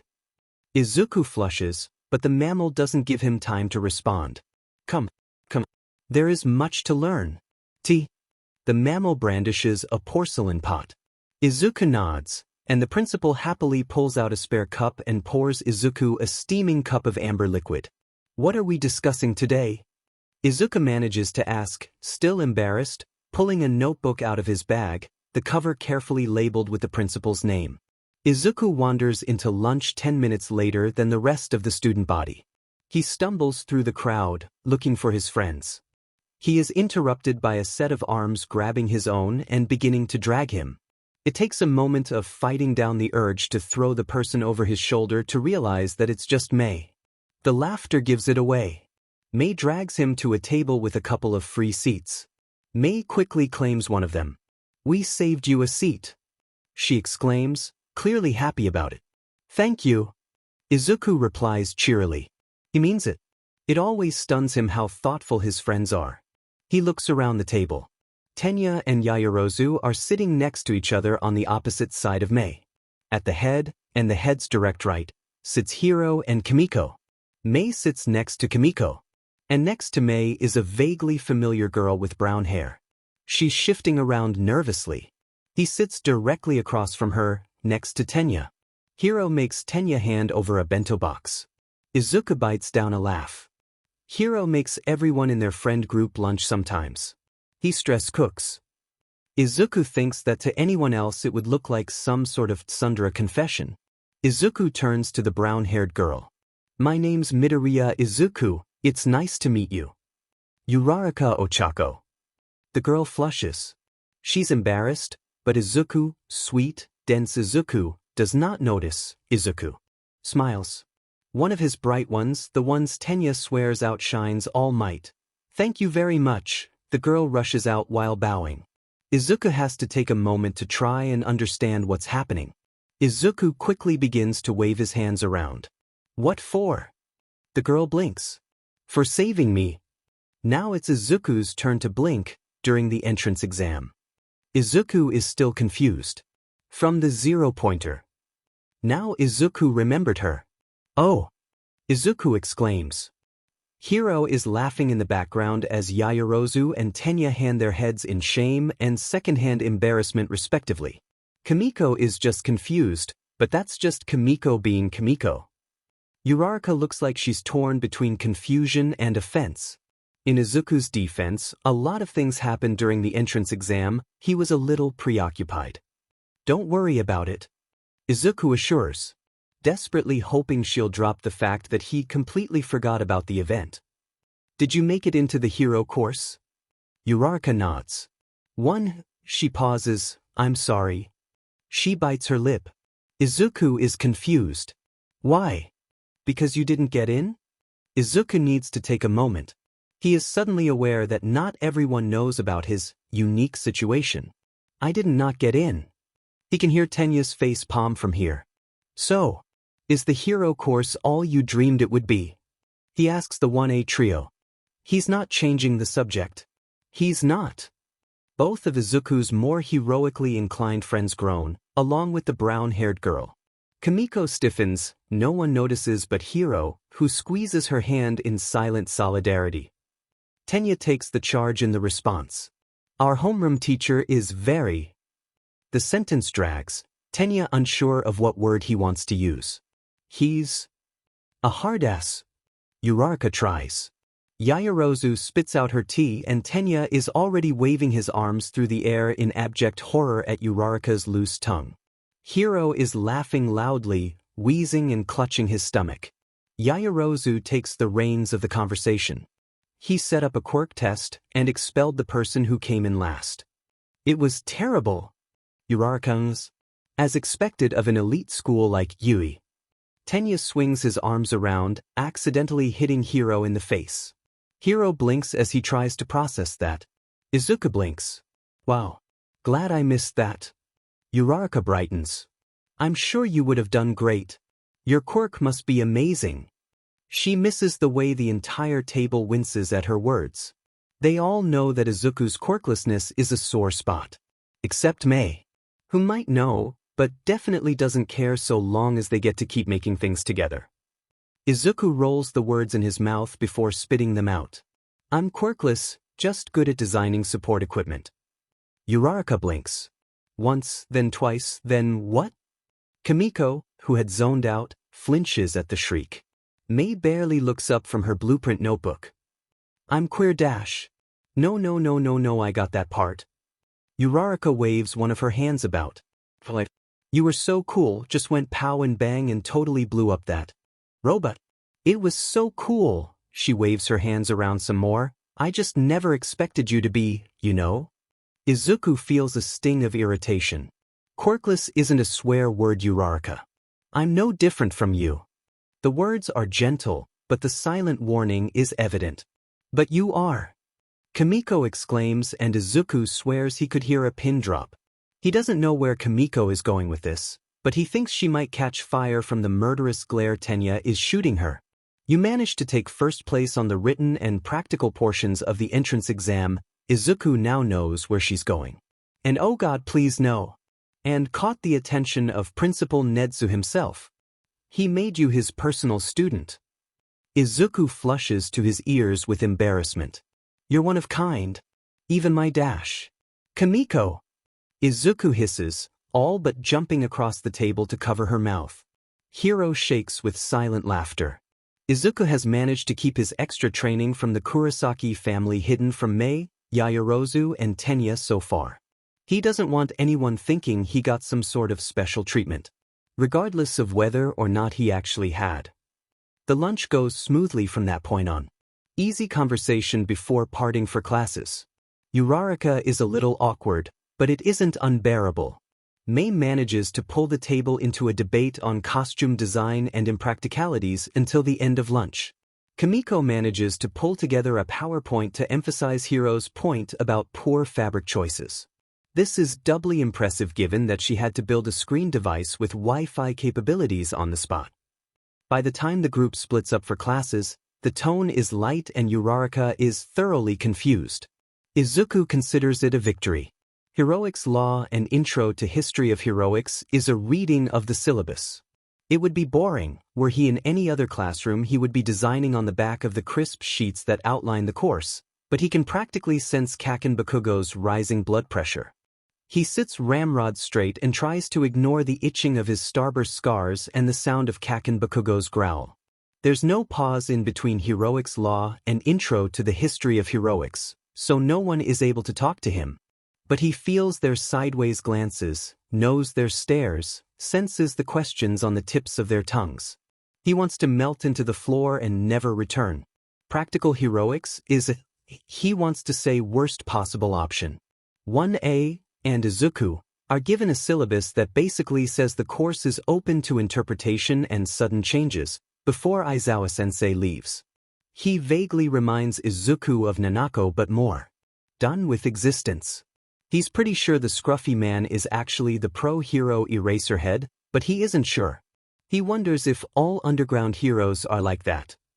But thinking about one, as homeroom teacher, is quickly shoved to the back of his mind as half the class leaps from their seats to sit themselves in front of his desk. Izuku gulps as Bakugo gets up. Slowly, head hanging limply. This isn't going to be fun. Aizawa shivers as he walks down the hallway to the teacher's lounge. Nedzu's student looked far too bright to have already spent an hour and a half in the presence of the principal. He does not envy the poor kid, especially not now that he was stuck in a room with his own students. He just knows they're going to bury the poor kid in questions. Aizawa almost feels sorry for him. So illogical. Izuku blinks as he assesses, or attempts to at least, process the veritable wall of students in front of him. They're all asking questions at the same Tenya asks for people to pass the salt. That is to say, loud. Izuku could not care less about any of the 1A students that crowd around his desk as he sees Bakugo push his way through the crowd, the promise of explosions in his palms easily parting Izuku's Red Sea. He thinks he can feel his pulse in his throat and a cold sweat envelope him. Deku, Kaken Bakugo growls, slamming his hands on the desk, smoke rising between his fingers. It takes half a second for Bakugo to have his hand, dear God his hand, his very explosive hand, around his tie and yank him forward in his seat. He's face to face with Bakugo and kind of wants to projectile vomit. A very distant part of him wonders if he could do it into his old tormentor's face. What the hell are you doing here? He pulls harder on the tie and the slip of fabric tightens. It's getting harder to breath. He doesn't dare try to remove Kabakugo's hand. There are enough scars on his arms to discourage that. Izuku is 3 seconds away from a panic attack and he can already feel the tears pooling. He feels like he's in primary school again, afraid of Bakugo's temper and his quirk and the fact that no one was ever willing to stop him. Why would anyone side with worthless, quirkless, useless Deku? Am I attending class? It sounds more like a question than a statement and he internally winces at how weak it sounds. Attending class? Fess up, Deku. The word is spat out like venom, and it burns Izuku's skin in all the places Bakugo's explosions have marked and claimed and ruined. How did you get first place in the entrance exam, you little sheet? He's screaming with rage. Salvation comes in the form of one Uraraka Ochako. She's standing at Izuku's side, glaring at Bakugo. Tenya and Yaoyorozu are behind her, looking equally disturbed by the display. Let go of him, Bakugo. She growls. He thinks he might love Uraraka right now. Ha! Bakugo scoffs. Indeed. Tenya interrupts, and Izuku wants to cry again. Dear God, he loves his friends. It is unbecoming of UE students to bully each other. His arms swing wildly, and his demeanor could be mistaken for normal, but Izuku knows Tenya and he knows the look in his eyes that say he said. Bakugo huffs as he storms out of the room. Or he tries to. Something stops him dead in his tracks. And Izuku isn't sure if he wants to laugh or cry. Bakugo has managed to slam straight into the chest of Shiota Hiro, and Hiro is already glaring at Bakugo like he's the scum of the earth. Barely worthy of his glare. The class is laughing at the ridiculous failure of Bakugo's attempt to storm out. Bakugo pushes past Hiro and continues storming down the hallway as Hiro steps into the classroom. 2 support students flank him. Hiro strolls in like he owns the place, hands in his pockets as Tenya sputters about how much he's breaking the uniform guidelines.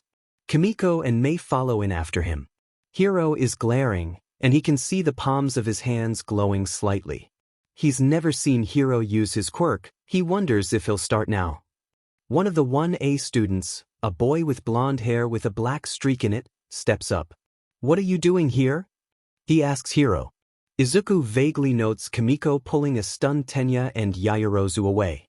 Hiro ignores him. Not quite. He spares him a glare that makes very clear that he thinks the blonde is worth less than the scum of the earth, and turns to Izuku.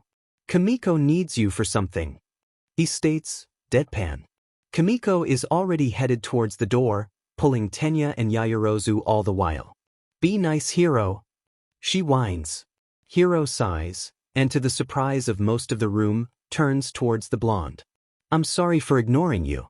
I'm here because Kimiko wants Izuku for something. Hello. Kimiko calls, Tenya and Yaoyorozu following her of their own volition. I have gifts. Hiro does too, he's just embarrassed. The normally unflappable boy flushes. Miko! He hisses as Kimiko giggles and Mei cackles. Hiro grabs Izuku's hand and drags him into the hallway. The class sits in stunned silence for a moment as they process what just happened. The pink-haired girl, Mei, pops back into the room. Oh, Gravity Girl. She bounces a fist in her open palm. I have something for you too, and drags the aforementioned girl into the hall, cackling all the while. Todoroki Shoto watches the interaction with something akin to disdain. Something about the 1N student rubs him the wrong way. He shrugs the feeling off, and he definitely isn't jealous of how easily the group dragged Yaoyorozu away. She's just the only person here he knows. He tries to reason with himself. He doesn't think it's working. Gift-giving with engineers is a unique experience. It is never predictable and always ridiculous. More often than not, the gifts are specific, extravagant, and useful. Almost always it's on a completely random day with no warning whatsoever. Today is no different. Kimiko and Mei have dragged the whole group of confused heroic students down to the labs. Kimiko has bequeathed, as she put it, a series of wrapped packages at the group. All of the packages are wrapped in questionable Christmas-themed wrapping paper at varying degrees of competency. Yorozu's looks like it was wrapped by a professional, barring the Santa's butt-crack wrapping paper, whereas Tenya's looks like it was done by a toddler, run over by a truck, and then attacked by a squirrel and covered in tape to keep the whole thing from falling apart. What are these for? Izuku asks, as Hiro throws a second package at his face. It's in a gift bag with sparkly rainbow tissue paper. It's heavy and his face stings from the contact as Hiro laughs at him. Izuku has to blink twice to make sure it's real. And get rid of the tears, but who's keeping track? Congrats on getting into the heroics department gift. Hiro shouts. He pulls a bit of string and an entire pile of balloons and streamers fall from somewhere onto the group of unsuspecting heroic students. Well, that's not going to be fun to clean up. Kimiko murmurs somewhere behind the mountain of a man that is Hiro. Why do you have Christmas wrapping paper? Tenya shouts, waving his poorly wrapped gift around. It was on sale. Hiro happily informs. 60 yen per roll. Did it have to be so vulgar? He thinks for a moment. Also, this is Japan, we don't celebrate Christmas like that. That was the point. Hiro huffs, I bought it specifically for the irony. Kimiko smiles sedately, and it's clear that any more discussion on the wrapping paper will end poorly for everyone involved. The ones who are used to Hiro being Hiro turn to open their gifts. Yaoyorozu and Uraraka stare at the duo blankly. Izuku thinks they're probably processing, but he isn't sure. Kimiko hums as she watches everyone open their gifts. Mei has already wandered into the lab to start doing something. Kimiko doesn't worry about it. Mei doesn't interact with the group much, but her contributions are top-notch. Back on track, Tenya is opening his gift first. And Kimiko isn't terribly proud of it, but she'll give it to him regardless. He finally gets through the 20 layers of Jingle Ball wrapping paper to the thumb drive within. She thinks she really ought to let Hiro handle wrapping things. He's much better at it. Kimiko, Tenya starts, clearly too overwhelmed to say anything else. Tenya is not overwhelmed. He is very, very confused and would very much so like an explanation, please. It's a computer system. She tells him. Giving him the explanation she didn't know he was asking for, it runs a program called Sonic. Sonic. Kimiko tilts her head. She hadn't known what to call the program, but Hiro had recommended Sonic. Something about hedgehogs, it being perfect for Tenya and gotta go fast. She didn't really understand, still doesn't, but she trusts Hiro. She is very unaware of how bad of an idea this is. Basically, it's designed to do in battle calculations about your speed, trajectory, and directions. It also gives traffic projections. What? Tenya's eyes are bulging, not exactly the reaction she was hoping for in response to her super thoughtful and cool gift, but she'll take it. Yeah. I designed it to be a background program in your helmet. She beams. Cool, right? Tenya nods, a little dazed. He's confused, Kimiko is. Already turning to the next person. Uraraka is looking at her gift with confusion. What's this? She asks, and Kimiko thinks that she's being a little silly because she hasn't even opened it yet. And also, that was Mei's gift, not Kimiko's. Why would Kimiko know how it works? Although Mei was very excited making it, and loud, so Kimiko actually does know how it works. Uraraka opens it to find a pair of white boots. They're thick and sturdy, with a variety of jets at different angles. Thankfully, Izuku takes over the explanation. Whoa! Are these jet boots? He doesn't wait for Kimiko's nod before describing the various possible functions of the boots to Uraraka. Hiro piping in every now and again with various commentary of his own. Kimiko loves her friends. They're great. After Uraraka has put on the boots, made herself weightless, and gracelessly crashed into 3 separate workbenches, everyone turns to Yaoyorozu to see what she got. Yaoyorozu opens her own package to reveal a single red bracelet. Now this is something Kimiko is proud of. She instructs her friend to put it on and press the big red center diamond over the wrist. The bracelet extends into a golden arm brace, held together with black biocloth straps and ending a good inch before her friend's elbow. Press the center diamond again, Kimiko instructs, and watches as her friend does just that. A screen lights up the front of the bracer. A search bar, a dozen or so buttons, and a small keypad pop up. Type in a material or item. Kimiko smiles as Yaoyorozu types in taser. A short list of blueprints appears. She taps the third one on the list. The center diamond glows and a red-tinted blueprint for the taser pops up, spinning slowly. Yaoyorozu gapes. Pretty cool, right? Yaoyorozu nods silently.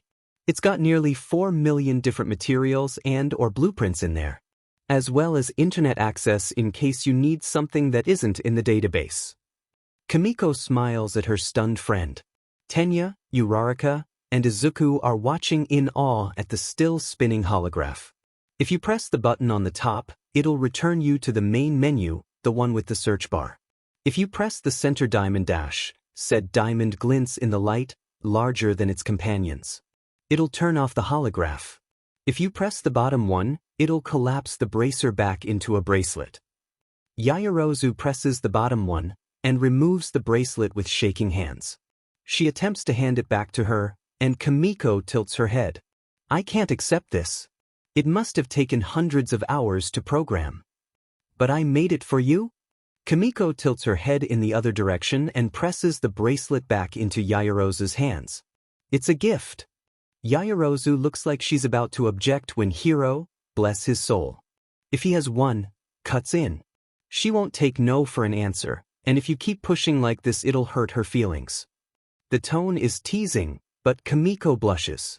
It's the truth after all, regardless of how embarrassed it makes her. It takes another 5 minutes to convince Yaoyorozu to keep the darn thing, but Hiro and Izuku eventually do. Izuku is being stared at by the entire group, minus Mei, which is nice. Being the subject of Mei's attention is objectively more terrifying than anything the rest of the group could possibly do, and it's making him uncomfortable. Hiro nods to the dual packages in his hands. Izuku opens the first package slowly. It's Hiro's. Izuku pulls out a large amount of black fabric. It's thick, with a vaguely metallic hexagonal pattern.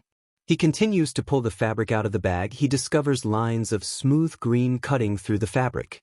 What is this? He asks, unfurling the fabric to reveal a black bodysuit with green accents. We know you wanted to design your own suit, but we wanted to offer you this anyways. Izuku blinks at the fabric. We copied the physical design of your original suit and just improved it a bit. Hiro shrugs nonchalantly, hoping no one notices the dusting of pink on his cheeks. He's nervous, and Izuku knows it. Hiro needs to stop being so cryptic. Kimiko sighs. It's a special type of fabric.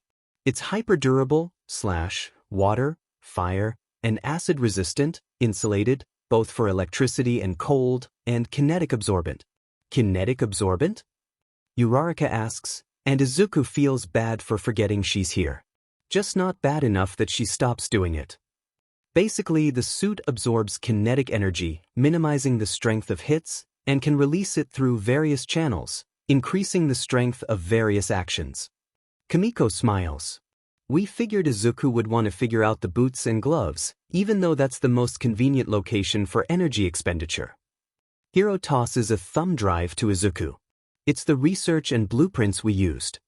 Izuku thinks the room looks a little blurry, and his face feels a little wet. Oh my god. Midoriya, are you okay? Uraraka shrieks and Izuku realizes that yes, he is in fact crying.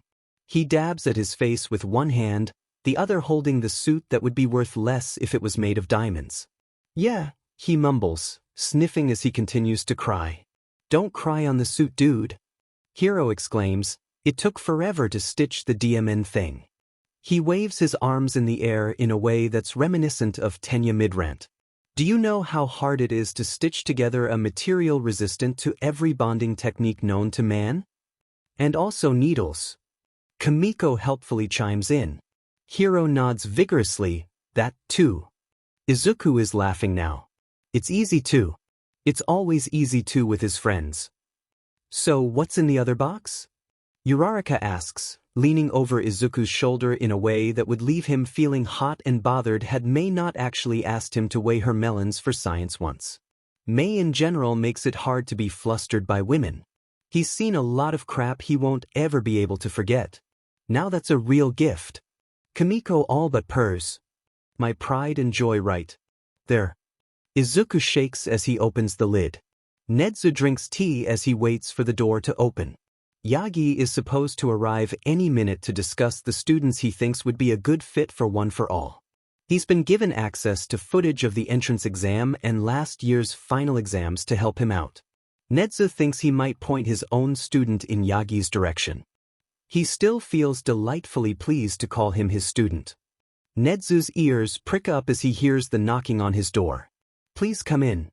His smile doesn't change, but he can see Yagi flinch ever so slightly as he makes eye contact. His smaller form on full display. You're right on time. Neither party realizes how much anger, spite, and grief the following conversation will contain, neither are ready for it, and neither will handle the fallout well. But they do say hindsight is 20 foresight? Not so much. Nezu smiles as Yagi Tashinori, the symbol of peace, takes a seat on the overstuffed couch in Nezu's spacious office. The soft cushions engulf the number one hero as the mammal offers his guest tea. Yagi declines, fiddling with his hands in his lap. Have you found anyone to your liking yet? Nezu asks, almost hoping the symbol of peace hadn't. He really did want to recommend Izuku. Imagine what he could do with all of that physical strength, although Nezu would be the first to admit his student doesn't need it. Yagi shakes his head. There are many good prospects, but I haven't known any of them long enough. Nezu smiles wider, if it's even possible, and Yagi shudders. Has any of my students caught your eye? Tashinori feels like he's being judged. Weighed in value by the non-human principle. Mirio Togata certainly stands out. Nezu nods understandingly, as does Class 1, as Kurasuma Ijiro. Both have the hearts of true heroes. Nezu tilts his head. Anything else? His smile does not slip. Well, I did have some concerns with one of the students. Oh. Nezu takes a sip of his tea. Do tell. He was sure this was bound to be interesting. Yagi always had the most fascinating opinions. I noticed that there was a quirkless student enrolled in classes here. Nezu has to pause. Midoriya? He can't think of a single thing about the brilliant boy that would have bothered the hero. Unless. Nezu's gaze sharpened. Yagi brought that up? He's quirkless, it's dangerous to have him here. Nezu fights the urge to twitch. Oh, he's clever and knows how to make up for his weaknesses. A skilled and powerful student. Even so, All Might exclaims, leaning forward in his seat. I'm the symbol of peace, the strongest in the world, and this life still caught up to me. It's foolish to encourage him on such a dangerous profession, especially given his powerlessness. Nezu feels irritation bubble up within him. He may be quirkless, but quirks are only tools. There are plenty of pros that only use their quirks sporadically, or to enhance their pre-existing talents. Even so, they at least have a quirk. Yagi demands, voice louder than it usually is in this form. Nezu would be lying to say he didn't foresee this outcome, but the rage that accompanies the conversation is real and vivid and dangerous nonetheless. I already told him not to aim to be a hero. He clearly has no self-preservation instincts. It would be irresponsible to let him continue. Nezu sees red as his advanced brain processes that statement. Realizes that this man, the symbol of peace, had tried to dissuade the hero course's strongest candidate this year from the profession based on a genetic lottery. That the hero in front of him was the man who damaged his precious student's sense of self-worth. He swallows the urge to growl at the number one hero. That's quite the assumption coming from you. I'm just saying maybe you made a mistake. The hero pleads, correctly shrinking at the anger radiating off of the principal. How dare he insinuate that his student, the one he had hand-selected to be his, was less than anyone else enrolled at this school? How dare he assume that Nezu doesn't know talent or skill? How dare he assume to be brighter, more experienced, a better judge of competency than him? How dare he assume that Nezu was wrong? A quirk is not everything, Yagi. He would never survive my life. The life of a hero. Yagi exclaims. Nedzu feels something inside him, something that was keeping him civil during this conversation. Snap. I would hope not. It would be a waste to have someone as bright as him pandering to the press like you do. To have him parading about like some symbol of peace, Yagi hisses, but Nedzu continues, red-hot fury spurring him on. He would be much more suited to a position like mine, or your old sidekick, Sir Nightice. An analyst. A planner. A strategist. An underground hero. Do you know how good he is at quirk analysis? His tactical strategy that rivals some pro heroes? His skill in building support items that outclass most modern quirks?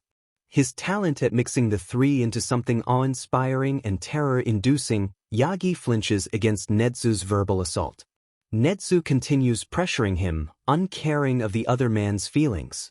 Should you assume that he is any less, act as if he is any less, treat him any differently than any of your other students because of his genetics? He goes in for the kill as Yagi continues to shrink against his gaze. Because he has the ability to do what you could not. Yagi straightens, and Nedzu knows and refuses to care that he hit a nerve. I will come after you with all the wrath I can muster. Do not test me. He drops his ever-present smile. That boy is my student. He takes a sip of his tea, and he will be 10 times the hero you or I could ever be. He puts down his teacup and glares at the symbol of peace. Nedzu takes a deep breath. The conversation is getting out of hand. He's letting his emotions get the best of him. Best to give both parties time to cool off. He puts his smile back on and cheerfully issues a command. Get out of my office. Yagi almost trips over himself as he flees. Nedzu plots. He will make the symbol of peace eat his words. He will make him choke on them. He will take the oaf's prejudice and shove it down his throat. He releases a low growl into his empty office. Izuku wakes up on the second day of school bright and early. He always gets up bright and early. He likes to be awake in time to watch the sunrise. It fills him with a sense of joy and awe that never seems to fade.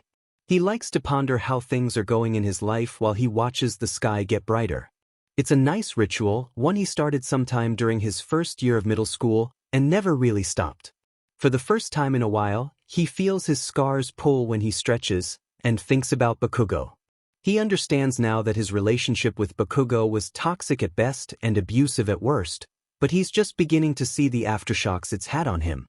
His anxiety and tendency to flinch at loud noises being particularly relevant. He really just wants to bury the feelings of inadequacy and fear deep inside of him and never let them see the light again, but he'll be sharing a classroom with Bakugo again. He doesn't think it would be the smartest idea. Izuku mutters softly as he moves around the kitchen. He's halfway through making breakfast when he has an idea. Therapy. He remembers Nanako speaking highly of therapy in training while trying to convince Mina to attend, saying that it was illogical to keep things bottled up inside. That working through mental issues doesn't make you weak, especially in the profession of heroics. She also said something about heroes that refuse to go to therapy having a bad habit of burning out or becoming toxic or disillusioned or something. And also something about how there was a reason heroics has mandated therapy sessions. He doesn't really remember, he was kind of busy having his butt handed to him on the mats. But the therapy thing stuck with him though. Izuku thinks for another moment as he recalls Nedzu mentioning Yui having free mental health counseling on campus. Maybe he can talk to Nedzu about it. He really didn't like being so anxious all the time, maybe therapy could help with that. Izuku finishes breakfast quickly after that, leaving a portion for his mother on the counter. She does so much for him, it's the least he can do. School starts out normal enough. Nedzu puts him through his paces in homeroom, demanding to see each improved piece of his costume and how it works with everything else in his kit, as well as makes a handful of impressed noises and suggestions. Izuku happily writes down the feedback before bringing up his idea from this morning. Nedzu was impressed with his protege. In a single day he had managed to either build or commission nearly 7 new pieces of gear and completely revamp his suit's design. 2 of the 1H support students had somehow managed to create a material short of miraculous that had been inlaid into the suit. But that wasn't what impressed him most. Where most students he worked with one-on-one balked and refused to accept criticism, Midoriya had actually taken to writing down his suggestions. It fills Nezu with delight to see a student so dedicated to learning all he could. He truly chose well, but high specs made that fairly easy. Something in him balks at Yagi's foolish assessment of his student. He will have to talk with him again. He won't apologize, he can be stubborn when he wants to be, but he will try and smooth things over. No reason to have bad blood with the #1 hero. Nezu, sir? Midoriya is speaking again after finishing the final line of suggestions. Just Nezu is fine, Midoriya. Nezu takes another sip of his tea. Earl Grey today. Nothing fancy, but very well made. Midoriya fidgets for a moment, and Nezu waits patiently for a response.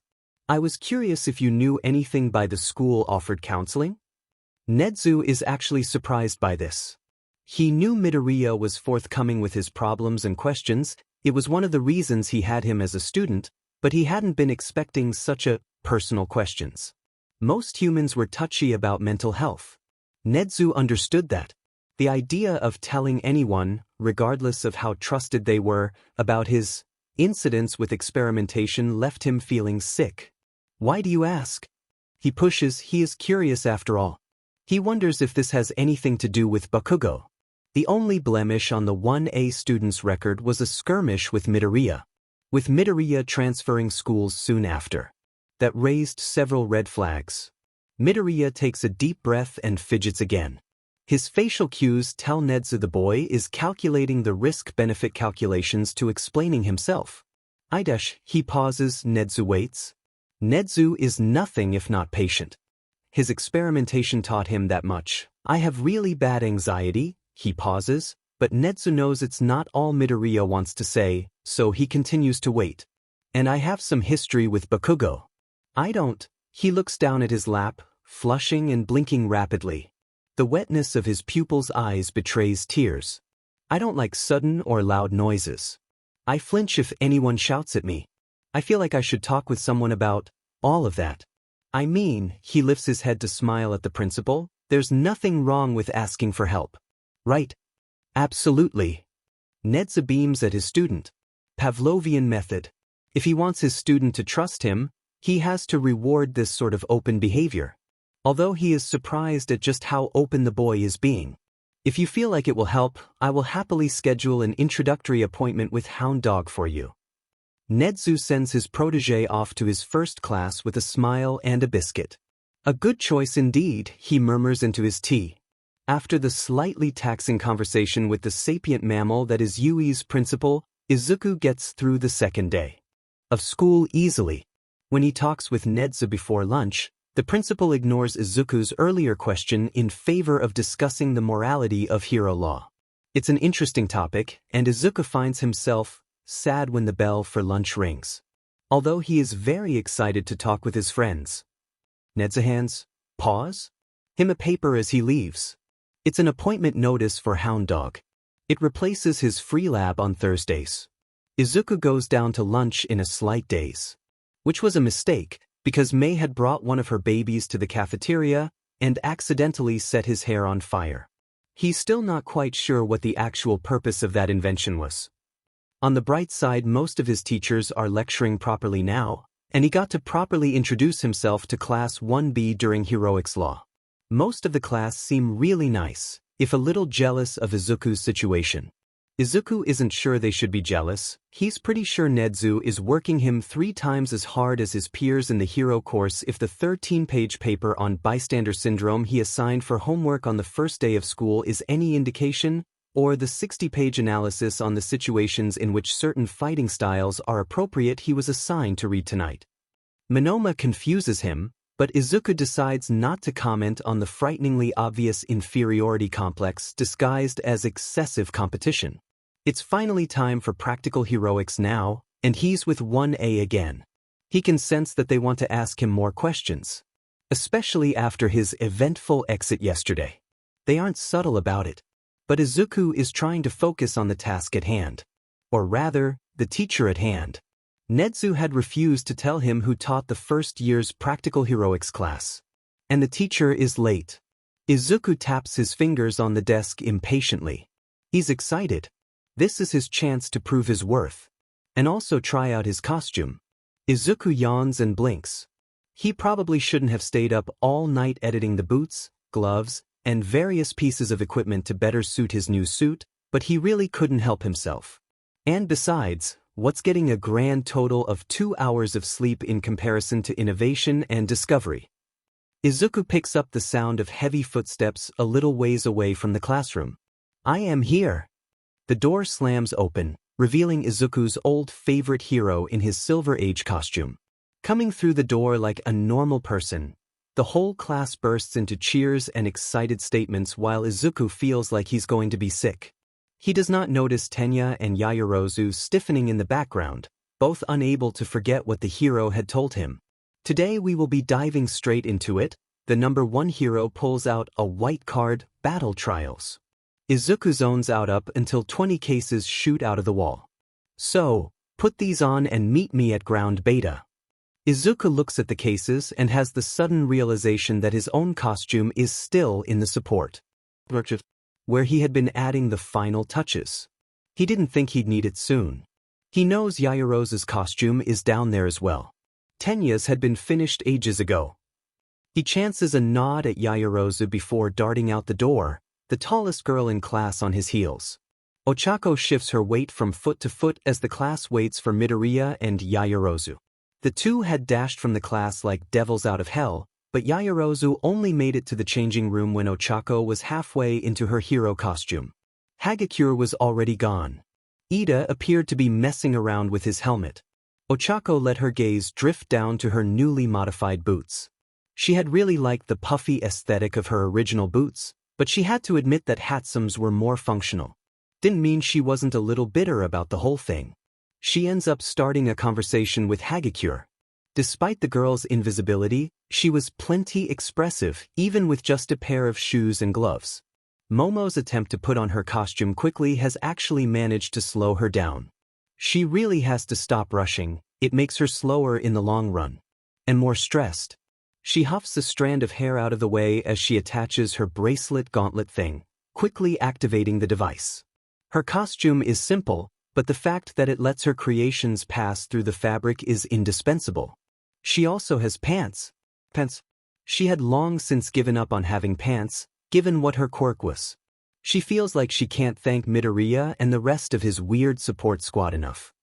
Her costume consists of a simple white and red top with a geometric style that seems to be a part of Midoriya's preferences, given how much of his work uses it, a pair of dark gray pants, and pair of red and white boots with a short heel. She has a simple utility belt, which is mostly full of various snacks, at Shioda's suggestion, as well as a pair of fingerless gloves that reach a little above her elbows. The icing on the cake are the gauntlets. One is mostly to make the ensemble look more symmetrical, but has the same energy absorption qualities as Midoriya's suit. She understands why her whole suit couldn't have those functions, but she's still just slightly jealous of her green-haired friend. The other is her holographic dictionary gauntlet. She's still impressed by the thing. And she definitely didn't bring it home with her to mess with. The thing has a data plan. Momo gently shakes those thoughts out of her head as she sets her collapsible staff on the back of her belt. No time to ogle at herself, not that she didn't do any of that yesterday, she has an exercise to win. Izuku sighs as he hurriedly pulls on the various pieces of his costume. Most of the other boys are out of the changing room already, but he was delayed both by having to pick up his costume from the support department and his costume's overall complexity. He probably went a little overboard during the designing stage, but it's fine. The overall look of the costume turned out exactly the way he wanted, even with the unintended last-minute redesign of his more mechanically inclined friends. The overall wetsuit-like base was a dark gray color. Green and black accenting the design in geometric line, reinforced at the knees to take extra fall damage. A pair of black gloves with green accents and knuckles designed to both allow for harder hits and act as a form of taser when used against an enemy. Deep, dusty red lace-up boots with hard soles designed to absorb and release kinetic energy, allowing for harder kicks or an extra boost when jumping. The boots also have steel toes that can be used as a taser. Izuku blames Mei for the idea. For storage purposes he had a sturdy utility belt and thigh holster. As feminine as it sounded, he really did need the extra space. He thinks he has a mild weapon hoarding problem, in the same color as the boots. Both are designed to only open when within 5 centimeters of the gloves. A sleek silver mask, designed to hang around his neck until needed. The mask is capable of filtering out gases as well as modulating his voice. A gift from Mei. There are several weapons stashed on his person and a veritable hodgepodge of other items that could be useful in the field, including but not limited to a first aid kit, rope, an expandable tablet, lockpicks, flashlight, USB drive, and a granola bar. Tenya likes to joke that the doctor lied and his actual quirk is the ability to shove more items into a bag than should be feasible. He said he was sorry about bringing a bedside lamp to the sleepover, okay? When is Tenya gonna let that go? It's been 3 years. The final piece is a gift from Kimiko. Izuku is pretty sure it's a breakthrough in modern science that she has happily gifted him for seemingly no reason. He's pretty sure if she published a paper on the tech she'd become world famous overnight, as well as obscenely rich. He pulls on the red goggles, same color as his boots, belt, and holster, and puts in the matching earpiece, tapping the button on the side to activate the objects. A series of ascending beeps sound. You ready to rumble, Mitsu? Izuku asks, adjusting the goggles. For you, sir? Absolutely. The vaguely masculine but mostly electronic voice sounds in his earpiece. Izuku grins. He listened to Kimiko explain her little project for nearly an hour. He still hasn't the foggiest idea of what Mitsu is capable of. But neither does Kimiko. She was a special sort of sleep-deprived when she finished. Izuku walks slowly towards the gate where the class is waiting for them. No sense in keeping them waiting. Tenya is messing with Hiro and Kimiko's, and probably Mei's, gift when Yaoyorozu walks through the tunnel like a girl on a mission. She looks good in her costume. It makes her look strong and capable. Very unlike the suggestive costume the support department gave her, which everyone in their friend group agrees would function better as a swimsuit than a hero suit. Izuku follows soon after. And the only way Tenya can think to describe his oldest friend's look is heroic. Izuku walks like a man on a mission, seemingly unfazed by the attention he's getting. He is in no way unfazed, but he's experienced enough in pretending to be confident to make himself seem unbothered. The costume suits him well. Tenya sees the bulging belt pockets and the silver gleam of weapons and silently hopes that he doesn't end up fighting his friend. He's seen some of his inventions in action. He does not want to be on the receiving end of any of them, but particularly not the shock grenade, which is currently being used as a part of police riot gear in certain districts. All Might begins speaking the moment Izuku falls into line with the rest of Class 1A. He gives a few words on how the clothes make the hero, and Tenya has to remind himself that, despite not having any respect for All Might as a hero, he still has to respect him as a teacher. All Might explains the exercise, holding is that a script? In his hand. It's fairly simple, villains versus heroes. Tenya raises his hand. Sir? Why are the teams random? All Might seems to sputter. Tenya notices Izuku considering a reason, but not saying anything. Because life is uncertain, young Ida. Tenya scraps the bit about respecting All Might as a teacher. Ochako looks on at the scene in front of her. She and Midoriya had been assigned to go first as villains against Ida and Bakugo as heroes. I can fight just as well as anyone else in this class. Midoriya all but shouts at the symbol of peace. There is something in his voice that strikes a chord with Ochako. It's desperation. The desperation to finally prove himself as something more than a stepping stone. Ida is chopping his hands with wild abandon. It is unfair to the other students to rearrange the matches for Midoriya. Even Yaoyorozu is getting involved in the argument. There is no reason to rearrange the brackets. She states calmly. It's not calm, it's cold rage. Well hidden, but there nonetheless. All Might's smile doesn't falter. It is unsafe to make a quirkless person face off against 2 of the strongest students in the class. Ochako hears the entire class SCK in a breath. Midoriya makes a noise that sounds halfway between a wince and a growl. So is heroics in general. I refuse to be coddled. The tone is cold, daring, angry. I don't need to be protected. The argument continues, Izuku making point after point, and All Might shutting them down with the same excuse of his quirklessness. I got first place in the entrance exam. By 30 points. Midoriya stresses. I can handle myself. All Might's smile becomes a little more strained. Fine. He turns to Uraraka. You have 15 minutes to prepare. Here's the map.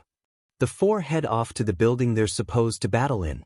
Uraraka can already tell it's going to be massacre. She's just not sure on what side yet.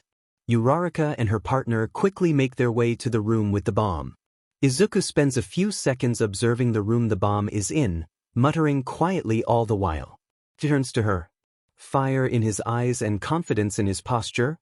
Alright, here's the plan. Izuku hums as he double-checks all of his weapons. There are a lot of weapons. Most of them designed for long range. He has a half-dozen throwing knives of various effects, enough grenades to make Bakugo jealous, and a pair of handguns he is absolutely thrilled about. He picks up these two guns and handles them with extra care. The amount of effort he's put into these trumps everything else he's ever made. Hours upon hours of work and planning and testing and altering to make them as good as he can make them. Not perfect, never perfect. He's pacing the roof as he waits for the prep time to be up. The building has an open spiral staircase that he intends to abuse to its fullest potential in the beginning of the match. He thrums with quiet excitement and lingering rage. The entire building is full of various traps, most of them his own making, but a few courtesy of Uraraka. He doubts more than one or two of his plans will actually be set in motion, but he likes having backups just in case. Match starting in 1 minute, 53 seconds, sir. Mitsu's mechanical voice echoes in his ear. Hacking a video feed and Team D successful. A little late there, Mitsu. Izuku hums. Sorry, Yui's signals are hard to hack. Uraraka's voice sounds over the line. I don't think I'll ever get used to that. Izuku laughs. Can you let us hear what they're saying? Absolutely. Mitsu almost sounds proud, and the next moment, Bakugo's voice is blasting through the line. Shut it, Four Eyes. The sound of an explosion. I'll go in and find that shitty Deku, and you can find the bomb. Arguing between the two parties is heard. Izuku sighs. It's a bad plan. One that leaves way too many weaknesses out in the open and makes his job of destroying them that much easier. They don't sound very organized. Uraraka decides, after Izuku asked Mitsu to dim the conversation. No, they do not. Izuku hums, Mitsu, can you pull up any cameras that show a person in them? Or disconnect the two headsets so they can't communicate once they split up? He asks uncertainly. He really isn't sure how much Mitsu can actually do, but even just knowing Bakugo's plan, even if Izuku could have predicted it without any assistance, has been a huge help. Of course, sir. Mitsu affirms, and in the corners of Izuku's red-tinted vision, 3 miniature screens pop up. One showcases Bakugo and Tenya fighting, another showing Uraraka guarding the bomb, and a third with him standing on the roof. Additionally, on the side of his goggles, is a small icon of a disconnected phone. Guess Mitsu could do that. 30 seconds to start, sir. Thank you, Mitsu. Uraraka chirps over the radio, getting into a ready stance. Izuku pulls one of his guns out of its holster and leans slightly over the railing, lining up his first shot. Bakugo is an unknown variable, wouldn't do well to leave him unchecked. 15 minutes are up, begin. All Might calls. Izuku grins as Bakugo looks up, finally noticing he's being watched, and shoots. Tenya has just about had it with Bakugo. Despite how many strategies he proposes, how many compromises he offers, the only thing the explosive blonde wants to do is go after Izuku. Disregarding the fact that Izuku probably left Uraraka with the bomb given that her quirk is invaluable as a defensive measure. Not to mention the fact that Ida has to attack close range, leaving him especially susceptible to her quirk. On top of that, he doesn't know the first thing about Uraraka's training. Bakugo, on the other hand, is a long-range fighter who would not be rendered immobile should he be trapped by her quirk.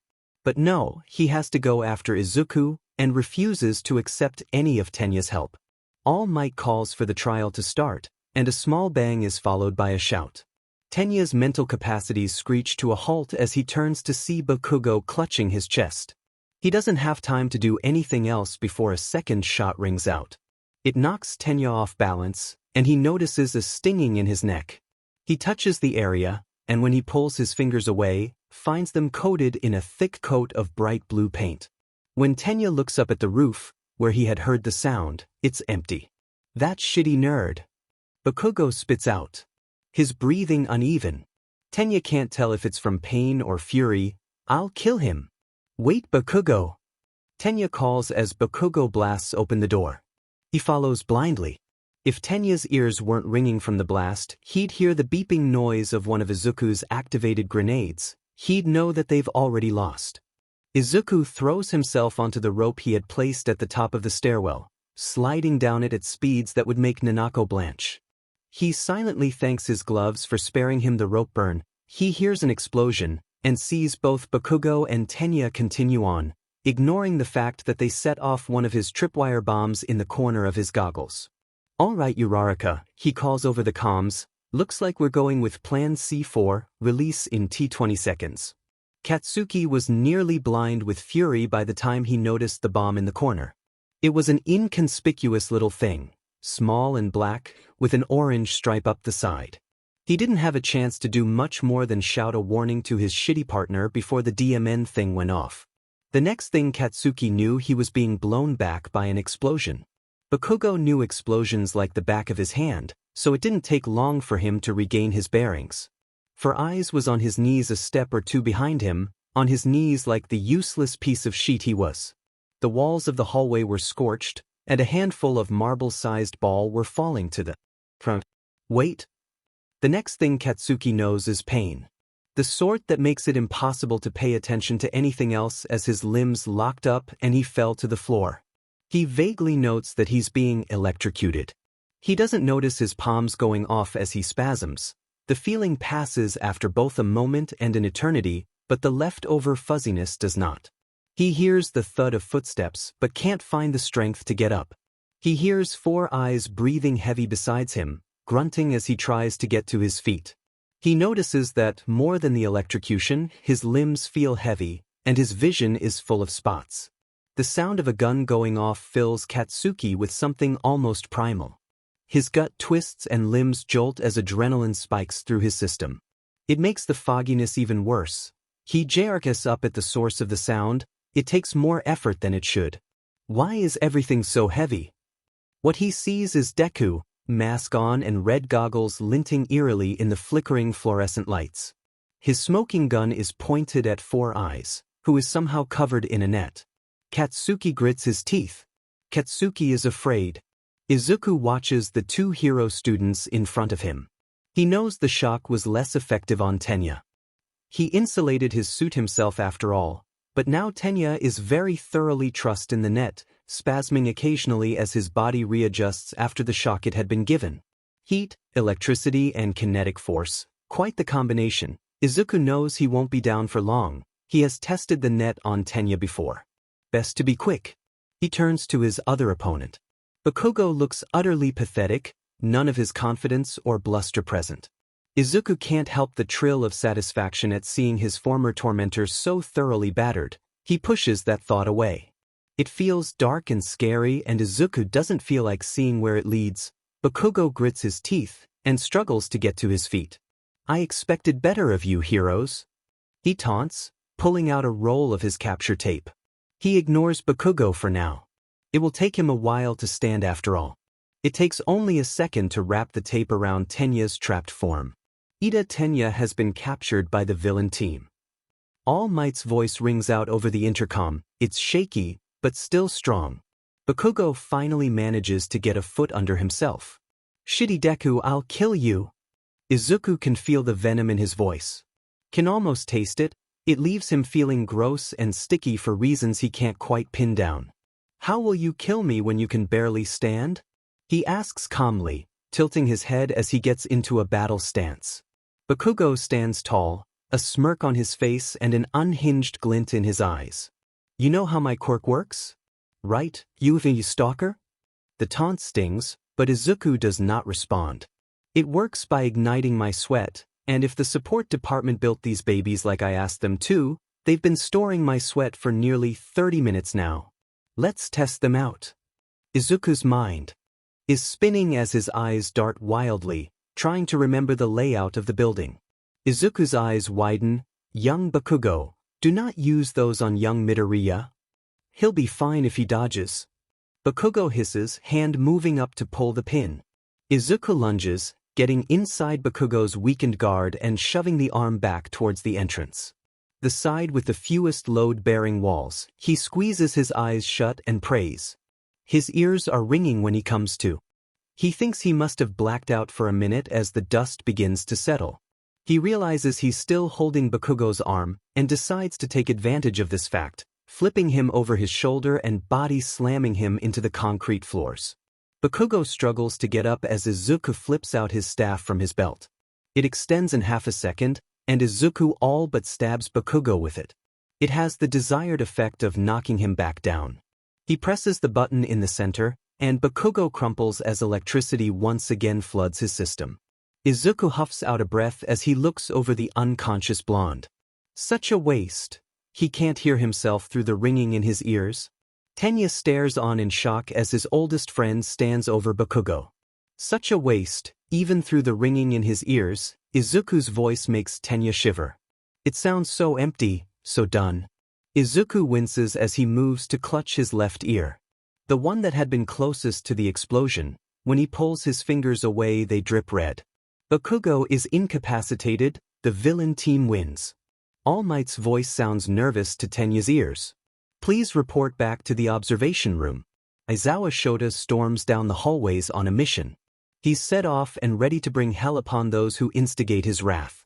He's nothing short of fuming when he bursts through the door of the principal's office. The mouse dog bear barely has time to look up before Aizawa begins his tirade.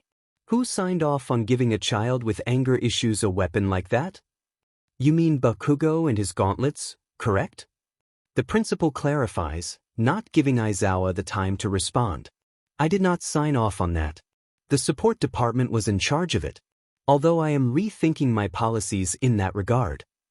Aizawa shivers at the cold tone contrasting with the principal's wide smile. It's unsettling. I think it would be prudent to put Bakugo on academic probation for a while. Aizawa blinks. That's a severe punishment relatively quickly for the principal. Are you certain? Netsu pulls his paws together. It will allow us to do many good things for Bakugo. It will allow me to put a series of restrictions on Bakugo's support items, as well as have him attend anger management and possibly therapy. The principal sighs. Not to mention it will tell Bakugo that what he did was unacceptable and that he has to change. And what he did today was unacceptable. Netsu smiles at Aizawa, daring him to deny it. As was having that sort of exercise that early in the year. I'll have to talk with Yagi about it. Aizawa isn't quite sure how to react. The principal rarely gets involved in behavioral issues. He's more than willing to let students and teachers figure things out for themselves. Is that all? Netsu asks, his smile eerie. It sends a shiver up Aizawa's spine. Yes, sir. Izuku hums as he makes his way back to the classroom. The return of the students who had to go see Recovery Girl had been staggered. He slipped into the classroom and was promptly startled by a round of applause. That was so manly, dude. A boy with red hair called out, Kurasuma, Quirk, hardening. Yeah, a pink-skinned girl adds, you were all like dash. She begins to mime moves with her hands. Kapow, blam, bush. Ashido Quirk, acid. Indeed. Both Yaoyorozu and Tenya managed to say in unison, before turning towards each other and becoming rather flustered. It wasn't that big of a deal. Izuku tries to laugh it off. Uraraka shakes her head. No way, she cheers. You were in control of the entire situation. Start to finish. It was awesome.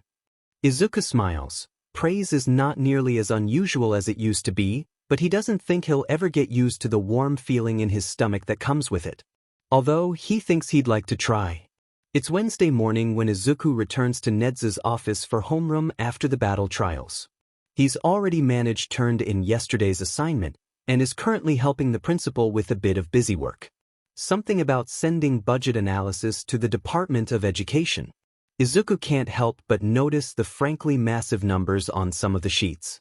Surely it doesn't cost 4 billion yen to rebuild a bathroom. His tea was just short of too hot, and the original taste almost drowned out by milk with a hint of sugar. Izuku has no idea how Netsu knows how he likes jasmine tea, given that he's only had it twice, but decides it isn't important enough to question. By the way, Netsu cheerily announces, looking up from his own, much larger, stack of paperwork. Are you ready for the student elections? Student elections? Every entering class has to pick a student representative. Netsu clarifies, do you know what that means for you? Izuku takes a moment to think about it, and immediately lets his head fall onto the table. I'm the student rep, aren't I? It's not a question. Absolutely. Netsu cackles, the first meeting is this Friday, I wish you the best of luck. Izuku groans into his paperwork. When Izuku gets to lunch, it's to a very distressed-looking hero, a laughing Mei, an amused Kimiko, and a very, very concerned group of students from 1A. Izuku's not entirely sure when Azui decided to join their table, but doesn't think about it too hard. Do I want to know what's going on? He asks as he approaches the table. Kimiko laughs, and Mei doubles over again to release a fresh wave of laughter. It was an accident. Hiro insists, banging his fists on the table, I cannot be held accountable. Of course it was. Mei giggles, no one can blame you for calling All Might a dash. She pauses to laugh again, a destroyer of perfectly good landmarks, and dash, she breaks down into giggles. A complete accident. Mei gasps for air as Kimiko takes the lead. Voice as easily deadpan as always. You aren't going to believe this. She rolls her eyes, but the small smile lets everyone at the table, who knows her at least, know she's entertained by the situation. So Hiro met everyone's, the sarcasm is almost undetectable, but they're nonetheless, and punctuated with another eye roll, favorite symbol of peace in the hallway after math. Hiro punctuates the sentence with a groan, letting his head bang onto the table. And you know what he did? Mei's eyes sparkle with unfettered joy. Izuku wasn't aware she could smile that wide. And he'd known Mei for years. I'm not sure I want to. Izuku's statement is echoed by Tenya halfway down the table, and contested by Uraraka and Azui, who are both very curious as to what has the group so worked up.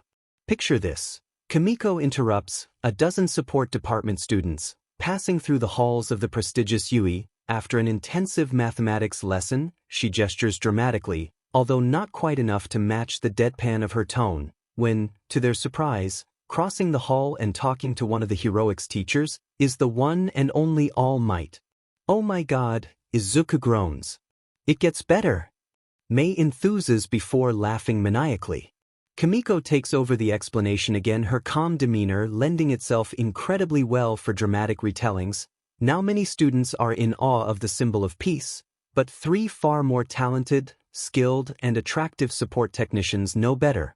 Mei and I were satisfied to ignore the oversized idiot, but Hiro could not allow such disgrace upon our pristine halls. Hiro's groan echoes across the table, and in an act of true sacrifice, reaches into his lunch bag to reveal a delectable key lime pie. She continues to move her arms about dramatically, almost mimicking Tenya's wide movements, reaching behind herself, and, channeling his inner Bakugo, all but launches the delectable confection at the hero, bellowing his personal war cry. Kimiko shoves one of her fists in the hair, shaking it slightly. Take that, you destroyer of landmarks. You reprehensible F-nugget of idiocy. For shame. Uraraka loses it about the same time Tenya's head hits the table. And Izuku ends up completely flabbergasted. Not because of Hiro's stunt, because this is just what Hiro does. He's still not sure how Hiro wasn't expelled from his last school, given the stunts he'd pull, not even because of Tenya's face's introduction to the table, but because Uraraka is snickering into her hands and crying from laughter, and his face is so very warm and his stomach twists in a way that is entirely foreign but not unpleasant, and Izuku just can't seem to take his eyes off of her. And honestly, Kimiko's simple deadpan is back, and Izuku is whipped out of his thoughts fast enough to give him mental whiplash. I can't believe he wasted a perfectly good pie on the guy. What happened to playing ring toss with his ridiculous hairstyle? We had a deal, Hiro. She makes a face that almost looks like a glare at her friend? Izuku still isn't exactly sure what Hiro and Kimiko's relationship is. Ignoring that concerning concluding statement, what happened after, Karo, Azui interrupts. Kimiko blinks. Well, to be honest, he sort of looked like he was about to cry before just turning around and walking away. She tilts her head. I think Hiro broke him. Why would you call All Might a nugget? Yayarosa gapes in Hiro's general direction, stumbling over the swear. Scratch that. Why did you throw a pie at him? It was an accident. Hiro into the fake wood of the table. Izuku finally decides to chime in, cheeks still a little warm and eyebrows furrowing. How do you accidentally throw a pie at someone? He tilts his head. How? Hiro groans again, lifting his head up a half-inch to let it fall back onto the hard, probably plastic surface. Leaving that topic behind, did you guys have to pick a class rep? Kimiko asks. Yup. Uraraka pops the P in her sentence and shoves another bite of food in her mouth. Ida had us vote. An impressive show of leadership qualities in my opinion, Yayarozu added. We both ended up tied for votes and will have to do a tiebreaker tomorrow morning. Izuku doesn't notice the way her shoulders droop at that. That sounds annoying. Izuku comments idly, Nedzu just told me I was the class rep. You're the class rep? Uraraka exclaims, that's so cool. And Izuku isn't blushing and anyone who says otherwise is lying. Izuku stutters, and it's been a long time since he's had that problem, i.e. it's only B because I'm the only student in 1N. It's nothing as special. Azui gives him a considering look. I think that you being the only student in 1N is impressive enough on its own. What about you guys? Azui asks the cluster of support students. Izuku idly notes that Mei has completely abandoned the conversation and is happily attempting to build a drone out of the twisted remains of, is that a blender? Hiro looks up. Oh right, elections, those happened.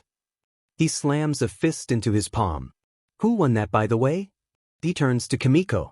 Kimiko's eyes flash and her markings glow a bit brighter as she considers.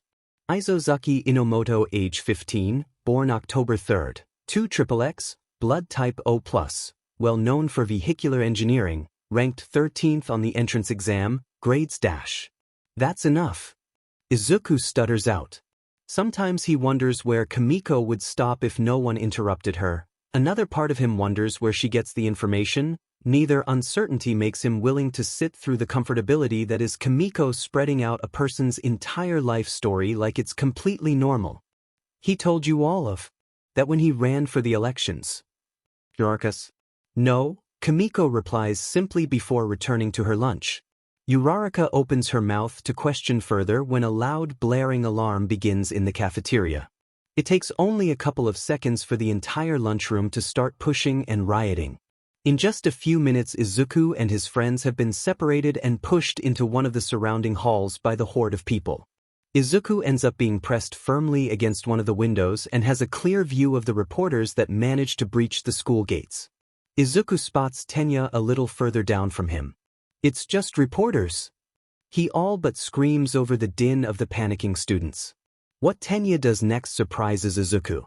Tenya manages to get Uraraka to use her quirk, and launching himself above one of the doorways. Everyone calm down. It's just the media. Please continue to evacuate calmly and efficiently in a way that behooves UE students. His voice, naturally loud, becomes almost booming as he shouts. It takes another couple of seconds, but Tenya's idea works, and the hallways become much easier to navigate as everyone isn't pushing and shoving against each other. Izuku smiles. Tenya really does shine here. Tenya beams with pride when the tallied votes show his win in the student elections. He excitedly gives an impromptu speech about not letting anyone down, and does a decent job ignoring Kaminari calling him exit sign. Yui really is great. Izuku talks excitedly with Uraraka and Tenya as they ride towards the US. He can feel the stares on the back of his neck, but ignores it with a skill born from spending time in public spaces with Mei. Besides, it's much more fun to tell Tenya and Uraraka about various ideas he and Mei had about improving Todoroki's costume. Honestly, what was he thinking? But would the heating system still work? I mean, the second law of thermodynamics is kind of against you there. Uraraka adds, leaning in to look at some of the math in one of Izuku's notebooks. How would you force the energy into a higher state like that? Tenya blinks as Izuku grins. You know about thermodynamics? He all but chirps. Uraraka becomes even cooler with every conversation he has with her. Uraraka starts. Well, you see. Izuku waits for her get her thoughts in order. I just like physics. She finally mumbles. Izuku is about to respond when she interrupts. Well, not really, but semantics? It's not weird or anything, it's just my quirk involves a lot of math, you know. She blushes furiously and waves her hands about in a way that vaguely reminds Izuku of a cross between himself and Tenya. That's super awesome, Uraraka. Izuku assures, and it's true, Izuku has never been great with all the formulas and math involved in physics. No one in his little group is. It probably doesn't help that Mei has built at least 3 items that blatantly break the laws of physics while sleep-deprived. Or that Izuku abuses quirk mechanics to also break the laws of physics. Or that Hiro actively despises the rules of the universe. Izuku is practically vibrating in excitement as the rescue hero. 13 explains the point of today's training. His various pouches and weapons hanging heavy in his various pockets and holsters. 13 is one of the best rescue heroes there is. Also, he finally managed to finish the gun he based off of Aoyama's laser. He knows he won't need it for rescue training, but Izuku wants to get used to moving with his entire kit. Speaking of his kit, it's heavy. Not that he'd give up any of the various pieces. But the extra weight is a little annoying. He wonders if he should talk to Mei about coming up with a way to make it lighter. His train of thought is interrupted by Mitsu. Boss, our connection has been cut. Cut? He murmurs, trying not to stand out in the crowd of his classmates, all of whom are listening attentively to 13. Which reminds him that he's supposed to be listening to 13. There's some sort of technological interference. Lady Kimiko has likely been alerted to this, but I will begin attempts to determine the scope of the interference.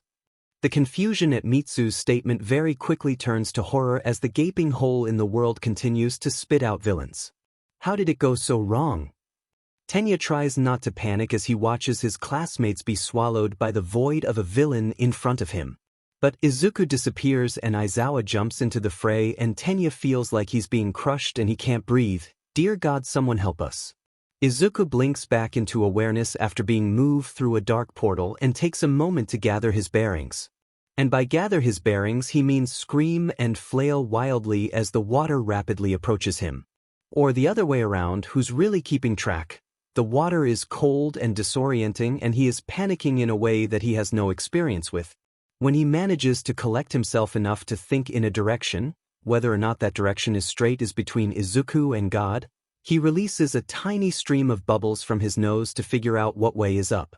Once again, he's made extremely aware of the weight of his suit as he has to struggle to swim upwards. Izuku is most of the way there, his lungs burning, when he notices a shark person lunges through the water at him. Izuku jolts and continues trying to swim away. He isn't fast enough. The shark person continues to close the distance and Izuku wants to cry when a pink appendage grabs him and rips him out of the water, seconds before the shark person manages to sink his exceptionally sharp-looking teeth into him. Izuku lands arms first onto what appears to be a boat. Ajui's tongue relinquishing its hold as Izuku gasps and coughs and feels generally horrible.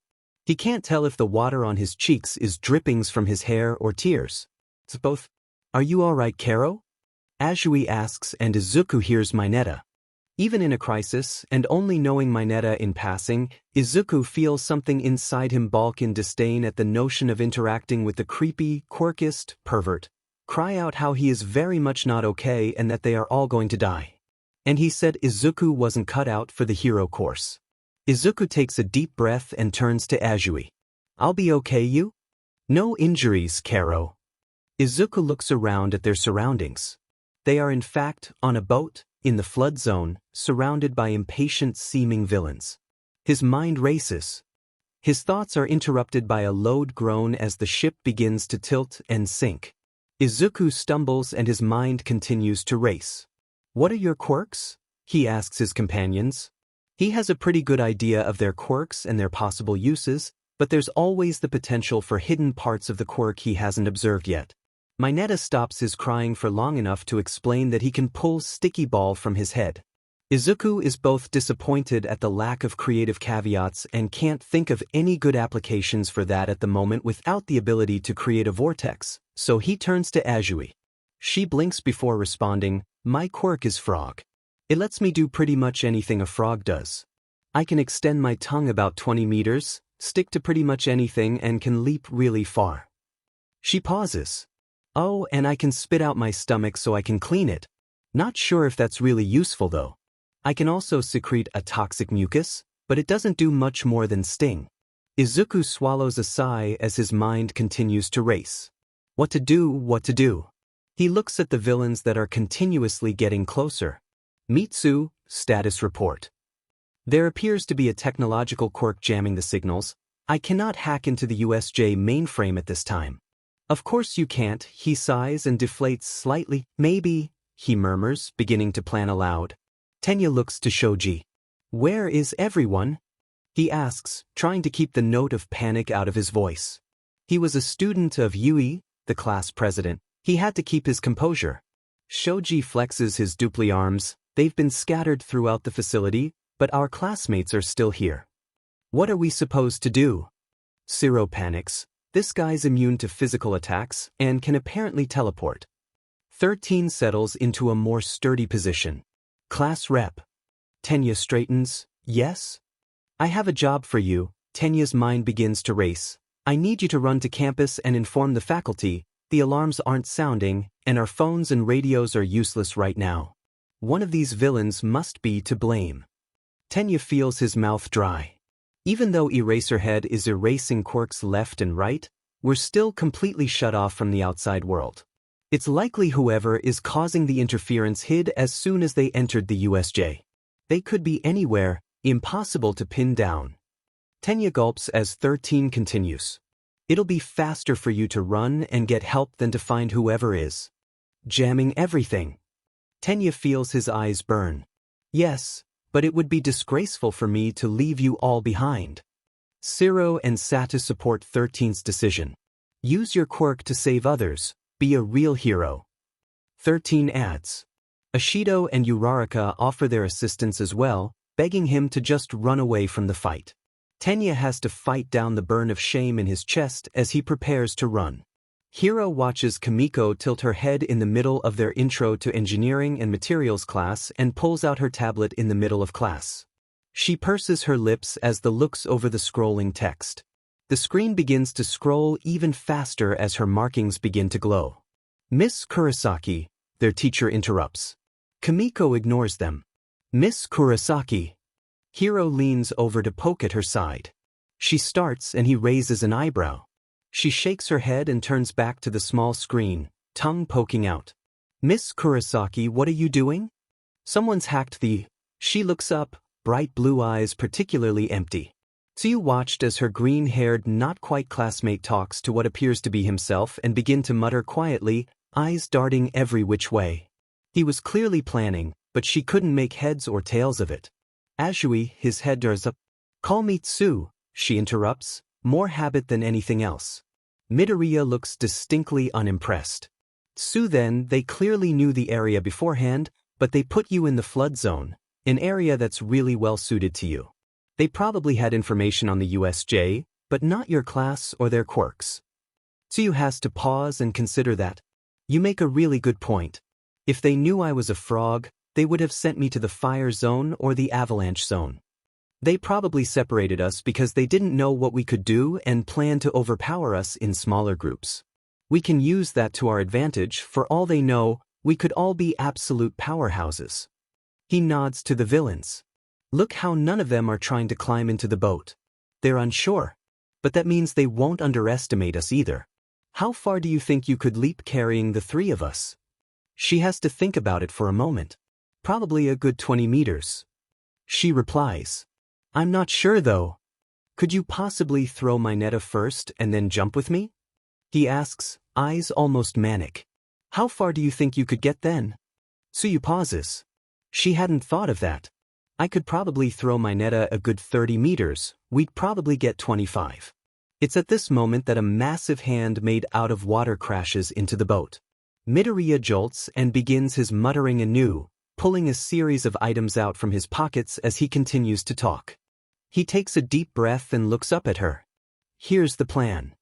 Hiro fights of the ice that seems to have replaced his blood as watches as Kimiko continues to stare at the device and the teacher fumble as they try to get her to explain what she just meant. Hiro has an idea.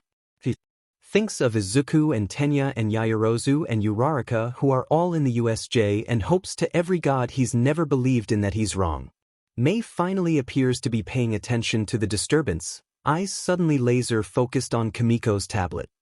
Hiro wonders if she can make sense of the endless lines of code, wonders if she understands exactly what's happening.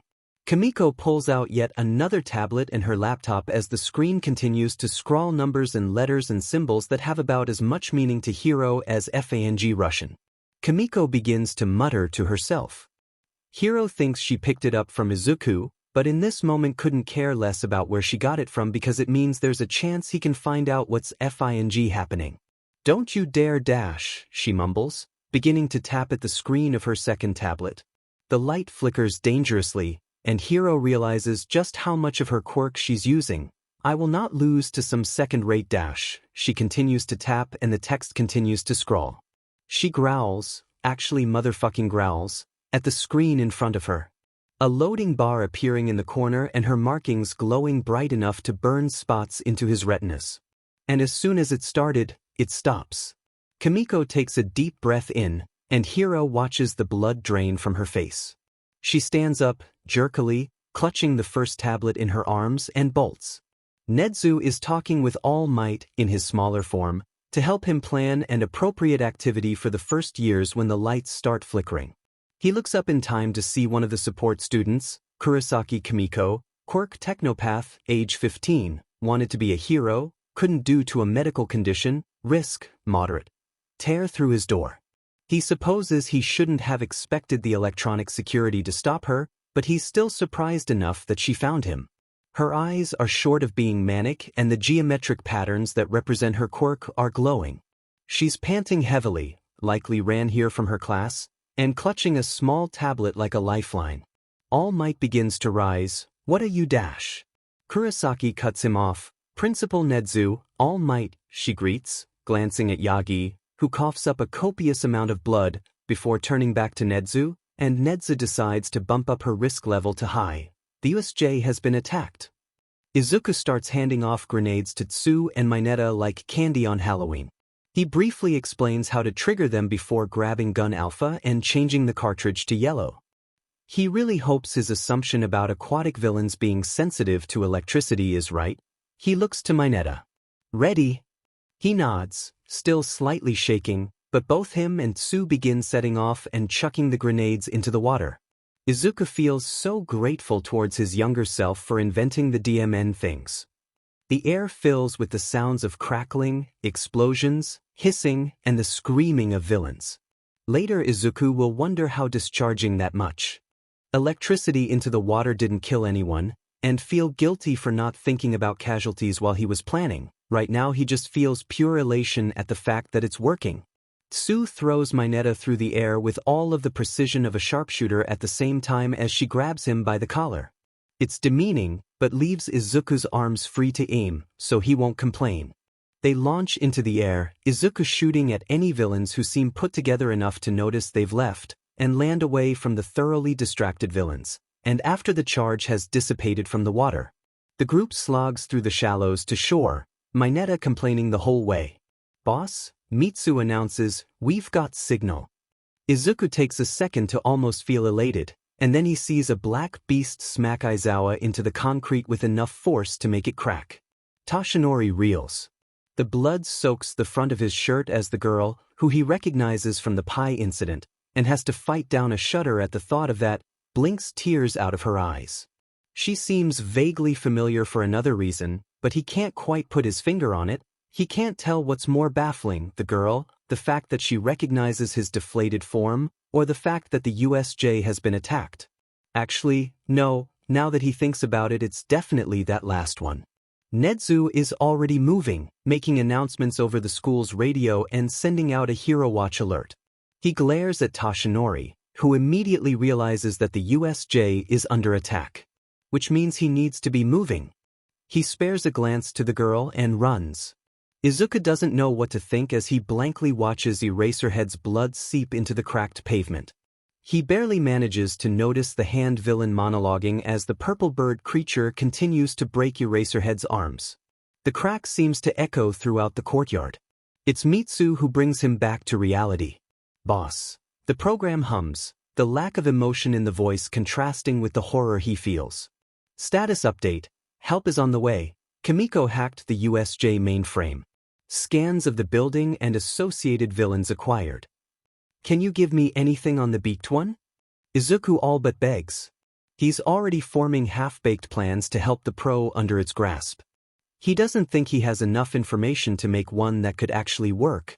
He's not in any database. Not even the villain watch list or the Quirk database. Mitsu sounds as nervous as their robotic voice allows. As far as the government is concerned, he doesn't exist. And Izuku wants to scream, because of course there's nothing on the single most dangerous villain in the entire building. If Izuku was less distracted, he'd be concerned by the fact that Mitsu apparently has access to the civilian Quirk database.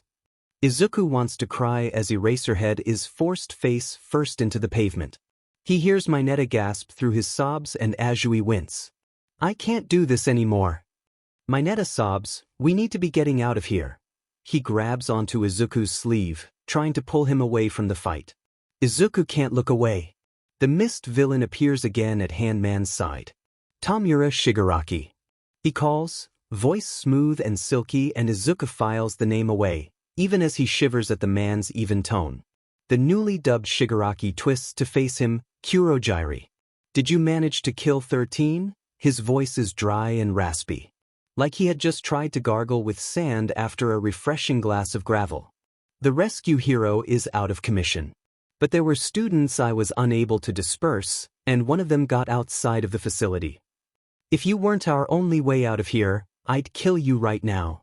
Shigaraki all but hisses. He then seems distracted as he begins to scratch at his neck.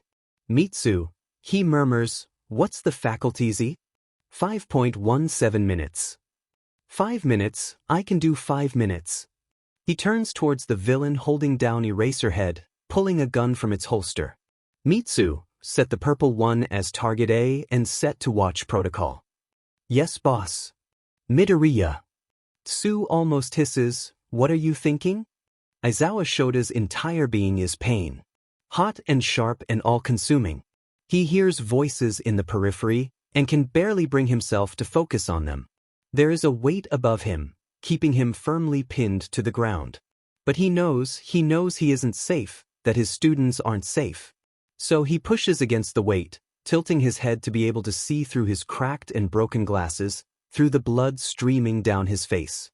And he panics, because the deranged madman that's running the show is running towards 2 of his students, and Nezu's student, hands out. And Shota's disintegrated elbow throbs in memory of what that quirk was capable of. Aizawa Shota was expecting to use his quirk. Aizawa Shota was expecting to watch the children he was in charge of die without even being able to move from under the monster keeping him pinned. Aizawa Shota was not prepared to watch Nezu's golden egg shoot the madman as if it was the easiest thing in the world. Midoriya takes aim as Hansguy begins to turn towards the group. He really hopes he's as good of a shot as he needs to be for this. But if his estimations are correct, at least based on the way Shigaraki is running, Handguy's quirk is touch-based. He really hopes he's right. His fingers brush the trigger and a bolt of pure energy fires from the gun. Shigaraki screams. Izuku doesn't even pause as he lets out a second shot, aiming for the other hand. Mist Guy panics and warps hand dude away, and Izuku's shot hits a bit of concrete on the other side of the plaza. Izuku switches targets then, firing a half-dozen shots into the purple monster. The monster doesn't fall, he sits, dumbly, full of holes and undisturbed by this fact. Izuku watches in horror as the little damage he was able to do heals within seconds. Handguy begins to laugh. Izuku didn't even notice him returning. It's wild and manic and fills Izuku with dread. My Nomu has regeneration. He won't be stopped by a brat like you, the laughter continues. Nomu, the man begins his command, hands with holes in them from the shot. Izuku runs through everything he knows about regeneration quirks. Most notably that they cannot repair neural damage. Izuku makes his choice, steadies his hand, and shots 5 shots in quick succession. He's rewarded with a ear-splitting screech as the creature falls to the floor. Shioto Hiro is not religious. Shioto Hiro does not believe in gods, he does not believe in spirits, and he does not believe in fate. But he is willing to eat his words and become a goddamn saint if it means that his friends will remain safe. Power Loader had run from the room after an announcement over the intercom, and all of the students are currently hiding in the corner or under the desks, guarded by an anxious and ragged-looking pair of third years. He knows neither of them are in the heroics course, and neither of them actually know how to deal with a villain attack, but he also knows that both are ready to fight for their co-ace. Kamiko still hasn't returned after she had fled from the room, and that makes his own anxiety worse. He swore to her, all those years ago in that hospital room, that he'd always be there to keep her safe. He's breaking that promise, and it might just kill him if she gets so much as a scratch while he isn't there to protect her. It seems as if the entirety of the building sits on pins and needles. Gray matter splattered across the cement and blood trickling down the stairs. And the monster doesn't get up. Izuku startles at the sound of a screech. The sound is almost like a wail as the hand guy begins to claw at his skin with reckless abandon. That was supposed to kill All Might, he wails, blood trickling down his fingers. Izuku is horrified at the display. You can't kill it. You cheater. Hacker. The man acts like a hysterical child as he continues to screech and whine and wail about the unfairness of it all. Shigaraki, Mist Man, interrupts the tantrum. We don't know when backup will arrive. We need to leave. Izuku almost allows himself to relax at that. But Izuku has dealt with enough spoiled children to know that Shigaraki isn't done yet. That he won't be done until he is stopped or until Izuku is beaten down in front of him without a hope for survival. No, he shrieks, and Izuku can't even be surprised. No. First I need to kill that cheater.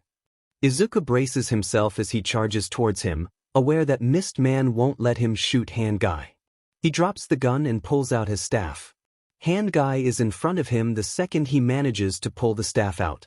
His hands are out palm first as he attempts to grab at Izuku's face. 5-point touch quirk, skilled in hand-to-hand, and Izuku just barely manages to dodge under the offending hands, throwing an elbow to the gut as he twists to face the man-child's back. He manages to get his staff out and sweeps it through the man's legs as he coughs. Izuku almost manages to taser him when Mist Guy begins to try and divert him. Izuku almost doesn't have time to dodge, but Ajui's tongue grabs him at the last second, throwing him out of danger. Izuku twists into a roll. Kurogiri once again tries to convince Hand Guy to leave.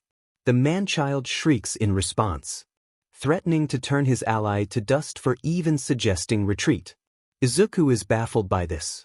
How did such an angry, incompetent villain get so many people to agree to work with him? He once again throws himself at Izuku, refusing to acknowledge anyone else. Izuku's whole body tenses in preparation.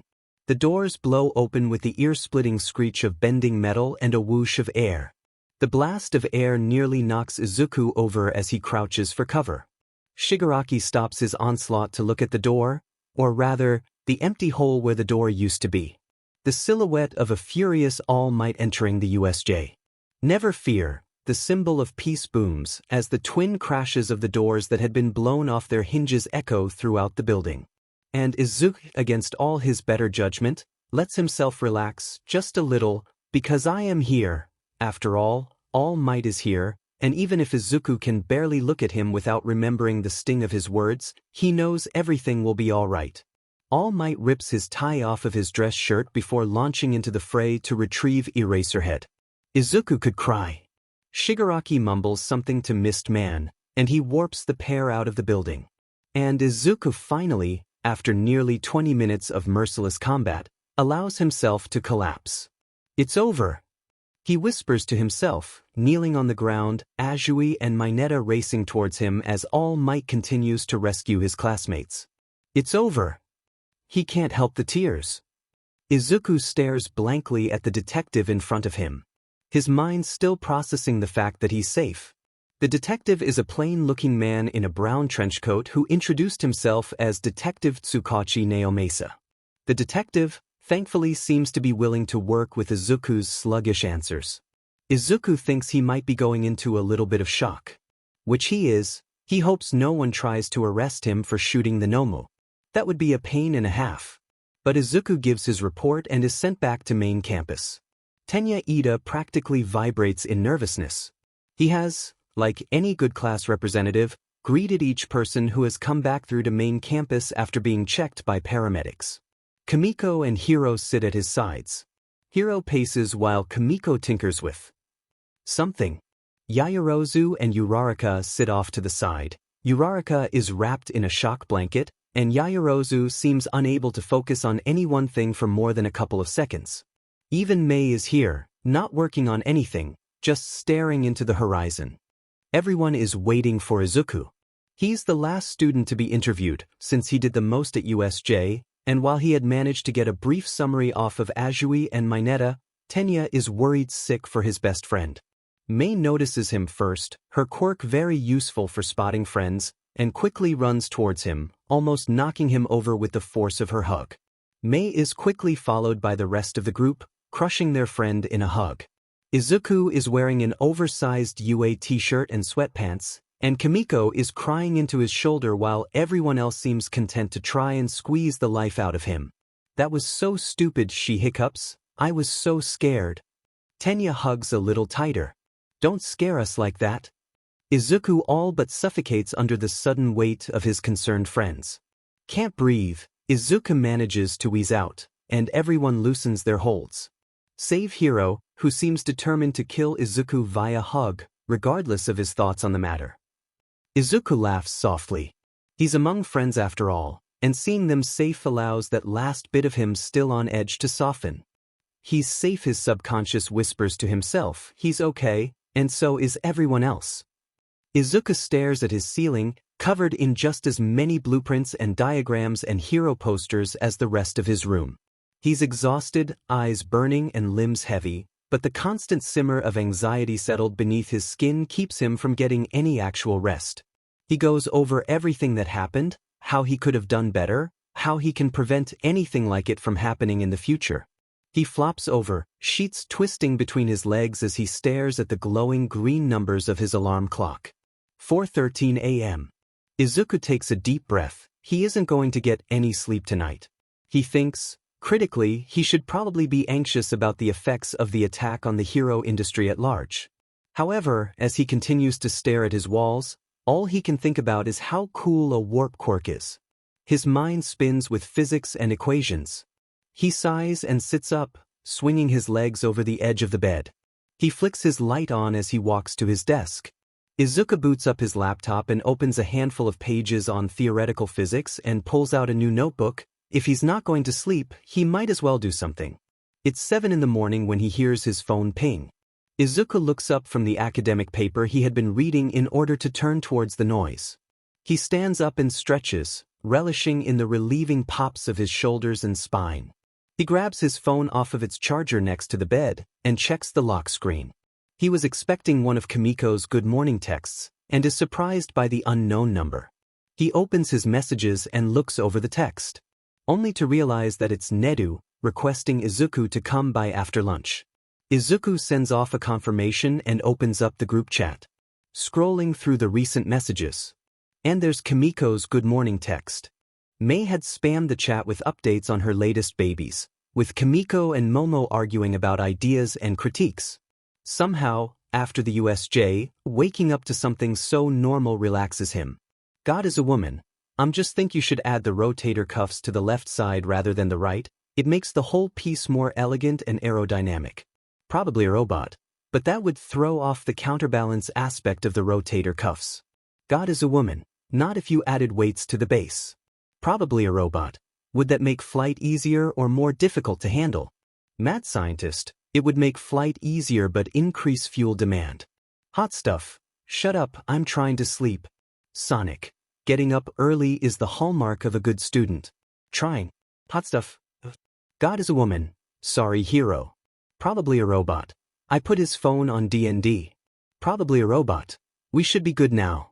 God is a woman. Is that legal? Probably a robot. No, laughing face. Izuku snorts and decides to butt into the conversation. They're already awake anyways. Broccoli boy, good morning. Probably a robot.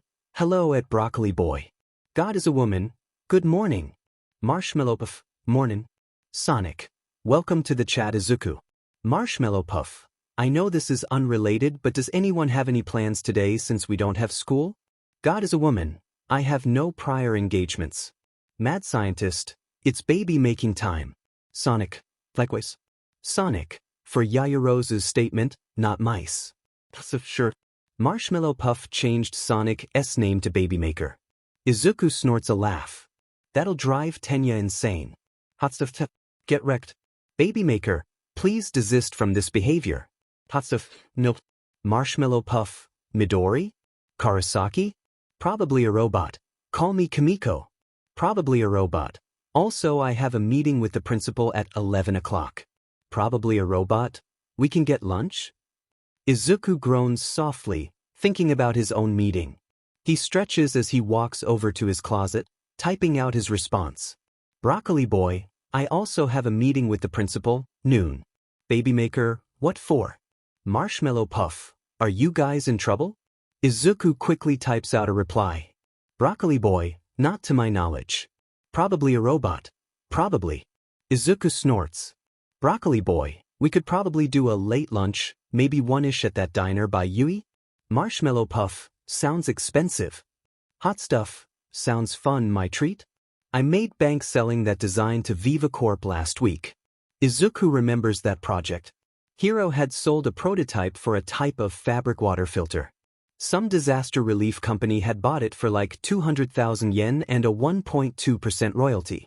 Everyone in his little inventing group received royalties. It's how they funded their new projects. Izuku himself made something like 100,000 yen a month. And pretty much all of that goes into inventing.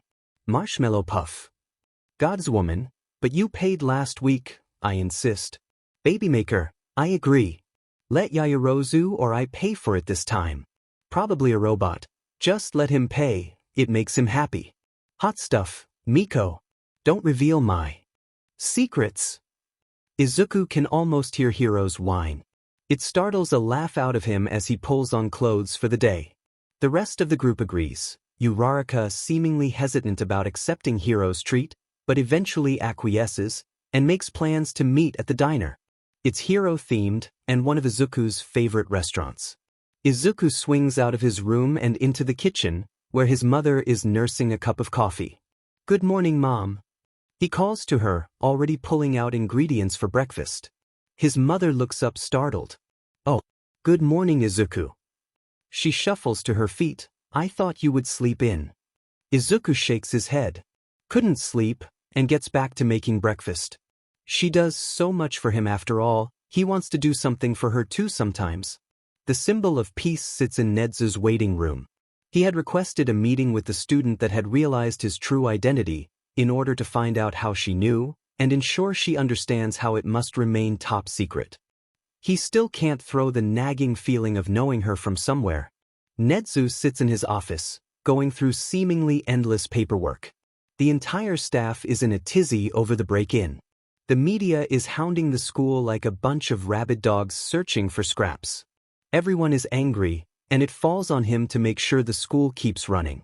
He ended up having to cancel the rest of the week of classes in order to revamp security. The problem was that there was no way to properly secure a building against a warper like Kurogiri, especially when he doesn't know the requirements for warping. The only solution he can come up with is one that he really doesn't approve of, especially because it means relying on a child. But he has no other plausible ideas. To make matters worse, Yagi is demanding answers about young Kurosaki. Nedzu is fairly certain he doesn't actually want the answer, but actually keep the number one hero in the dark unless he wants an unwinnable legal battle. Which is problematic because upsetting the Kurosaki family is political suicide. Only All Might had been able to escape their ire. And there was quite a bit of ire there. And the Kurosaki family is particularly touchy about people messing with their youngest member. So many plans, so little time. He really did feel bad about pulling the youngest Kurosaki all the way to Yui to tell her things she already knew. He had had a conversation about sharing what she knew at the beginning of the year. He had taught both of her sisters. He was well aware of the Kurosaki children's tendency to ferret out secrets. Nedzu had a tendency to guide them towards investigations in order to gather information for a reason after all. He received an alert announcing the youngest Kurosaki's arrival, and invited both student and symbol of peace into his office. Kurosaki stares unblinkingly at the inflated Yagi. He can see the silent question in her eyes. The question of why the hell is he using his time? Like this? Nedzu puts his paws together. Would either of you like some tea? Yagi shook his head as Kurosaki nods happily. Any preferences, Miss Kurosaki? She tilts her head, eyes glowing some, although he hasn't the foggiest idea why that would require the use of her quirk. Do you have any suggestions, sir? Nedzu laughs at that. His student truly did pick good friends. I just got in a new blend of oolong. She smiles slightly. That sounds delightful. He hums to himself as he makes the tea. He can almost feel the tension bleeding from All Might's frame. Unwilling to broach the main topic and apparently unwilling to deflate. Kurosaki ends up taking pity on the big oaf. Do you wish to save some of your time, Mr. Yagi? Yagi seems to consider this for a solid minute, Nedzu tending to his brew all the while. He eventually deflates a few seconds before Nedzu finishes his tea. He pours the brew into 3 cups and sets out a plate of biscuits. Kurosaki happily blows on the proffered tea before taking a sip. Now that that's settled, let's get to the meat of the matter, as one would say. He takes a sip of his own tea. It's perfectly brewed as per usual. Kurosaki grabs a biscuit from the tray and waits for Yagi to begin speaking. Nedzu knows that she already knows all about what she's here to talk about. He still can't figure out how to get the girl out of the servers. Not that he tries very hard, she's an important asset to the school after all. Yagi sighs and turns towards the first-year student. How do you know who I am? The tone isn't angry, but exhausted. Kurosaki swallows her biscuit and takes a sip of tea before answering. You aren't very careful of cameras when you transform. But how is that relevant? I have a technology quirk. She does not elaborate. All Might waits for her to continue. The silence stretches onward, and she continues to stare on unblinkingly. Why were you using the cameras? All Might eventually asks. His voice defeated. The girl blinks, likely remembering the reasoning. And if it wasn't horrific reasoning, I use them to determine if I'm hallucinating or not. And All Might gapes at the cheerful response. All Might seems unable to do anything else but stare at the child in front of him. Nedzu can't figure out if his next words are an act of torment or mercy. But he answers anyways. Miss Kurosaki Kimiko was the victim of the Shifaku incident. And Nedzu takes a sort of perverse glee in the way All Might spews blood as he remembers how he knows the girl. Nedzu is honestly ashamed that he forgot. The heroics industry nearly lost the entire Kurosaki family's support over the incident. He is far less pleased by the fact that he gets blood all over Miss Kurosaki's face. Kurosaki wipes the blood out of her eyes, undisturbed. Nedzu continues his explanation. I'm sure I don't need to elaborate Miss Kurosaki's disability to you of all people. All Might is pale, eyes wide and trying to take in every inch of the child in front of him. Nedzu can see the guilt and shock etched in his features. She is not a danger to you or this school. We had a discussion at the beginning of the year about discretion. Nedzu smiles, and it is not a nice smile. Anything else? All Might wisely keeps his mouth shut. Kimiko watches All Might leave the principal's office, looking dejected.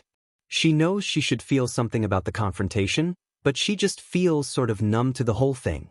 She turns back to the vaguely mammalian principal. He hands her a bright white towel, it's warm and damp. She begins to wipe off the blood from her face. Rather of rude of all might if you ask her. Maybe she should get him some handkerchiefs. Thank you, sir. Of course, Miss Kurosaki. Kimiko folds the now bloody towel and sets it off to the side of the desk. Is there something else you wanted to talk to me about? She tilts her head, confused as to why the principal hasn't dismissed her yet. She knows Izuku is waiting for her outside, that Izuku himself needs to meet with the principal. She already knows what for, and she's certain Izuku will agree. He's already been working on the project after all. Proper backing would be a dream come true. Principal Nedzu's smile becomes slightly more strained, although Kimiko doesn't notice. I wanted to thank you and ask for a favor. Kimiko blinks. Thank me for alerting me to the intruder on campus. Without your quick thinking, we would not have known until Mr. Ida arrived on campus, delaying the teacher's arrival by nearly 10 minutes. He dips his head slightly, so thank you. Oh. Kimiko mulls that over. She thought that was simply normal procedure, but she isn't entirely familiar with society's code quite yet. You're welcome.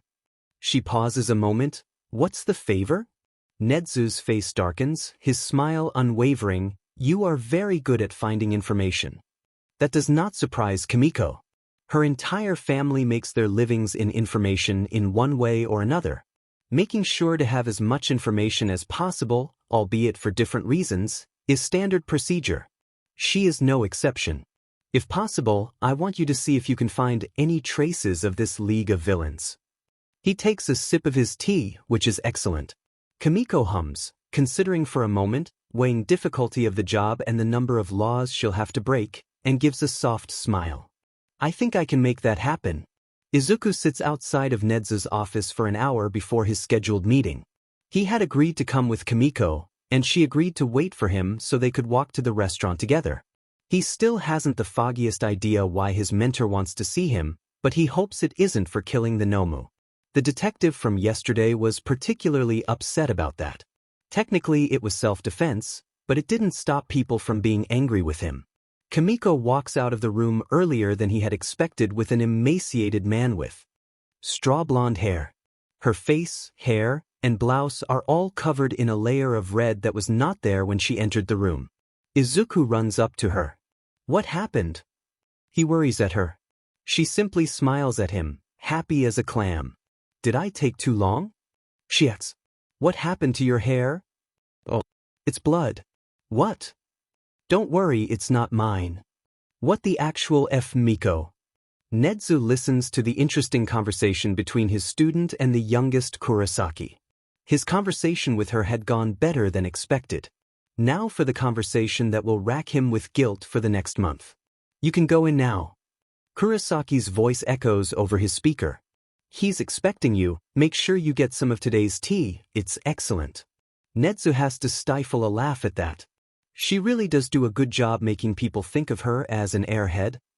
Midoriya knocks on the door with 3 swift raps on the wood. Come in, Nedzu calls out, shuffling the papers on the desk.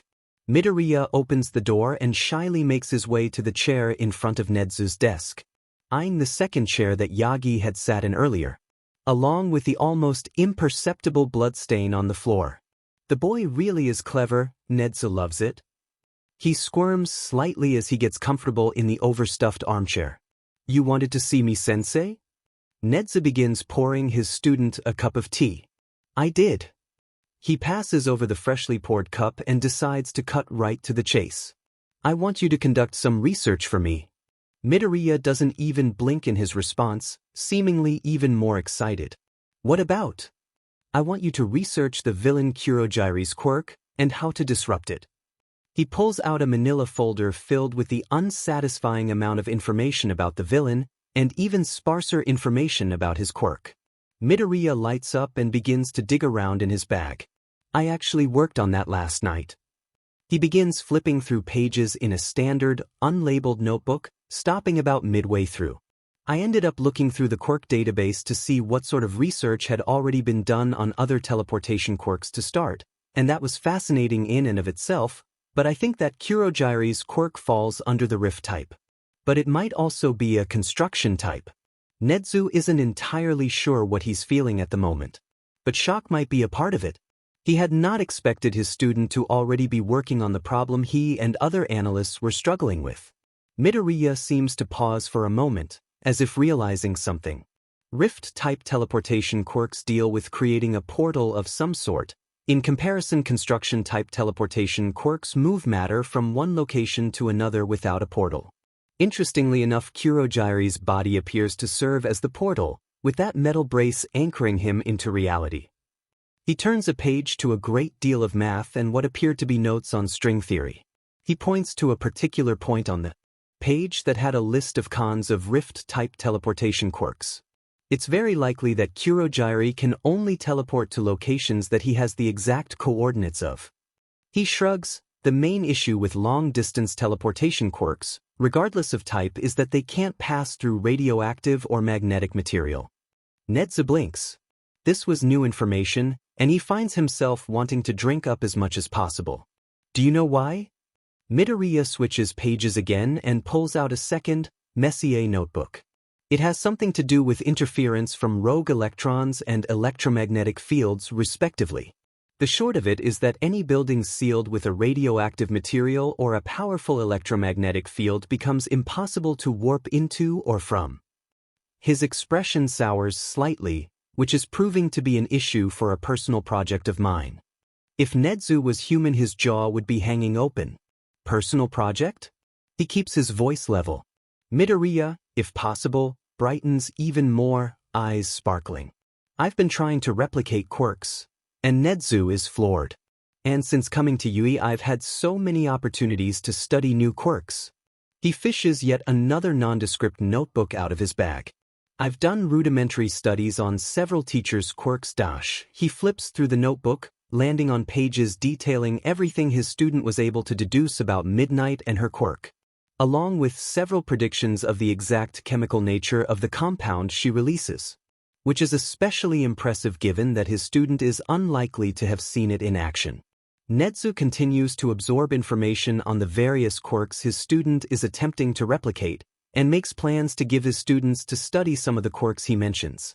He eventually gets the conversation back onto the original topic. So, if you had to create a barrier of sorts in order to keep Kurogiri and people with similar quirks out of the school, how would you do it? Midoriya blinks, realizing that he had derailed the conversation, and blushes. Well, you'd probably want to set up an electromagnetic field around the entirety of the school with a specialty building at the epicenter. Additionally, to ensure communications aren't cut off, you would need to create a ground line to the outside of the school. I would recommend centering that in the epicenter building as well. I'd have to talk with Kimiko to determine how exactly that would be done, although it would probably create a slight delay in out-of-campus communication. Do you know how much of a delay? Midoriya hums, bringing his thumb up to his lip and eyes darting as he considers. I would have to ask Kimiko to figure out the exact number, but maybe a few milliseconds? His face purses slightly, although you will have to make people turn off devices as they enter the building, as the field can fry active electronics. He hums for a moment, although you may also be able to create a temporary gap in the barrier during high traffic times. Who would you recommend build the schematics for this protective measure? Midoriya pauses for a moment. I don't really know anyone who does that. He pauses for a moment, considering. I think that Mei and I can get the field schematics to you by the end of the week, and I'm sure Kimiko can come up with a way to get around the connection issues. He starts before turning back to Nedzu with wide eyes. Of course, I'm sure you know people who would be much better at that than us. He waves widely with his hands. Nedzu smiles a little wider as he considers the easy answer that has been dropped into his lap. Even if a hint of guilt at making a child offer it, despite the fact that a team of experts had been completely unable to come up with a single solution for him, other than creating a set of emergency tags that would go off in signal was ever interrupted. Although he thinks he'll still use those as well, I am curious to see what you would come up with. I may be able to get Power Loader to consider it extra credit. His student smiles wide enough to put the symbol of peace to shame. I'll let them know. Izuku has barely been able to get through the door before Kimiko is engulfing him in a hug. Are we really going to build an anti-teleportation field? Her eyes are sparkling with the addition of a new challenge. Izuku blinks. Did Netsu tell you that during your meeting? Kamiko smiles even wider. Nope. Her voice cheery as she begins dragging him out of the building, already spewing ideas for communication through an electromagnetic field, involving a great deal of heavily insulated cables, and adding that power systems will also need to be revamped from city power, either through generators or other insulated lines, because electromagnetic fields can affect power lines as well. Izuku ends up going into his phone while Kamiko rambles. Broccoli Boy, Kamiko and I are on our way. Broccoli Boy, BTW, may we have a new project for you? Mad Scientist, yes. More babies. Izuku smiles. Hiro walks through the shops as he makes his way towards the cafe his friends are meeting up at. He's wandering a little bit. He had actually arrived in the area around an hour before they were supposed to meet up. He wanted to browse the hardware store in the area for a new piece of equipment, and maybe another succulent to add to his collection. His attention is diverted from his upcoming shopping trip at the sounds of an alleyway scuffle. He pauses and peeks into the alley. In it, 3 teenagers are beating up another teenager. The other teenager isn't doing too hot. And the 3 aggressors are all using obvious quirks. One was using rock-encrusted fists to rain down blows on the victim. One was using a sort of fireball quirk, and the third was using some sort of electric shock. None of the quirks looked exceptionally powerful, so they were probably hero hopefuls that got their dreams crushed. Shameful really. Hiro pulls out his phone and begins to record the confrontation. Always better to have evidence after all. Do you really think a villain like you could become a hero? One of the aggressors sneers. Definitely a crushed hero hopeful then. That's a textbook inferiority complex statement. Electric Dude sends a particularly harsh jolt to Purple Dude's system. Hiro hisses. Yeah, it's only a matter of time before Yui will end up realizing you have a villain's quirk and kick your sorry butt out. Yui? Huh, the kid must be in general ed, seeing as he doesn't think he recognizes him and he wants to be a hero. Hiro coughs loudly enough to be heard over the yelling. The 3 aggressors turn towards him. Excuse me, but public quirk use is pretty illegal, along with, salt. He stresses the last word. I think that makes you more villainous than my friend over there. Mind your own business, a-hole. Stonehand sneers. Hiro sighs again. He just wanted a peaceful afternoon. Was that too much to ask? Listen dude, you let the guy go and I'll get right out of your hair. I'll even delete this video I've got. He waves his phone about. No muss no fuss, he smirks. One of the unsettling ones that make him look a bit crazy. Sounds pretty good, right? Why you little sheet? Electricity aims a punch at Hiro's face, and his form is atrocious. He started telegraphing the attack before he even started moving. Hiro rotates out of the way and sticks his leg out, tripping the guy. He's a tiny little thing, especially in comparison to his own 6 feet of pure muscle. Hiro just gives the remaining 2 guys a 1,000-yard stare and a shooing motion. They both run off, leaving the victim and electricity guy both on the ground. The victim is looking up at him in shock as electricity swears into the concrete. Hiro ignores him and makes his way over to the victim. He stares at the boy with wild purple hair and eye bags that should have their own zip code. His clothes are mussed and his jeans have a tear in them. Hints of torn skin and blood are visible, even in the dirty alley. You look awful. I literally just got jumped in an alleyway. The victim deadpants. Hiro just grabs the guy by the wrist and drags him out of the alleyway. Hitoshi is having a weird day. The getting jumped in an alley wasn't exactly new, but the guy interrupting and actually dragging him into a convenience store. The guy was a wall of muscle and covered in scars. He still didn't have the guy's name, but he was wandering through the streets towards a bench. Hitoshi is sat down and man kneels in front of him, pulling tweezers and wipes out of his bag. Hitoshi winces as he begins picking dirt and grime out of his various cuts. The man begins to pull antiseptic and various types of bandages out of his bag. He holds up nearly 6 types of band-aids for Hitoshi to look at. Do you have any preference? This is the first thing the man has asked him since dragging him out of the alleyway. About? Hitoshi can't help that. slight tremor in his voice. An extremely buff man had dragged him about the city wordlessly after scaring off 3 of his worst middle school bullies. The man tilts his head. The bandages. Do you have any preferences? Hitoshi is unable to do anything but gape at the man in front of him. I personally think these purple ones would suit you best, but these cats, he holds up a set of novelty cat face-shaped band-aids, would look great too. Hitoshi continues to gape at the absolutely ridiculous statement. It seemed so odd for a man his size to be gently asking what sort of band-aid Hitoshi would prefer. Hitoshi manages to point towards the cats. He likes cats, and if the man is willing to offer, then maybe he doesn't mind. The man nods sagely. A good choice, and begins applying the antibacterial spray. Hitoshi winces, and the guy murmurs a sorry, placing a purple cat on top of the cut on his knee and patting it gently. Are you a student at UI? The man asks. Hitoshi blinks. How do you know that? He flinches back defensively. The man starts, and puts his hands up, both of which full of various bits of medical supplies. The guys in the alley mentioned it. Oh. Hitoshi deflates, and the man continues to disinfect and bandage Hitoshi's scrapes. I only ask because I'm also a student there. Support department. What year are you? Hitoshi fights back the urge to gape. This man is a student? First year. The man lights up. Oh, same. What the F dash? Hitoshi manages to screech out, making the giant man flinch back. The guy collects himself and gives Hitoshi a smile. The scars are from an accident when I was younger. He smiles apologetically, and it turns out moving large amounts of metal around all the time leads to some pretty decent muscles.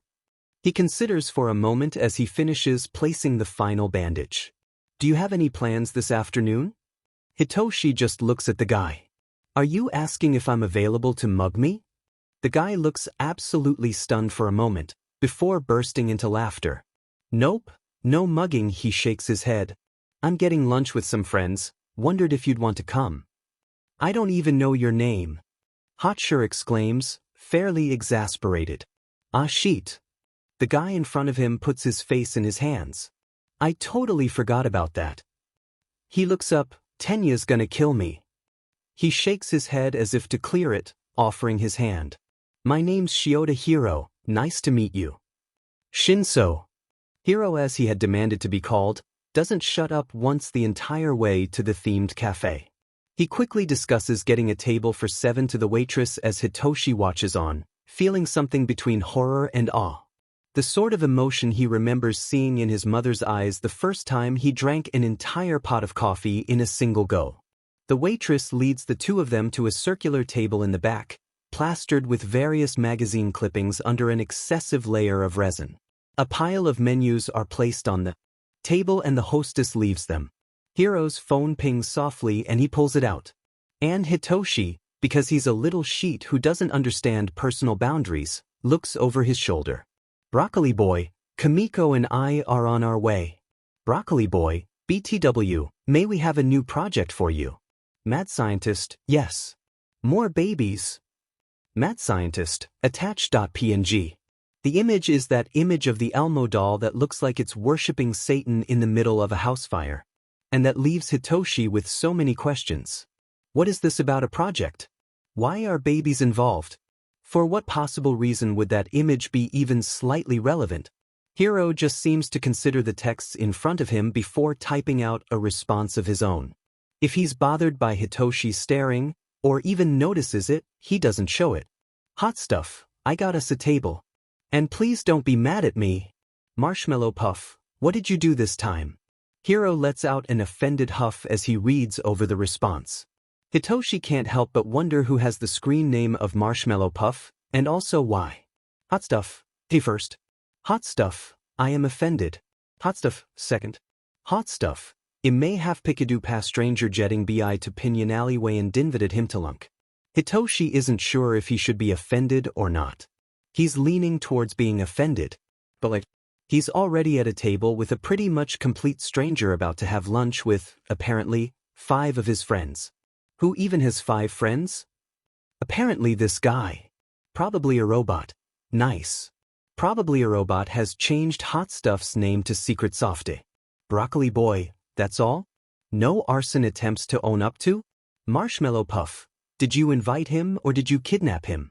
And Hitoshi has no idea how to even respond to those messages.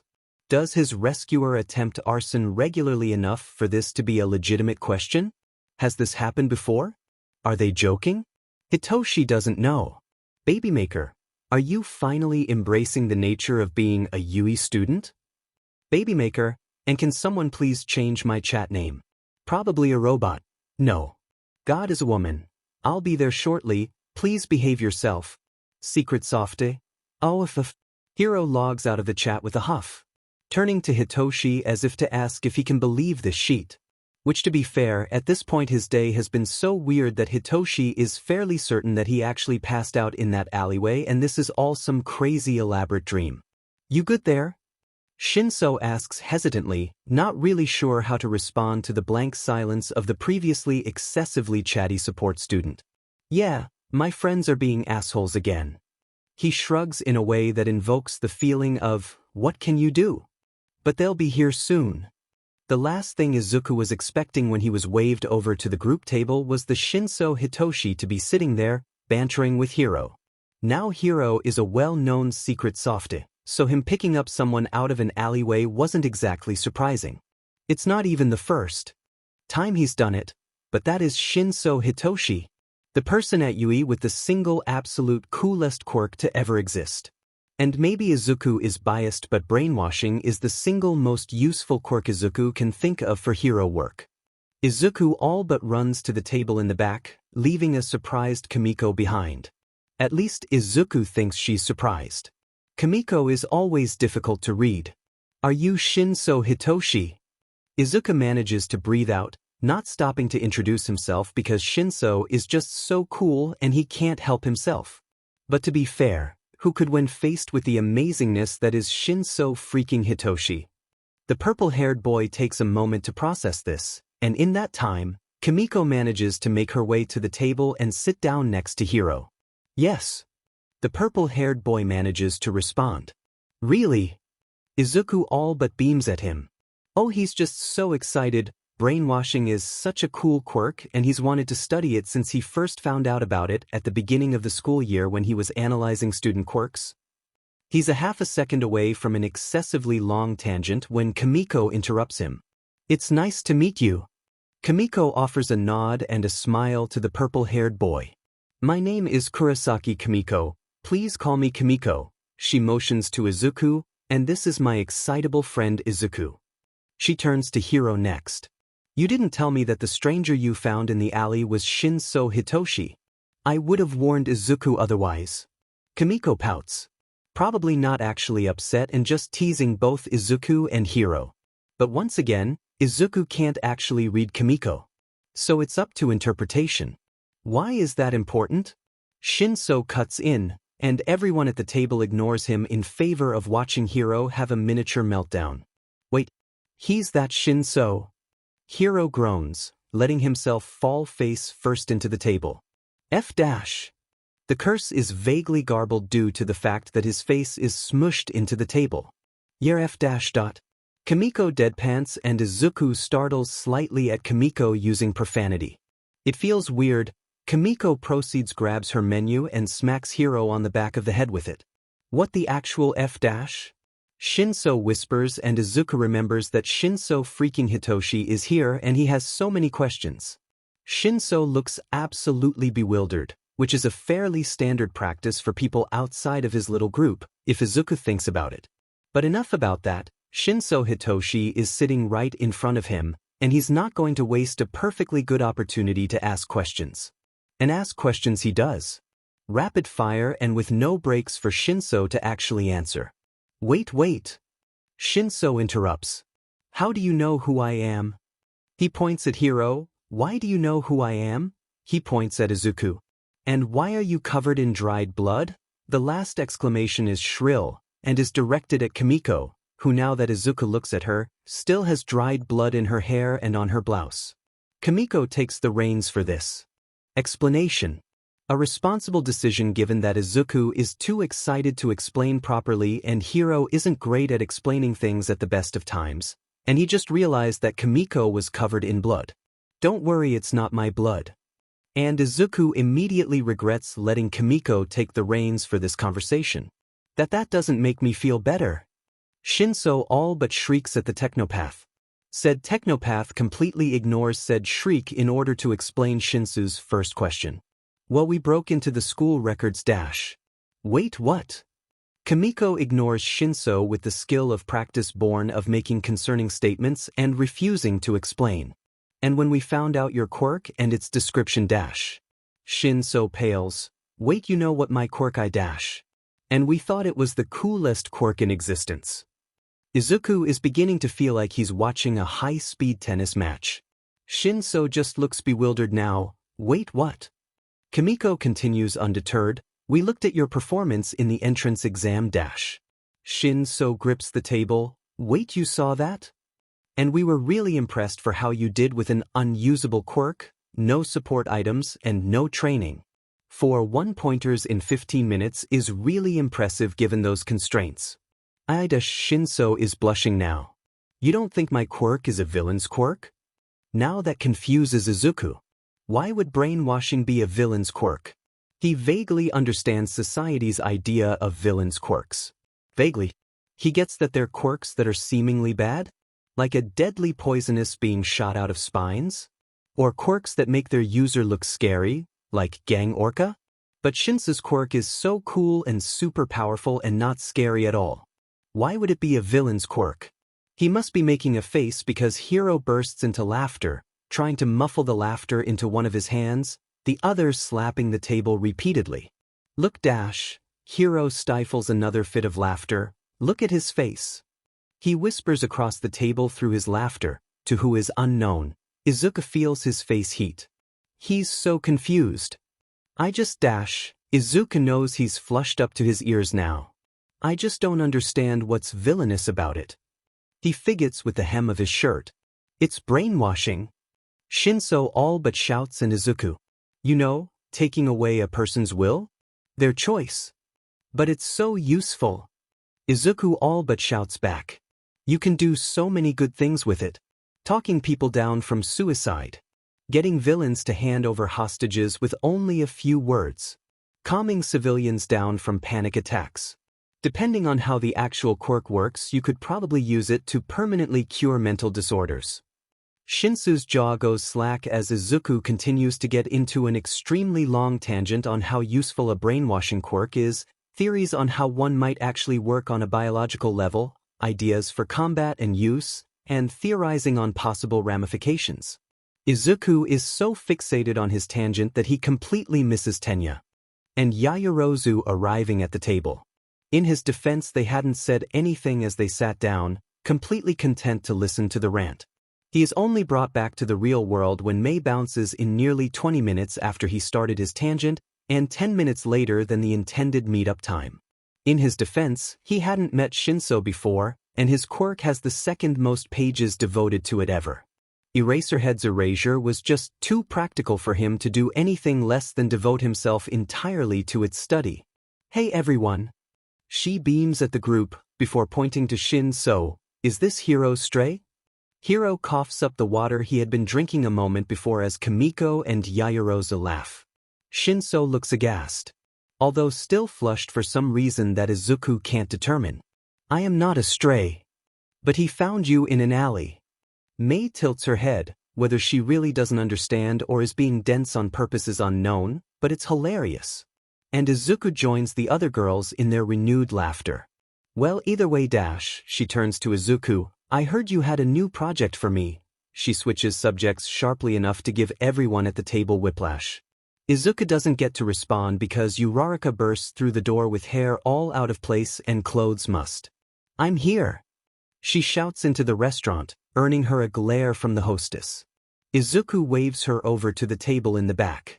It's his favorite table because it has a principal Nedzu on it. Uraraka sits down at the table quickly. I am so sorry for being late. She gives a slight bow. I totally lost track of time at home. Tenya begins to open his mouth, no doubt to give a lecture about punctuality. But Izuku quickly interrupts, "Don't even worry about it."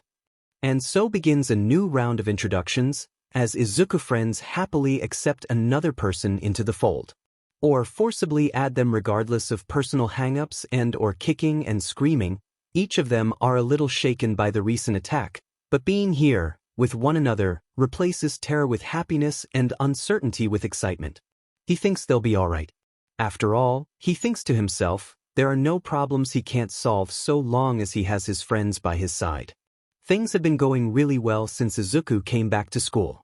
He, Mei and Kimiko had managed to get a set of blueprints for the electromagnetic field communications center by the end of their lunch.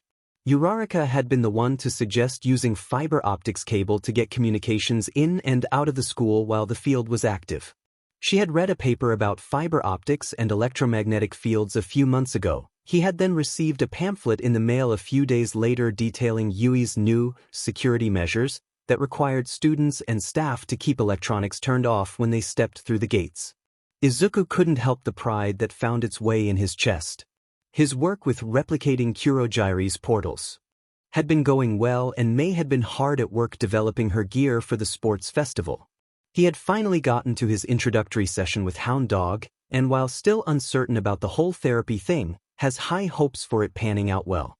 Of course, now that Izuku is back in classes, he has learned to expect at least one crisis before lunch every day. Today he finds himself dragged out of foundational heroics by a very panicked-looking Mei and Hiro.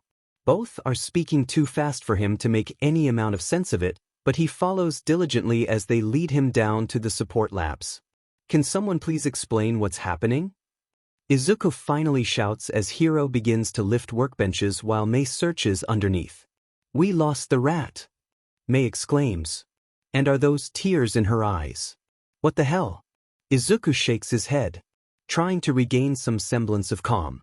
"The rat." Hiro looks a few seconds away from crying himself. "You know how we were working on recreating Midnight's quirk?" Izuku does remember. It was one of his many ongoing quirk replication projects, the easiest of the lot. He had already requisitioned a sample from Midnight, and currently had about 10 different replications of the compound sitting in the lab. "We brought a rat in to test it, see if it would be safe for human testing and all that." Izuku groans as he realizes where this is going, although Shinso will be glad Mei had finally realized she couldn't just jump straight to human testing. "But we lost it." He shakes Izuku vigorously to punctuate the statement. Izuku thinks back to Nedzu's rant about animal testing and realizes that this is more likely to get Hiro expelled than the pie incident, which, while hilarious, had gotten him suspended until earlier that week. Kimiko had created a remix of the event using the security footage and added sound effects. So he decides to tell Hiro the truth. "You are going to die. Which is why we need your help." Hiro all but begs, hands still grabbing Izuku's arms. "Fine." Izuku relents. "Where did you see it last?" Hitoshi felt nauseous. When he found out that Hiro's friend group was more than happy to accept him despite his quirk, or maybe even because of it, he had been stunned and amazed and was pretty sure he had felt butterflies in his stomach or something. It was weird. When the group had readily offered themselves to help Hitoshi get noticed at the sports festival to get him accepted into the hero course, he had felt almost giddy. The feeling of friendship was intoxicating and new, and Hitoshi, despite his better judgment, allowed himself to get swept up in it. Now he was face down on a sparring mat, his muscles and lungs screaming at him and covered in sweat while his heart attempted to break out of his ribcage. The 1A students had cornered him after class and dragged him into one of Yui's many gyms. "You okay, Shinso?" Uraraka asks him, concern lacing her tone. "I didn't hit you too hard, did I?" She had been his most recent sparring partner, and the most determined to send him careening into the mat. Hitoshi gulps in another lungful of air before responding. "I'm fine."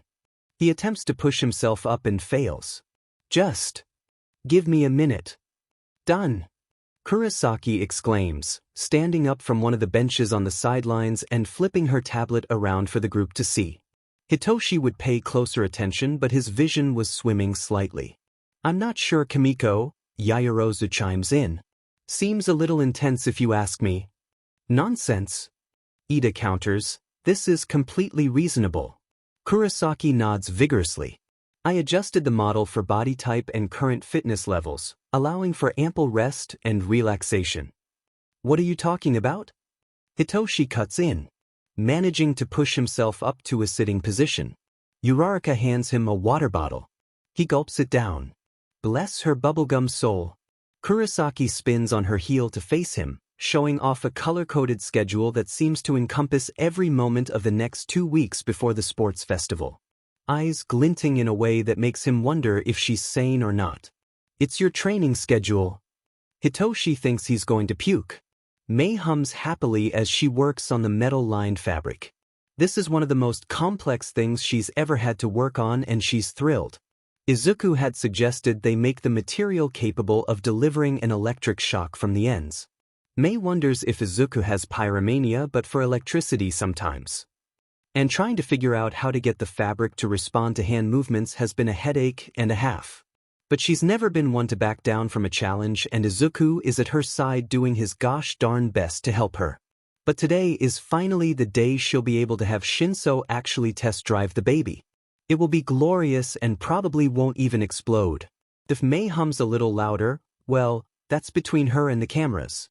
Shinso stumbles into the workshop that Mei has all but moved into over the school year, and immediately takes a step back to assess the scene. A good third of the room is actually on fire. Shinso cannot for the life of him determine the source.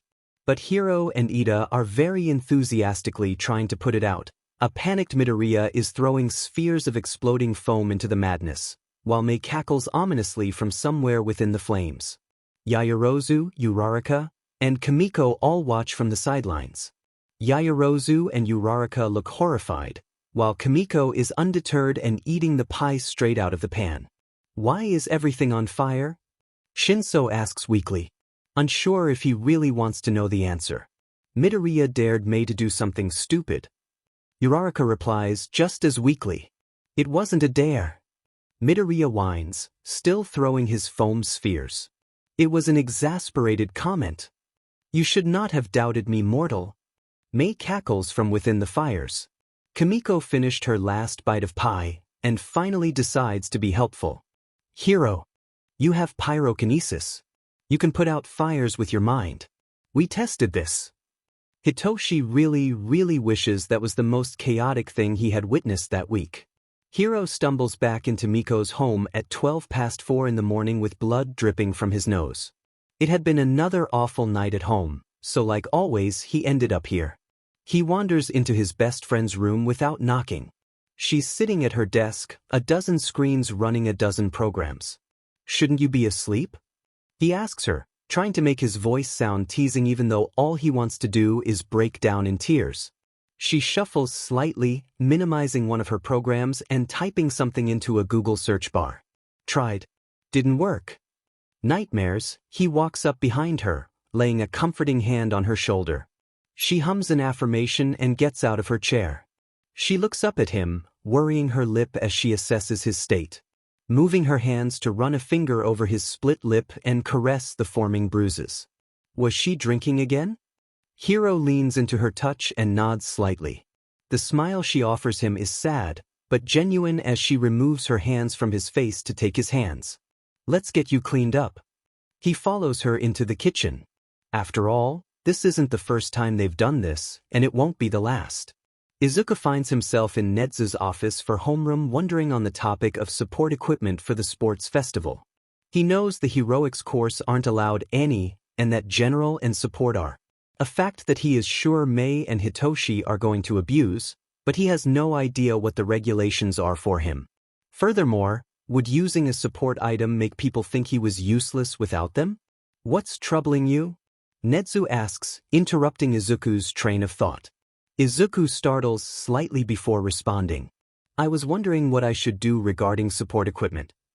Nedzu's smile doesn't waver as the Chimera responds. "I have no issue allowing you to use support equipment so long as it's something you built yourself. But I'm worried that people will think that I'm incapable without support equipment because I'm quirkless. But I'm also worried that I won't be able to take on some of the hero course students without equipment." Nedzu takes a sip of his tea. That is quite the predicament. Have you considered not using any support equipment for the first 2 rounds, and only using it for the one-on-one tournament? Izuku blinks. That's a brilliant idea. Izuku and Nezu work in silence for another few minutes. Nezu is the one to break it. Have you finished planning your speech yet? My what? Izuku had not exactly expected the spectacle that greeted him when he reached his normal lunch table, but he wasn't actually surprised. It was usually smart to expect at least one minor crisis to arrive before lunch. And Nezu advised planning for 2.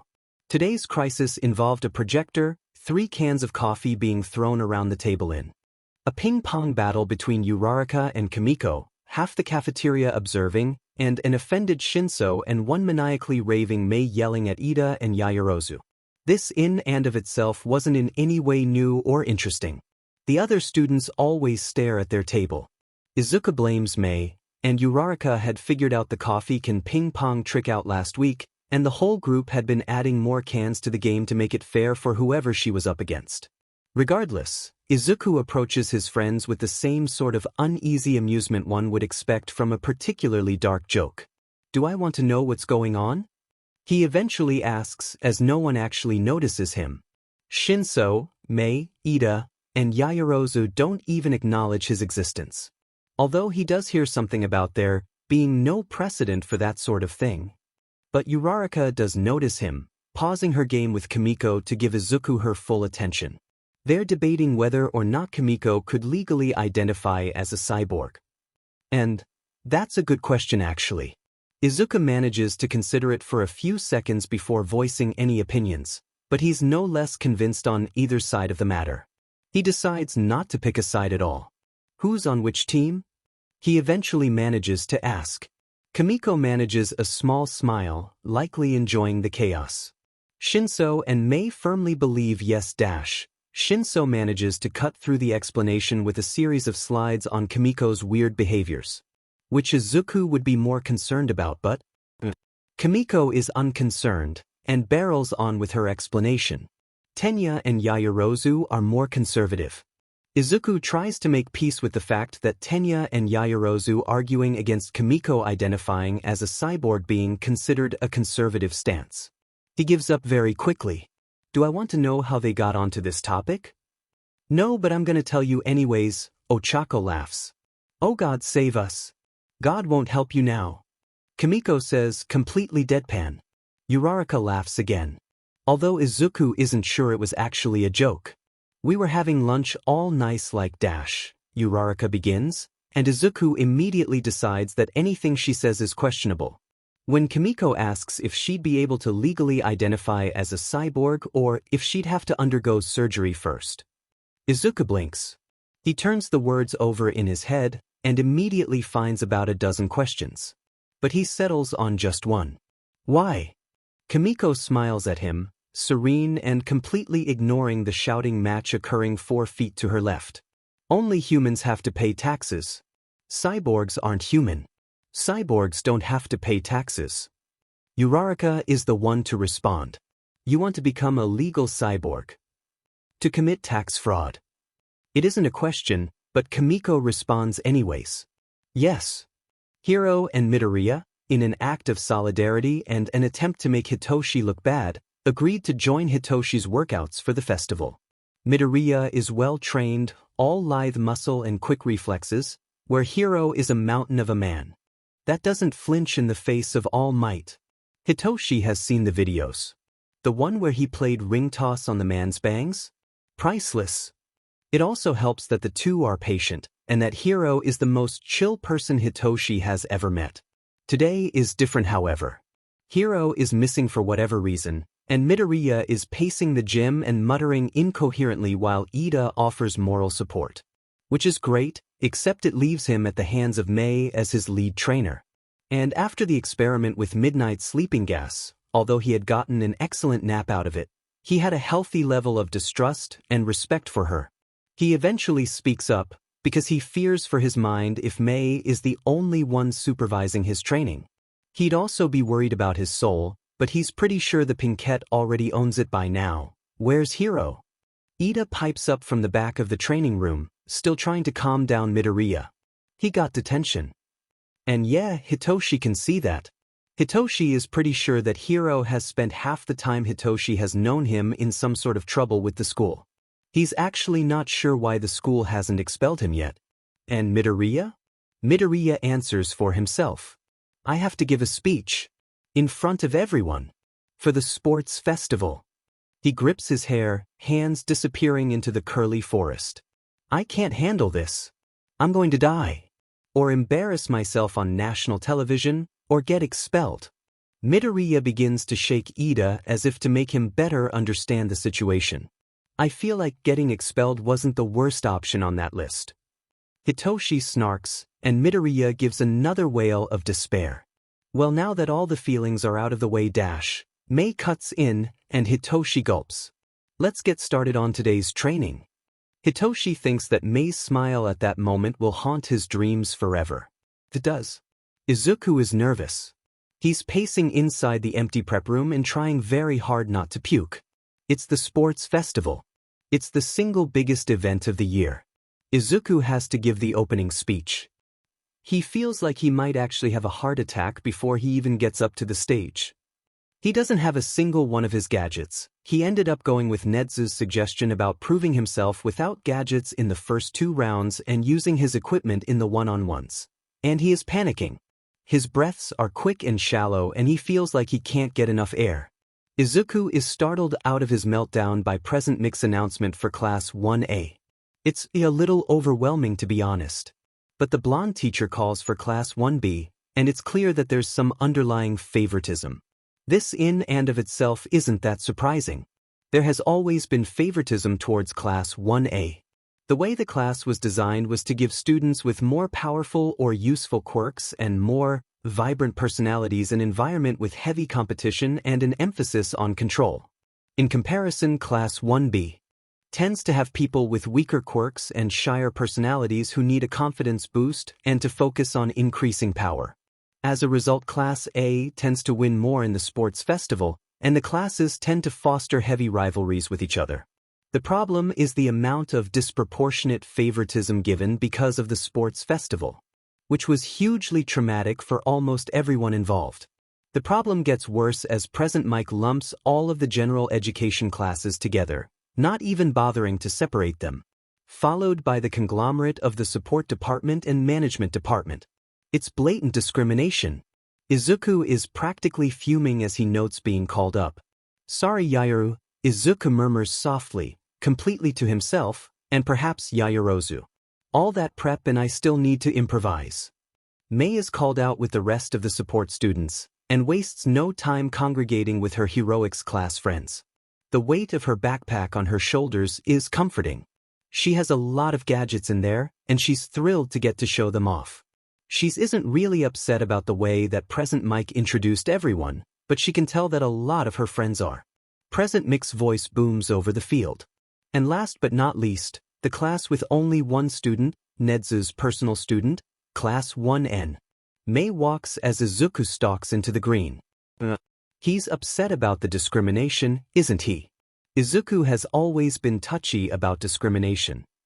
Present Mic introduces Midnight as the umpire for the day, and Mei tunes out her classmates questioning that decision to stare at her best friend.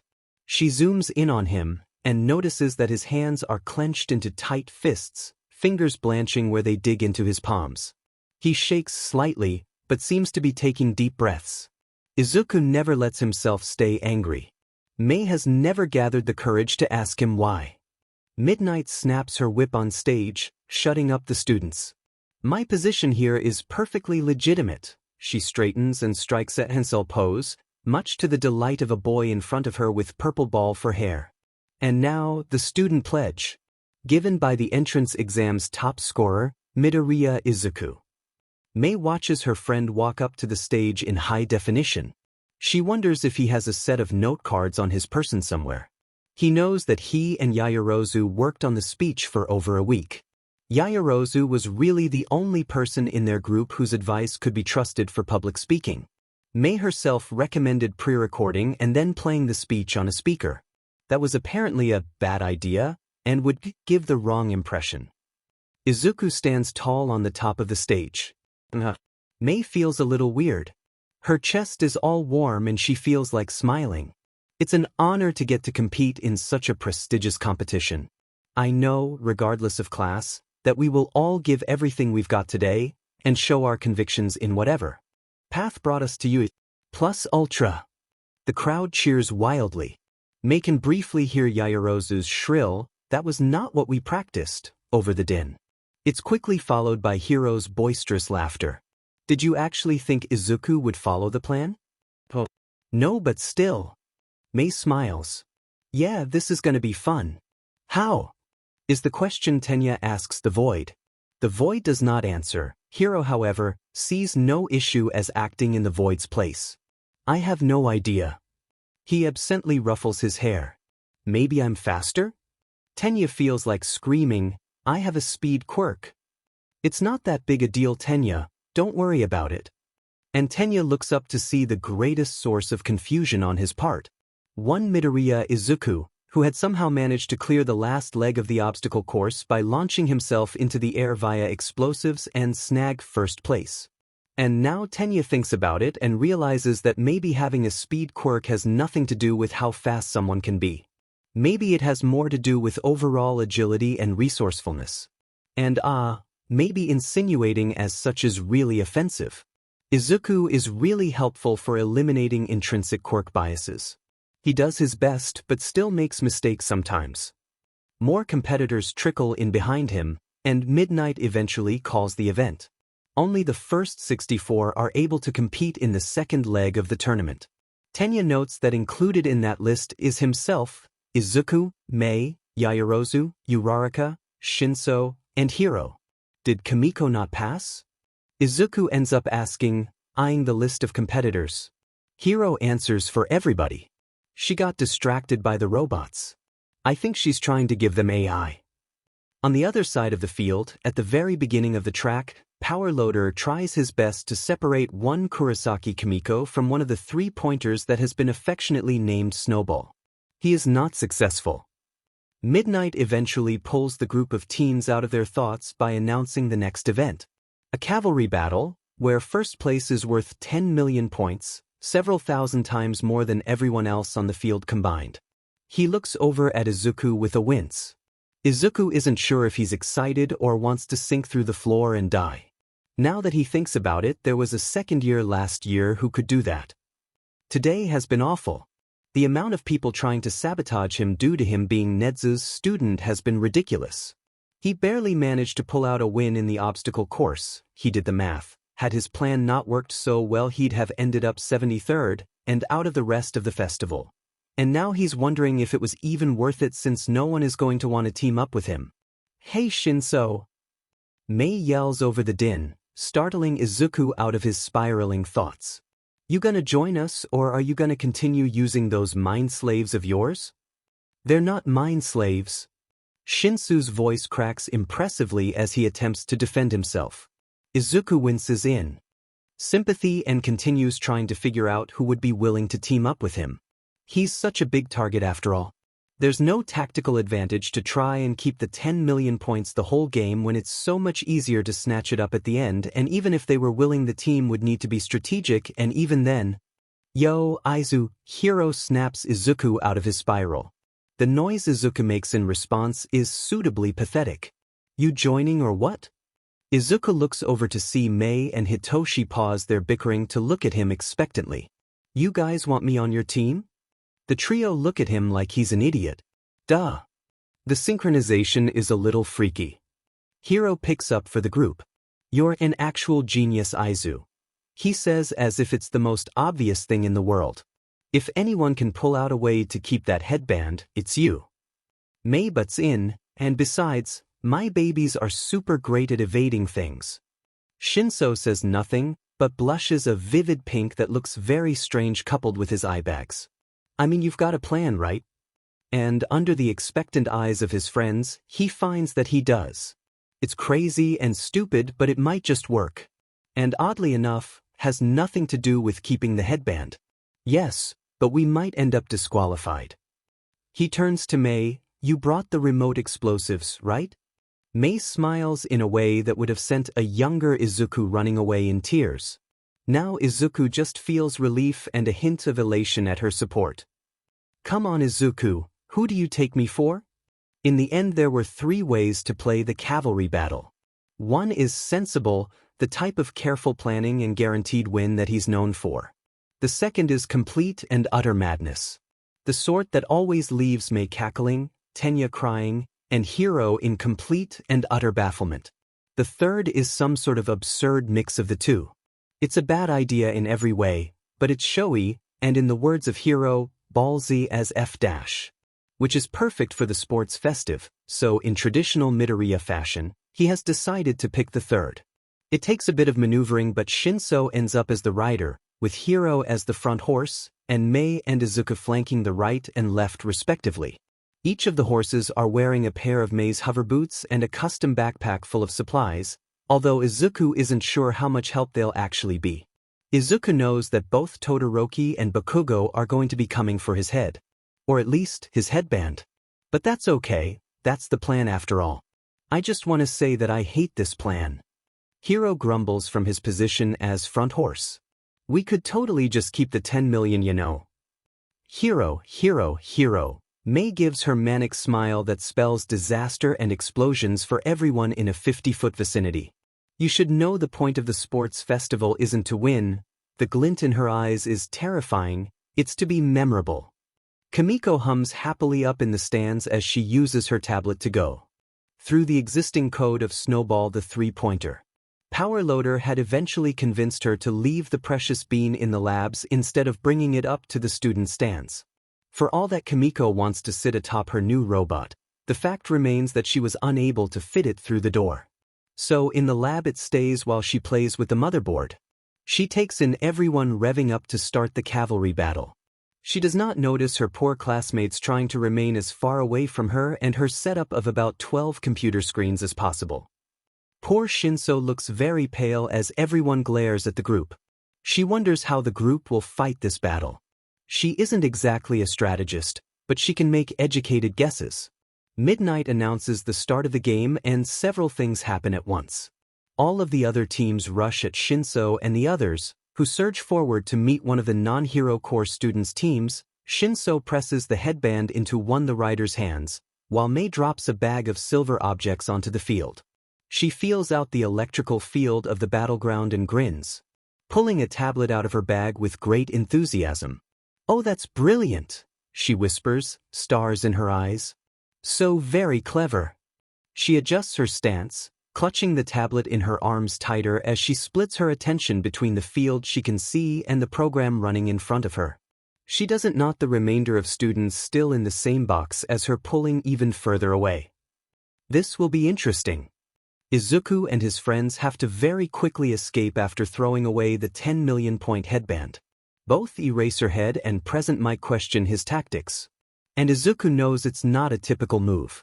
It might not even be a smart one, but he has faith in his plan, and even more so, faith in his team. His original plan was to try and hide the headband, but Midnight clearly advised that all headbands have to be visible on the rider, and that made things far more complicated. But he has high hopes, as dangerous as that can be. Izuku and his group swiftly blend into the crowd of 15 teams, all trying for the 1B student's new headband. "How are we looking?" he asks Mei, as Shinso fiddles with a small remote in his left hand. Mei cackles happily. "Pretty good." She holds up 3 headbands in the arm not supporting Shinso, helping the purple-haired boy tie them to his wrists and left bicep respectfully. 3 tiny silver spiders wave from the pinkette's shoulder. Izuku takes advantage of his team's momentary lull in action to take in the field. Bakugo has decided to be the rider of his team, a smart decision given his maneuverability and need to use his hands. But on the other side of the field, Todoroki has also decided to be the rider.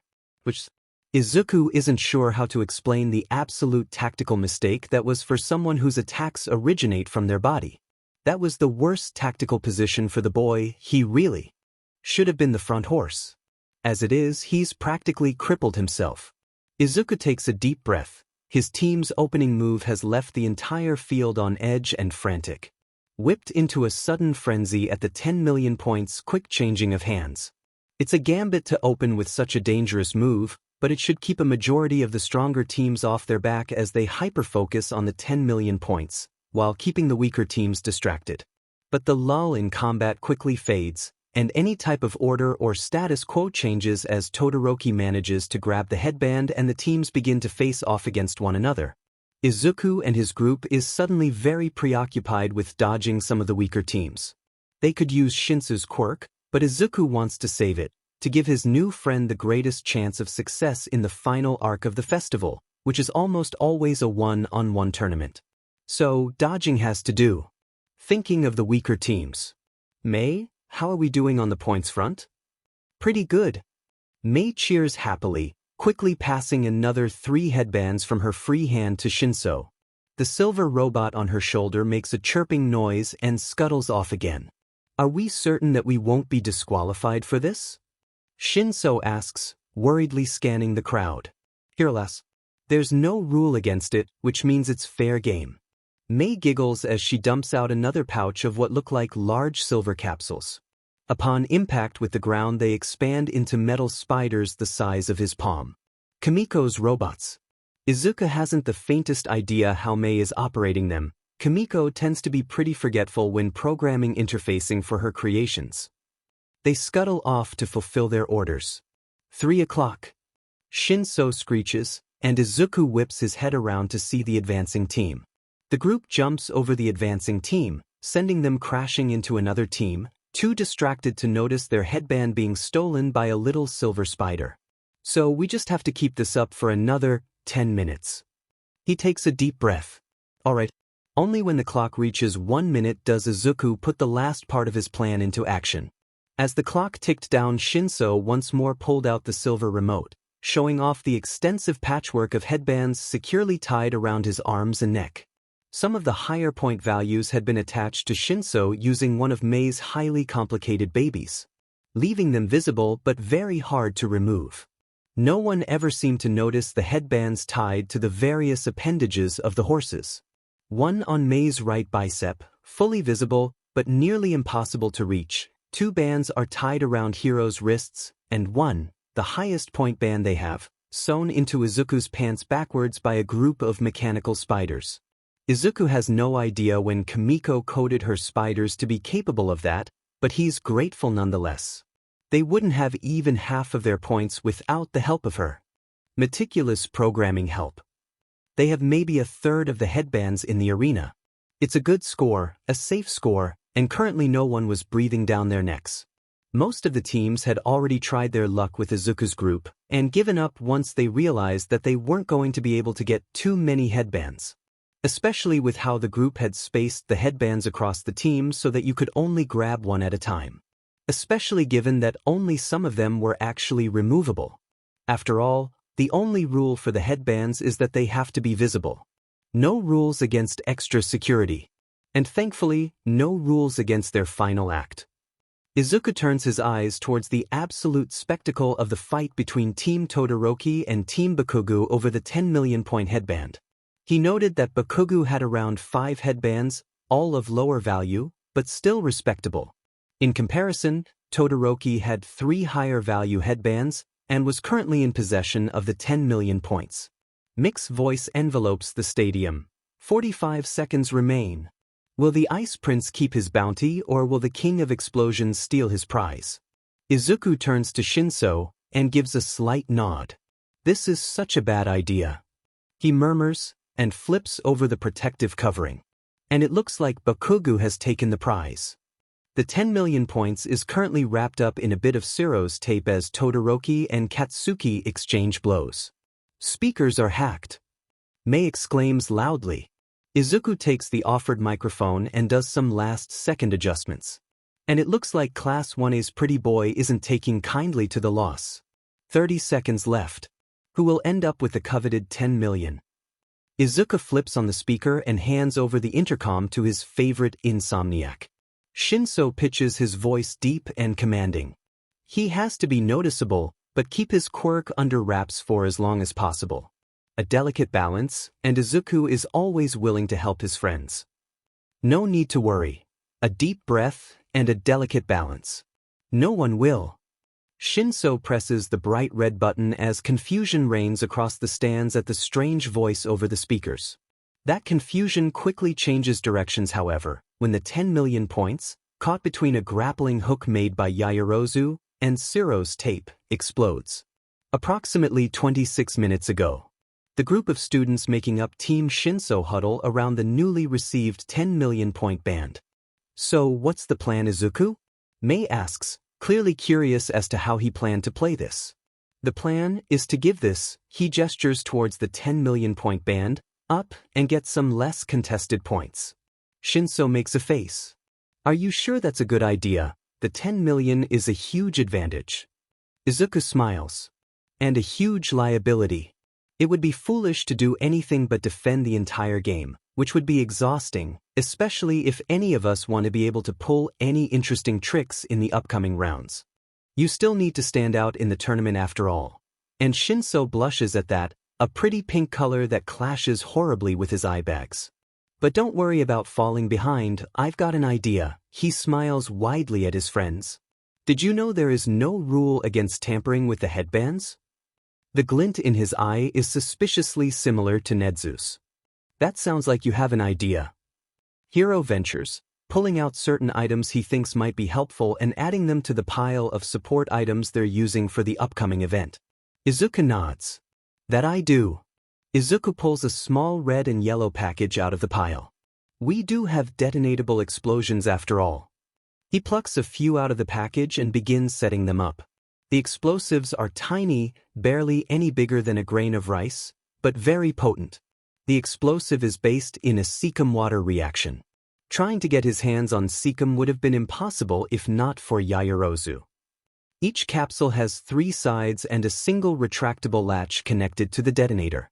When activated, the water and cecum mix and create the initial explosion, breaking the capsule and allowing the liquid trinitrotoluene to react as well. It's a tiny little device, but easily the most explosive item Izuku keeps in his arsenal. He uses a bit of adhesive to stick them to the edges and center of the band. You want to blow up the 10 million points. Izuku double-checks his work before pulling out a bottle of one of Hiro's special concoctions, designed to set fire when exposed only to a certain amount of heat. One that is difficult to reach, good for increasing the efficacy of an explosion rather than causing one outright. At the very end, the 10 million will be a huge distraction, and if we don't let ourselves get swept up in the hype, we can probably do really well for ourselves in the chaos. It still seems counterproductive. Normally it would be, especially if we had a lower point headband. He offers a sly smile. But teams like Bakugo and Todoroki's will be trying to be the very best, unwilling to settle for second place, so they'll fixate on the 10 million, leaving teams that don't directly engage them or have the 10 million alone. Leaving less competition for the other headbands, he smiles, and at the very end, when everyone is in an exhausted frenzy, the balance of power will dramatically shift. That's a bold move. Are you sure it'll work? Hiro asks hesitantly.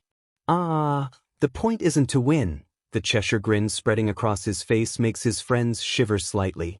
Nedzu is teaching him something after all. It's to be memorable.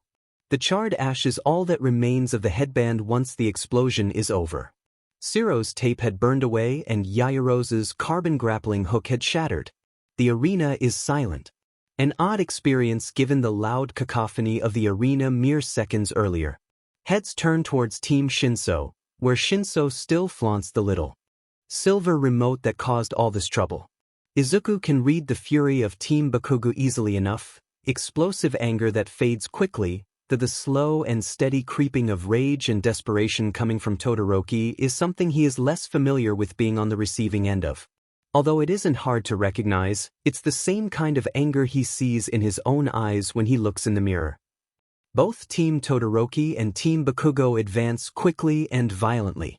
The next few seconds are a dangerous dance, and Mei manages to launch something a little too close to Todoroki's right. It's a twisting motion that shapes the last few seconds of the game, as Todoroki reacts on instance, sending out a massive wave of fire, hot enough to reduce cars to molten slag, a mere 10 feet from them. Izuku remembers the first time he asked to see Hiro's quirk vividly. He recalls the tension in his shoulders and tightness of his face as he refused the first time he had asked. He remembers being upset with Hiro. He had thought it was a harmless request at the time, and had badgered Hiro repeatedly until Kimiko had told him in no uncertain terms to let it go or she would get involved. It had been the most serious Izuku had ever seen her. Shortly after, Hiro, embarrassed, had offered to show Izuku. Izuku, at the time unaware of the bear he was poking, still unaware of the true shape of that wound, happily agreed. He still remembers gaping in awe and scribbling furiously in his notebook as he watched the brilliant white and gold flames in Hiro's palm dance. He hadn't even noticed the building tension in his friend's shoulders. Izuku don't know what set him off exactly, but whatever it was. Well, there was no nice way to put it. Hiro had a panic attack. To us. But especially since Izuku didn't understand why. He still doesn't. Especially since he seems to have no problem with fire in and of itself if the calm reaction to the many times Izuku or Mei set the workshop on fire is any indication. Any attempt to get clarification as to why he would think that from him was like pulling teeth. And asking Kimiko was even worse. He had let it go eventually, but it still bothered him. That time had been a minor display, nothing bigger than a candle. This was huge. A firestorm of reds and golds clashing and moving. Todoroki had really impressive firepower, but Hiro had even more impressive control, shifting the fire to surround their group in a white-hot ring as the crowd counted down the final seconds. Hiro only released the ring of fire once Present Mic announced the end of the second event. Izuku didn't even pay attention to which teams passed, too busy watching Hiro shake. Hiro had darted out of the main event immediately after everyone was released for lunch. He gave no excuse, just ran. Kimiko is the most worried he'd ever seen her. Looking through any camera feed she could pull up to try and find her missing friend. Hiro knows how to avoid cameras, especially in Yui. As it stands, Midoriya, Mei, Tenya, and Kimiko are all searching the massive grounds to try and find their friend. It's nearly 15 minutes into the 2-hour break before Izuku finds Hiro. Although to be fair, Izuku hears Hiro before he finds him. Hears deep gasping sobs before he finds Hiro shaking in a ball in the corner of a deserted hallway. And Izuku doesn't know what to do. He's never been anything but strong. As hypocritical as it sounds, Izuku never though Hiro could be bothered by anything. But something about today, about his quirk, set him off. Izuku doesn't understand what it's like to have a quirk. And he definitely doesn't understand whatever complex circumstances surround his friend. Hiro and Kimiko have always been so secretive, so unwilling to share their personal struggles. Izuku thinks he might actually be the last person to be able to understand. But as he takes in the shaking form of his friend, he decides that he's at least going to try. He sits next to his friend on the floor, leaving a foot or two of empty space between them. Hey! Izuku starts and fights the urge to wince because that was terrible. Hiro takes a shaky breath. What do you want? His voice is hoarse and just as shaky as his breath. Izuku makes a noise, one he's pretty sure he picked up from Kimiko.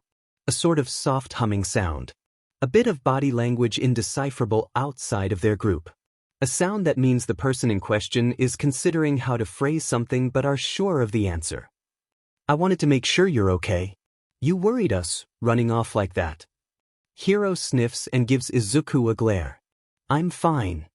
Izuku feels at war with himself. Hiro is very obviously not fine in any sense of the word, and Izuku has no idea what to do. It isn't his nature to let things lie, but he also knows that pressing things here isn't going to help, not in the long run. So, a compromise. Just offer comfort, a supportive pillar. Okay. Is what Izuku decides to say, maneuvering himself to ensure he can sit side by side with Hiro. It's quiet for a few minutes while Hiro gets his breathing under control. It's still a little shaky when he speaks up again, but Izuku is no longer concerned that his friend will pass out. I broke my promise. That startles Izuku out of his little reverie. He doesn't know what to do. But he wants to help. Wants to mend the pure distress on his friend's face. Your promise? What promise? Hiro sniffs, I promised myself I wouldn't. He takes a shuddering breath, but doesn't say anything else, just seems to curl further into himself. Wouldn't what? And that's the question, isn't it? Even if Izuku is fairly certain he already knows the answer. My quirk, that I wouldn't use it. And Izuku can't really understand why.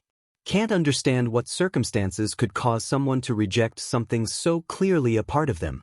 So, he does as he always does when he doesn't understand and asks, Can I ask why? And Hiro seems to consider that. Trying to take deep breaths. I don't like my quirk. Izuku isn't sure how to feel. It's a bit of a shock to him that anyone wouldn't like their quirk. It seemed like such an integral part of them. It's something he still wants more than almost anything. Well, that's not quite true. It's complicated. Hiro takes a deep breath. I just tell you. Hey, you don't have to tell me anything. Izuku assures, voice soft and inching towards his friend. But I'm here if you want to talk. He bumps their shoulders together.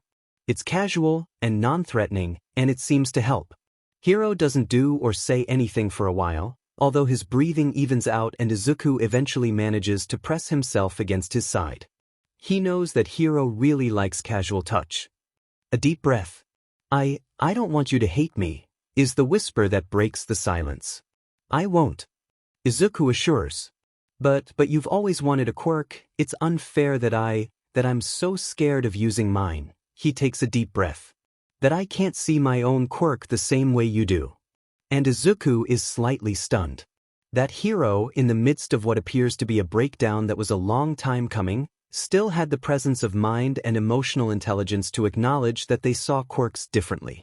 And now Izuku has to confront that maybe the way he considers quirks could also be harmful, that it could be disrespectful to the people who have suffered because of how society views their quirks, who have difficulty using their quirks, or have quirks with painful and difficult side effects. But even still, he can't understand why Hiro doesn't like his quirk. Can't understand why he'd limit himself like that.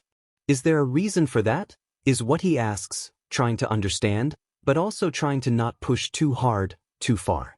Hiro twitches, his body language practically shouting nervous, scared, guilty for anyone who knows how to read. I killed someone. And Izuku feels his blood run cold. Because Hiro is many things, but he is not a murderer. So Izuku quickly halts his screaming thoughts, and asks another questions, acquires more clarification. Why? It wasn't on purpose? Is the whispered reply. I never wanted to. He takes a shaky breath. My quirk was still new. I was startled. Izuku says nothing and rubs soothing circles into his friend's shoulder. It was something stupid my dad had snuck up on me too. Pragmatic. I let out a blast of fire. Hiro presses further into Izuku, as if trying to hide away from the words spilling from his lips. It caught, and suddenly the whole building was on fire. Hiro takes a deep breath. We were trapped for a while. I had heat resistance, but no fireproofing, and none of the control needed to snuff out the flame. My stepmom had been out running errands. We were top floor, took the firemen a while to get to us. Izuku continues trying to comfort his friend, but the words are spilling out now. Izuku wonders how long it's been since he recounted this story. He wonders if he's ever recounted it at all. My baby sister, she died from the smoke. Suffocated to death. My dad, he was covered in burns. They tried their best but they got infected. My stepmom was furious with me. His eyes grow slightly distant. I don't blame her. And Izuku is heartbroken. He can read between the lines. Can understand the words not being spoken. Knows how dangerous large burns can be, especially when they get infected. He also knows how dangerous survivors' guilt can be. And he remembers little things, bruises and bandages with no logical source, scars and flinches that correlate with abuse, and Izuku sees. It's not your fault. Izuku murmurs, voice soft. It was an accident and it wasn't your fault. I know that. I know it was an accident, that it wasn't my fault. He throws his arms out wide, trying to emphasize a point. But it doesn't matter. It doesn't matter that it was an accident. It doesn't matter that I never wanted it to happen because people died because of me. My dad and baby sister died because I couldn't control my own FANG quirk. Hiro shouts, this voice echoing throughout the empty hallway. And I did it again. It's a whisper, but the pure distress in his voice is apparent. I got startled and I used my quirk again. I'm not any better than I was as a goddamn 6-year-old. But you didn't hurt anyone. Izuku reassures, trying to keep his voice from cracking as he does his best to comfort. As he does his best to bury the seething fury and heart-wrenching sorrow he feels for his friend. You protected us. Without you, there was no way we were getting out of that without third-degree burns. You showed amazing control and didn't hurt anyone. He pulls his friend into a tight hug. You saved us, Hiro. And Hiro cries. Todoroki Shudo has watched Midoriya intently. And he doesn't understand. He doesn't understand how a powerless student like him keeps pulling out win after win. He doesn't understand the way the green net interacts with his friends, like they'll always have his back, like they aren't a glaring weakness. He doesn't understand how he managed to get him to break his oath. And he definitely doesn't know how he lost. You made me break my promise. Promise?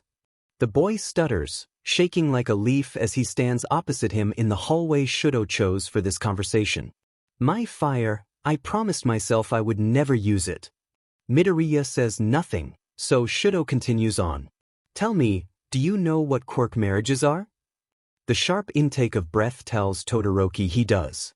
And so, he tells the story of a corrupt hero, a boy who looked too much like his father and a woman who was abused into insanity. That is why I can't use his power, why I have to rise to the top with my mother's quirk alone. He glares directly at Midoriya. I won't lose again.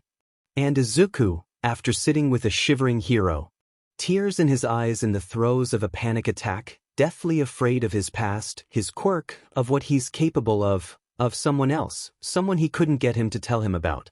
After growing up quirkless, after almost dying at the hands of the careless boy in front of him, after being dragged out after comforting Hiro to this abandoned hallway for Todoroki to do, whatever this is at him, is angry. He takes a deep breath and reins in his emotions. The roiling fury beneath his skin, hidden in the rabbit-like beat of his pulse, kept far away from this conversation, to work through later. It's not his quirk. What? Todoroki looks confused, the first emotion other than anger to crack the Ice Prince's shell since Izuku was dragged here. Your father, it's not his quirk. And it's not your mom's quirk either. It's yours and yours alone. He looks the stunned dual quirk owner in the eyes and plows on. Your struggle is valid, your pain is real, and it hurts, but the way you act is disrespectful and dangerous. It's what I have to do. No, it's what you want to do. You want to anger your father, you want payback, you want to not face your own issues, and you want to be the strongest without even trying. That isn't Dash. Izuku doesn't let the frustration he feels color his tone. Although his words have plenty of bite spoken the way they are. I have spent years doing everything in my power to earn my right to stand at the starting line. He says, unsure if he's trying to explain or vent a bit of his own frustrations. I have grown up being told that I will never amount to anything, that I have no value, no power, and no right to dream for anything at all. You have been given godlike power and opportunity on a silver platter and yet you waste it. You don't understand I can't dash. And that word burns. Can't. He hates that word, hates the implications, the comments and derision he associates with it. Sure, looked like you could and did to me, launching a wall of fire at a team that might have had no way of dealing with the flames. And that's the real problem here. As much as Todoroki's quirk usage grates at him, the way he flaunts his power without considering the consequences is more important than Izuku's baggage. That attack could have killed someone, Todoroki. It's said calmly, evenly, and with none of the rage Izuku wants to voice. Todoroki looks like being punched in the gut would have been less surprising. If Hiro's quirk was anything else, we all would have been charred. Over a school festival when you had nothing to prove. Izuku isn't done. You have no control. No disping, you do whatever you want without thinking about the consequences. He thinks of Hiro, trying not to break down because he knows it's selfish to be scared of his quirk, especially in front of Izuku, who would give anything for a power. Not wanting to be a hero but doing what he can to help regardless. He thinks of Kimiko, who wants to be a hero so desperately, but can't, and it makes him feel even angrier. But he can't take it out on Todoroki, who doesn't know better, doesn't know how offensive his actions can be. I won't pretend to know your struggles, Todoroki, but what you're doing is selfish, and stupid, and unhealthy. He takes a deep breath and refocuses on trying to make this better rather than taking out frustration. But he still needs to understand. Needs to get how dangerous this is through his thick skull. And if you didn't want to use your quirk in any other profession, in any other course, that would be no issue. You could live your life as you pleased. Izuku stands straight and tall. An unnameable emotion behind his eyes. But you are in heroics. Which means that you will be responsible for saving lives and protecting innocence. And there will, inevitably, be times when you fail. When your ice won't be enough. He takes a deep breath and recenters himself. Todoroki looks like he's about to speak, about to rebut Izuku's point. Izuku doesn't let him. Todoroki, you are letting your father control you. You are letting him define you and your quirk. You aren't him and you don't have his quirk. What you decide to do with your power is none of his business. But you can't keep trying to be a hero and half-butting it or someone will get hurt. Todoroki looks stricken. Because the way you're going, one day you will have to explain to someone's mother or child or spouse that you could have saved them, but you refuse to try. The way you're going now, I'll beat you. Izuku turns and storms out of the tunnel. Looks like he has 2 abuse cases to present to Nezu. Lunch is an odd event after his confrontation with Todoroki's. There's just so much emotion to process from the last half hour alone. Anger swims in his gut and makes him slightly nauseous. Shock and horror circulate in equal measure. He doesn't talk much. Or at all. It's okay though, no one at the table really feels like talking. Hiro is practically despondent, unwilling to interact with anyone at the table. His eyes are bloodshot, and most everyone is giving him space. Kimiko sits at Hiro's side, their shoulders pressed together as she fiddles with what appears to be a piece of the motherboard of a one-pointer. Her eyes are red as well. He wonders if he told her what happened or if she just knew. Mei buzzes silently with anticipation and looks over plans. Uraraka is clearly nauseous from quirk overuse, trying to get down a thin broth and a glass of water. Shinso also looks nauseous, but for a different reason. He looks very nervous. It makes sense, this is his big debut. Yaoyorozu is eating quickly but elegantly, trying to consume as much as possible before the 1v1s. Not leaving much time for talking in between the many dainty bites. Tenya is more contemplative, staring off into space. Thinking about if he'll be able to make his brother proud. They all have something to prove, something to fight for. They're going to show the world who they are. And it is going to be glorious. The remaining 16 competitors are called out to the field to announce the lineup. Izuku shifts impatiently as he watches the names pop up on the screen. Hiro shifts uncomfortably next to him. He doesn't want to be here, Izuku can tell, but he's unwilling to let himself give in just yet. Izuku has his own set of stands that he see and sit in, as the sole member of Class 1 in. He has invited all of his friends to come and sit with him, since the other classes' sections don't quite have enough seats for them all to sit together, and most of them did. Now Izuku has Tenya to his left and Hiro to his right. Kimiko and Mei are having a not quite casual discussion on pirating laws. Shinso, Uraraka and Momo converse in a corner too far and too quiet for him to quite make out. The first match is Shoto Todoroki versus Hantashiro. It's a short match, ending with a giant glacier that takes almost 20 minutes and a half dozen quirks to thaw out completely. The crowd eats up the impressive display. Next is Denki Kaminari versus Ejiro Kirishima. Izuku doesn't know too much about either of them. He knows their quirks and fighting styles, because of course he does, but he doesn't know anything about their personalities. The fight lasts longer than the first, but not by much. Kaminari manages to short-circuit a short 3 minutes into the event, Kirishima managing to outlast the electricity and gently lead the dazed blonde out of bounds. Aoyama and Ishido's match are longer still, but not by much, finishing with an uppercut a mere 5 minutes into the match. The next match is Mei and Tenya's. Interesting to watch Mei show off all of her new inventions, and hilarious to watch her and Tenya bounce off each other. The excessive showboating reminds Izuku of an infomercial, and it lifts his spirits to laugh alongside his friends at the absolute ridiculousness of the matches. He feels better, like the world hasn't ended over the lunch break. The next match is Yaoyorozu versus Shiozaki, and it's the match before Izuku's own, so he makes his way down to the prep rooms. This match is not quite as long as Mei and Tenya's, as Mei had decided to go for a timeout before stepping out of the ring, but still far longer than all the other matches. But it still feels like no time at all before Izuku himself is walking out onto the arena. His opponent is Nito Minoma, Quirk, copy. Nito Minoma is many things to many different people. He is jealous and petty and fiercely protective. And all of the Class 1A idiots hogging the spotlight from his classmates, the internalized discrimination makes him want to snarl. He had barely made it into the tournament by the skin of his teeth, despite his brilliant strategy. And now he has to face Nezu's golden boy himself. And he wonders what overpowered quirk he's going to have. And even more important, he wonders how the golden boy will react when it's turned back on him. Izuku walks into the arena full of nerves and covered in gear. The gear is new to the arena, as Izuku had only just pulled out his own gear to use in the 1v1s. To be fair, he isn't actually covered in gear, but after spending the better part of the morning in only his light gym uniform, it feels like he is coated in a thick layer of technology. Regardless, there are options to choose from. He had set out and gotten approved a great variety of gear for the sports festival. Nearly 20 pieces in total. He could have used any or all of them. But it felt cheap to rely so much on technology.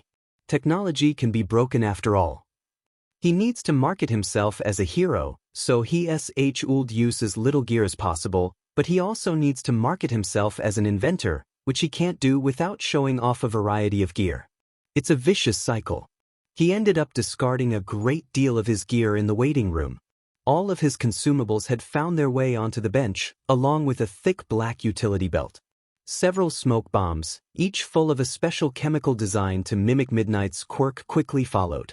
He allowed himself a couple of things. His hands are protected by reinforced gloves, his backup pair, the ones without the taser S built in.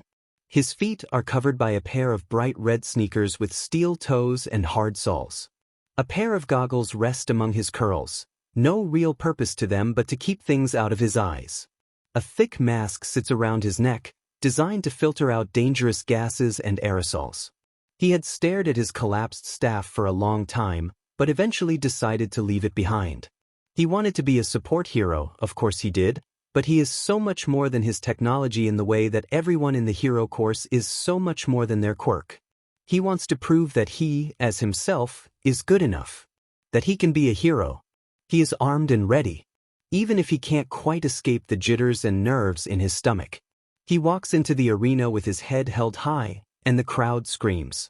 Minoma had miscalculated. Minoma had gravely miscalculated. This is an epiphany he has while dodging the high kick of his opponent. A statement drummed into his brain as he weaves around a kick, as he is slowly boxed closer and closer to the edge of the arena. A truth that feels like it'll be etched into his bones as he hears a sharp crack of something giving way under the strain of being judo flipped. He had started the event with the quirks of two of his classmates, BGFist and Solid Air. Nezu's golden child had stayed on the defensive for the most part, practically dancing around his attacks. Minoma had spat insults all the while. Minoma had been unable to touch Midoriya, the green-haired boy being careful to ensure not an ounce of skin ever made contact. Now, 5 minutes in, Minoma can no longer use his borrowed quirks. And his hand-to-hand, while admirable, is nothing in comparison to the monster in front of him. Minoma scrambles to his feet, eyes wild as he searches for an escape from the assault. He has barely 2 feet between him and the corner of the arena. He suddenly lunges, and Midoriya blocks easily, but Minoma manages to just barely graze his forearm. And his stomach plummets. There's no rush of power, no sudden ability. Just emptiness. Quirkless is the word that comes out of his mouth. unbidden and slightly awed. Midoriya's eyes narrow slightly, studying him, before his body snaps into movement once more. Monoma isn't even sure what Midoriya even did. The movement was fast and clean, and Monoma found himself stumbling out of bounds.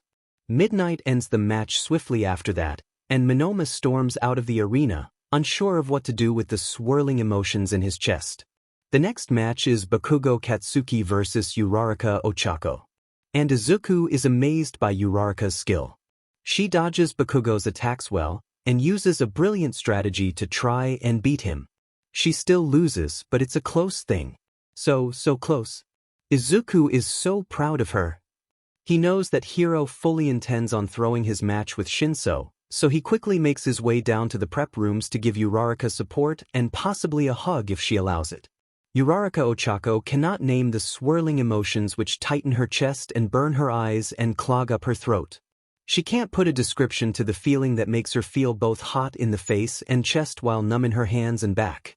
Doesn't know how to explain the feeling that settles around her neck like a collar, choking her with emotion. It's shame and disappointment and anger and the pain of so close but not enough. She's crying now. The nameless emotions spilling out of her through her eyes and her hiccuping sobs. She means to phone her parents. To tell them she's sorry, that she'll do better next time. To hear their words of gently encouragement. She doesn't. She does startle when Midoriya, her friend, an inventor and an analyst and a hero, her hero, barges through the door to the prep room she settled in with purpose. She tries to halt the sobs and mostly succeeds, but fails to stop the tears streaming down her face. Midoriya doesn't seem to mind, his face softens, and he moves closer to her slowly. He sits down across from her, eyes gentle and smile soft. "Hey," is what he starts with. A single word, a hello. Uraraka sniffs and returns the greeting. Midoriya's smile widens a fraction. "For what it's worth, I think you did really well." He tells her, like it's fact, like she didn't lose. "You fought in a way that was so very clever. But I lost. She wasn't enough, will never be enough. Maybe, but you definitely gave him a run for his money. You showed off your ability to plan, your ability to think, your ability to fight. That's the point of the sports festival, you know." And she does now that she thinks about it. She remembers him saying that the point isn't to win, it's to be remembered. And they're definitely going to remember you, the girl who caused a meteor shower, who defied all expectations. He gives a small chuckle. "You definitely did better than me in that respect." Ochako fights the urge to whine, "But your fight was so impressive." Technically sure, but it wasn't the least bit memorable, just two guys, duking it out, hand to hand. Nothing like what you pulled. Ochako gives into the urge to pout. And Midoriya smiles in return, all sugar sweet and bright. She wipes at her eyes. The feeling has lessened, not gone, but it's smaller now, more manageable. "Do you want a hug?"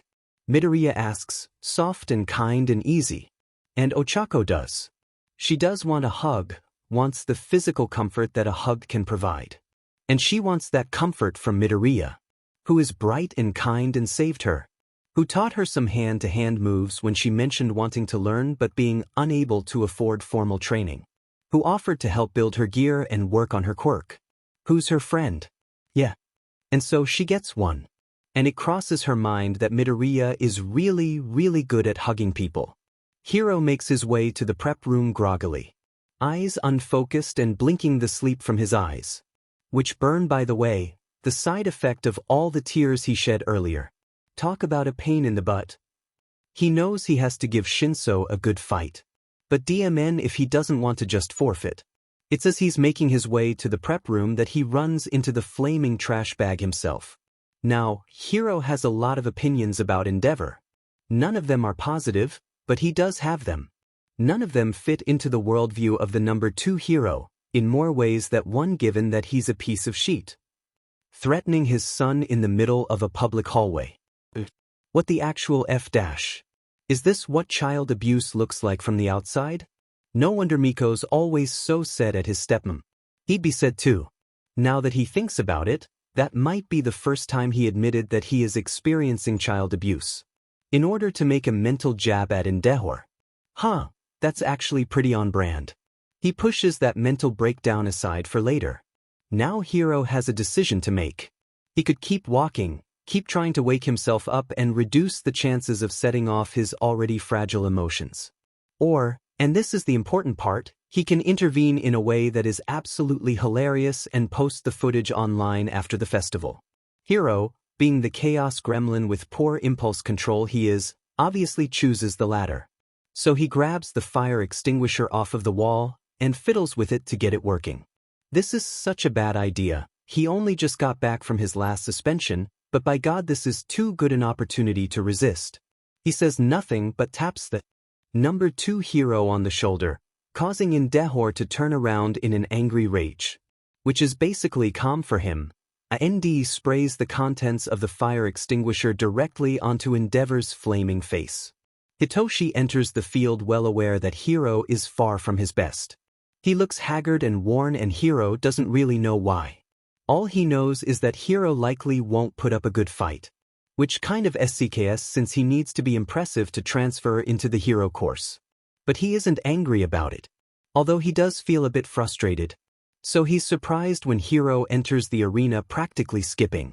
Clearly something wonderful had occurred in between when he saw Hiro last and now. Or at least, something wonderful to Hiro. He has long since learned that their opinions on wonderful don't exactly match up. So Shinso readies himself to fight. He knows that nothing he says will get Hiro to use his quirk, and he wants to keep it a secret if possible. His improvised capture weapon and the voice-modifying face mask sit around his neck. Midnight cracks her whip, and they begin. Shinsu's training has been hellish, but it didn't focus much on strength. There simply wasn't enough time to build enough to make a difference. So, he worked on flexibility, quirk control, and technique. He plans on showing all of that off in this match, and Hiro looks more than happy to indulge him. Izuku and Uraraka make their way back into the stands just in time to catch Hiro throwing a vicious right hook, which Hiro ducks under with grace. What happened? Izuku can't help but ask, because this was very unexpected. Kimiko, as always, is a bastion of unhelpful information. Hiro met Endeavor in the hallways. Izuku has to take a moment to try and process that. Because, how would that possibly help in any way, shape, or form?